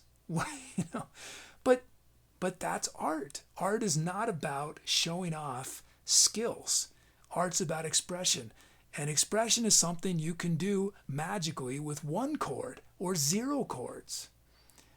Or you can do it with a PhD in music theory and make amazing music that way. But it's not like being a doctor where you don't want, most of us do not want a doctor who just woke up one day, is like, I'm going to be a doctor, and then does surgery the next day, right?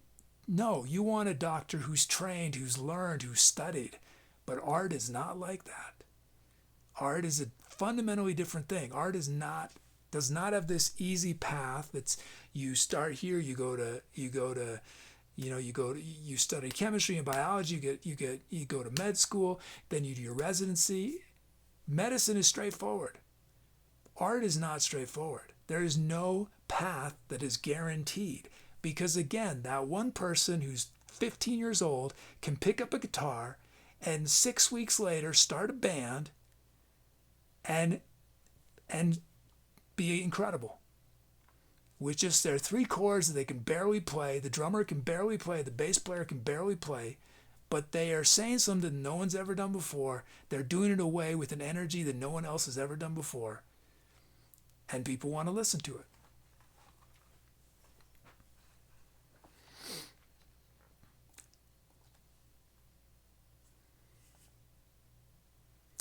RC Bavender says, interesting theory on music theory. Music is about playing it, not saying it. Let's do our thank yous. Superstar Mods, Cool Reason, Megs, and Tubi.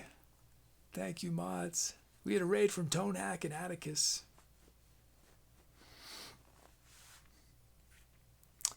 We had, wow, amazing support from Doug tonight. Thank you, Doug. And thank you so much to Skyborg. Thank you to Rosen. And I'm Brumpo. Thank you so much.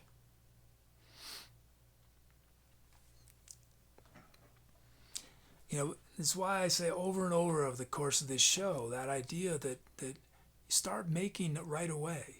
Start making art, music, whatever it is you want to do, start doing it. Don't wait until you think you have the skills you need, or you have the theory, or you have the gear. Now, you may not want to share it for a while, and that I totally understand that. I'm not saying you should share it right away. But you should, I hate the word should, but I think it's important to be using your expressive capabilities as soon as you possibly can, and not waiting, because that ultimately is why we do art, and that's what most people are going to respond to, is that expressiveness. They're not going to care that somebody has a PhD, right? They're not going to care if you've played your instrument for 20 years. They're going to care about what they hear. They're not going to care about a diploma. They're not going to care about any of that stuff. And I'm not saying that doesn't have value. It can, right? Some of my favorite musicians are incredibly educated in music, extraordinarily educated, went to conservatories, went to grad school, right? But that is not a guarantee that you're going to have something to say. It's like thinking that people are going to want to listen to you if you learn all the words in the dictionary, but you don't have anything to say with those words.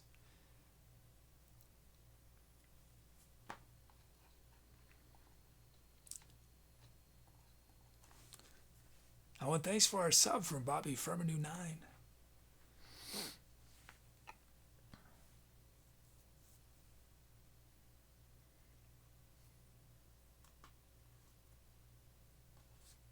And while, you know, I was just saying, you know, there's a fundamental difference between pursuing, say, being a doctor and being an artist.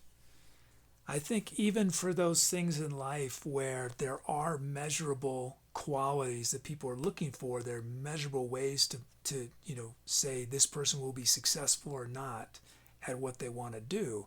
Even in that case, I think for a lot of people, it's a risk to live your entire life for this abstract thing in the future. So if you want to be a doctor, you have to do all these steps.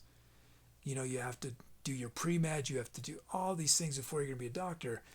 There's, yeah, for legal reasons, you should not be operating medicine on random people because you're not ready. But trying to find ways to be a part to help in the ways that you can with the skills you have at that time, I think is really beneficial. Even if it's just, I mean, I haven't really thought, I'm not going to come up with a good example, but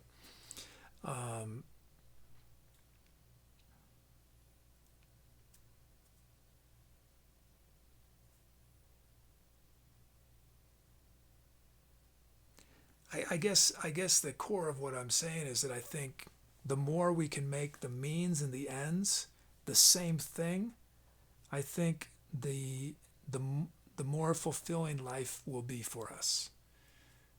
When our means are just to get to the ends, we're spending an extraordinary amount of our life just trying to get somewhere, you know. But when it's just the same, when the means and the ends are as close as possible or are exactly the same thing, we're not wasting time. We're not losing life for some abstract goal in the future. Let's see, lurkers and chatters, thank you. These 35 names you saw on screen, either named our current tour, named or venue, named one of our songs, made a request on one of the songs. The reason there's so many names is these are names from our remakes.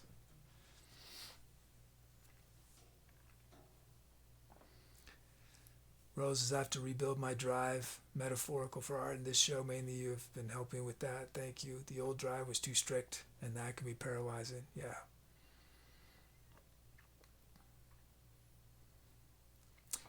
I think, drive and ambition are great things, provided they're accomplishing what they're supposed to, which is to motivate us. When drive and ambition becomes us a sledgehammer just punishing ourselves because we're not living up to some sort of expectation, then drive and ambition are useless, worthless things. They always have to be in service of motivating us in positive ways. Or in some cases, sometimes negative motivation can work for some of us. Negative motivation sometimes works for me. But it's for most people, it's a really bad idea.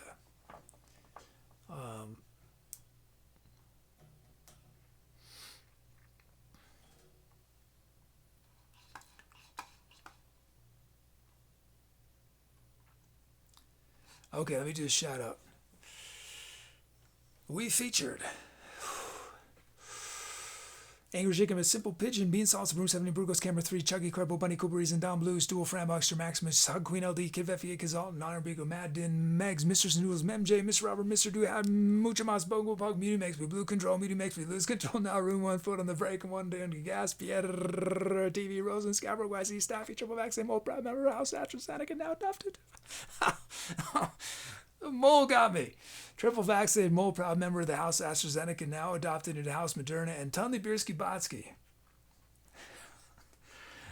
If anyone's never seen this before, chat can give me variations on their names.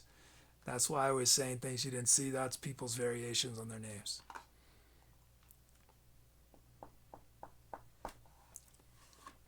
Meaty says, I'm my biggest boy. I don't take no excuses. I feel that. Rose, this is negative motivation. I mean, this show is partially here because of negative motivation, in that I don't want to starve to death, and I don't want to, go bankrupt, and so that's how I've been able to. That's partly how I'm able to work as relentlessly as I have for the last 5 years. It's not ideal, and that takes a toll. It's taken a toll on me. But so I look at that as a negative motivation, right? That's not why I want to make art. I don't want to make art to make money. I don't want to do this show to make money. But unfortunately, I don't have a trust fund. I don't have another source of income. I don't have but negative motivation, while it can work for some people in the short term. If that is your whole life, right, it wears you down, and I'm reaching a point where it's getting harder and harder for that to be like I don't need negative motivation to work 60 hours a week or 70 or 80 hours a week. But in order to do 100 hours a week, which is, my life now, to do that much, it takes some negative motivation, you know. And I don't recommend it, but it's why the show is still here.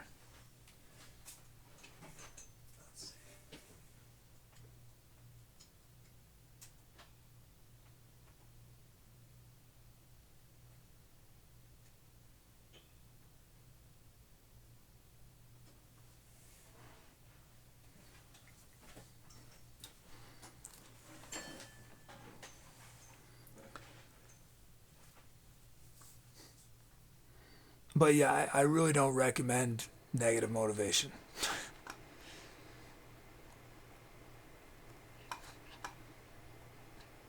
And the only reason I'm willing, I guess, here's what I'd say. The only reason I'm willing to put up with negative motivation, right, is because I believe so much in what I'm doing, and I love so much of what I'm doing. There's no way I could do 100 hours a week, if for some random job. I no way I could do that. Absolutely no way.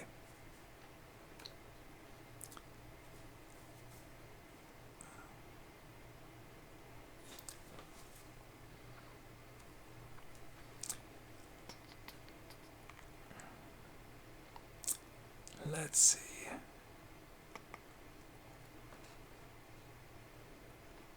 Oh, I should have put the music on once I started ranting.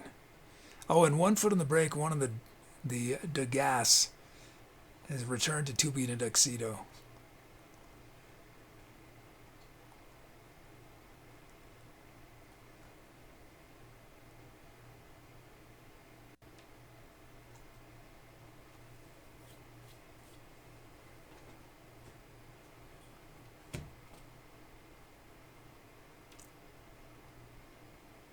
Oh, thanks, Rosen.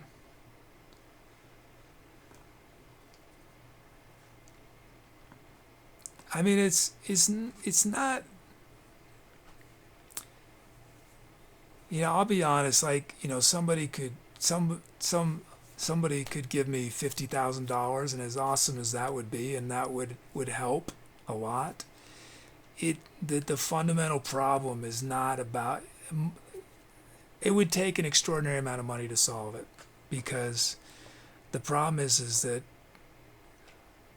trying to envision a future for this show, and I can't envision a future where I can really build a normal life until we have more viewers. I'm going to be on edge the rest of my life. We've been incredibly fortunate that we've managed to make it this far, but so it's not so much a financial thing. Ultimately, it's having the security of knowing we have a broad enough viewership that I can actually relax, so.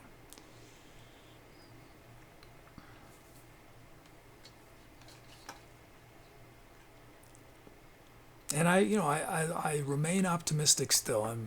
That's the big motivation behind the doing this different thing with the van and Tommy Nomadic is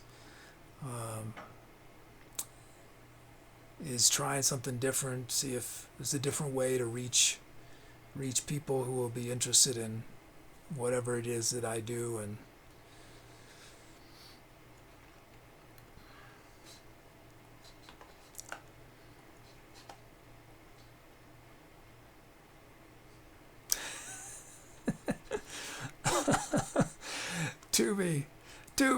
to me.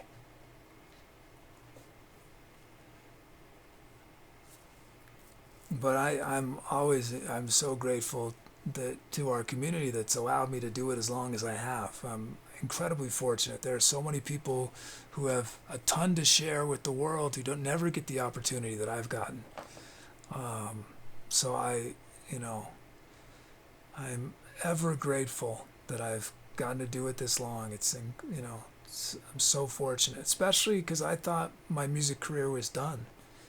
I didn't know that I would ever really do music again till I had the idea for this show. So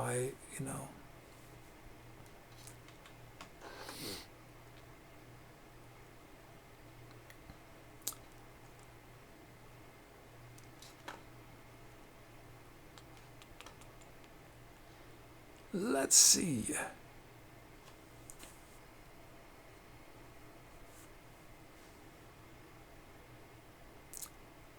Rose, I would like to help any way I can, but in the main way I could, besides monetary, with art. But I know art has its copyrights. Well, Rose, and just you're even just your being here, right? Like when I have hard days, and I'm like, why am I putting myself through this to keep? Why do I keep doing this to myself? And then I can't tell you how many times I do a show and I get to hang out with y'all, and I'm like, and it picks me up again, and I can do another day of dealing with the work and the stress and all that. So I know that everyone has different amounts of resources, and so again, for Rosen and anyone else, you're just being here makes a difference, makes a big difference, because especially Twitch is a winner take all system. The more viewers you have, the more people are going to see your stream, the more likely they're going to click on it.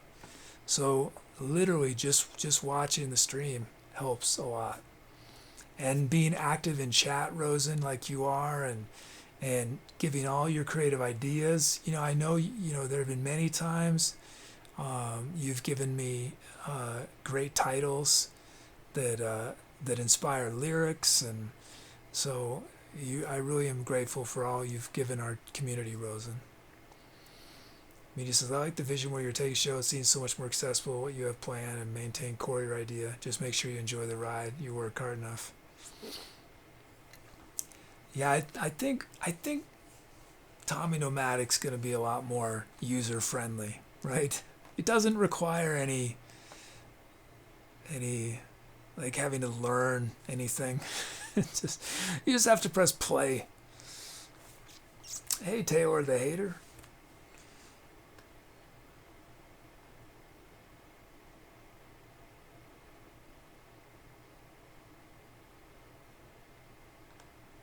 And I think some of the, doing what in the long run, doing more improv where I'm just singing and keyboard and singing and guitar, I think that's going to be a lot more accessible. I mean, that's not why I'm doing it. I've done 1,000 of these shows, the looping shows, right? And I love doing it, but I'm ready to diversify, just to keep things fresh. So I'm excited to do those. It's going to be a while. There's a lot of things that have to be figured out first, but in terms of my skill, I have to develop some skills that I don't have. So we got a while.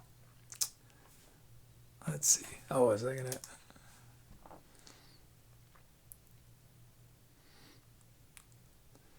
Let's see.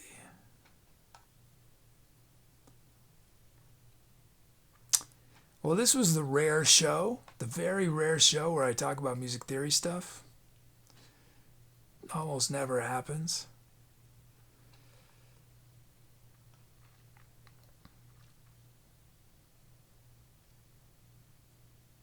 The only thing more rare is me talking about gear. As much as that.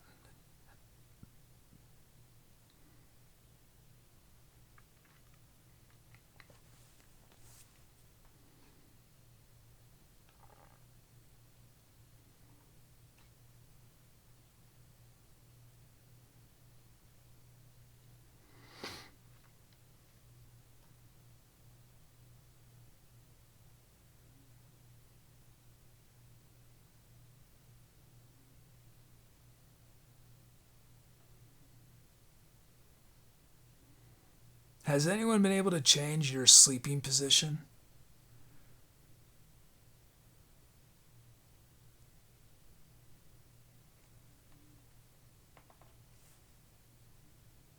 intentionally.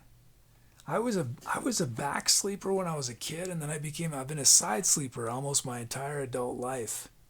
Maybe my entire adult life. And when I started sleeping on the floor, I'd sleep sometimes. I was trying to sleep on my back, and I sometimes end up, but it was very hard for me to fall asleep on my back.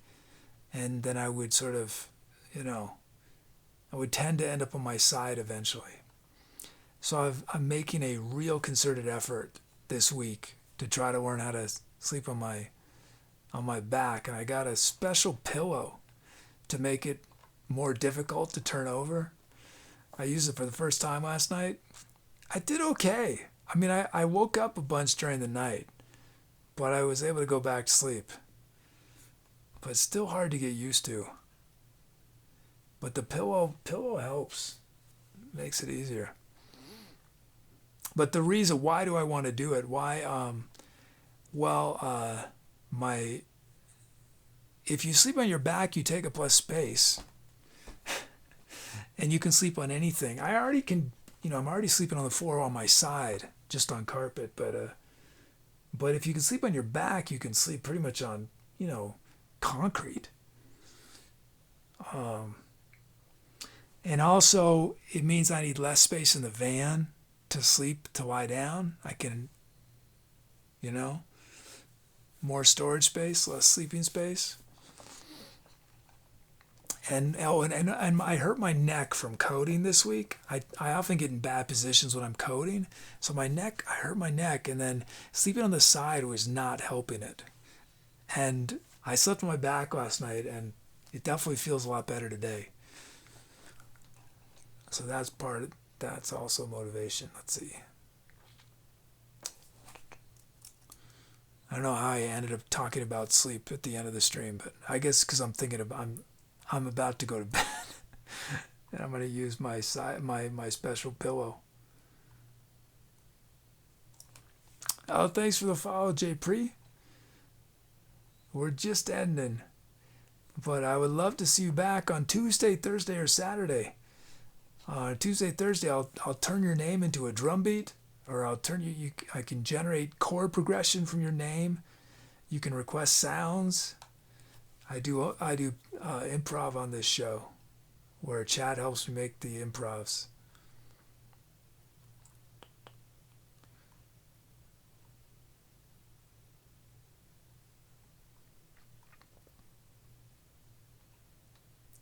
How we rated this guy?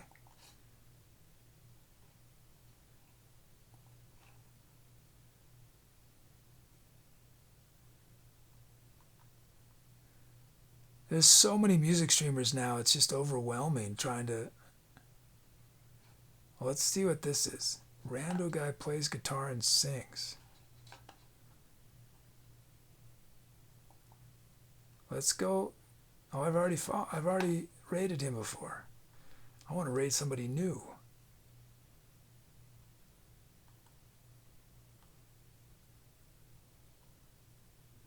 Let's raid... Because I had the same issue in reverse. Give it 2 weeks, even though I never sleep. That's how I learned to sleep the way I do. Rose suggests set up a timer. Yeah, I use timers all the time, Rosen. Yeah, I would have a hard time functioning without timers. But the problem, Rosen, is I have a timer to do things like you're suggesting, and I'll just be like, I'm too focused on what I'm doing. I'll do it later. And then I'll forget.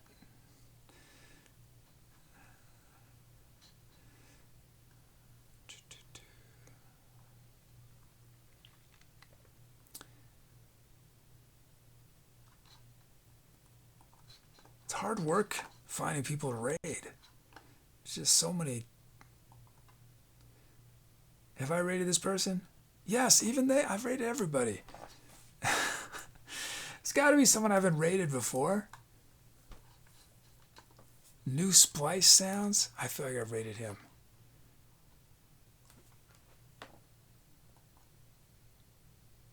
No! I've not rated him. It says New Splice Sounds in Ableton. Oh, cool. Let's just... Big challenge is I could fall asleep in any position, like walking, but changing sleep position while I'm asleep seems to be tricky. Unless there's only a few space, then I just do it. So you can fall asleep on planes and stuff. I have the hardest time falling asleep on a plane. It's just, ugh. I would be fine if I never flew again, honestly. I would be totally fine.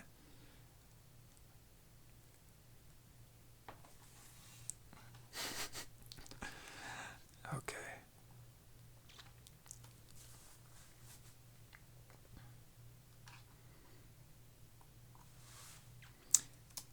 I'll have a van anyway. I'll just drive onto a container ship or something. Whoops.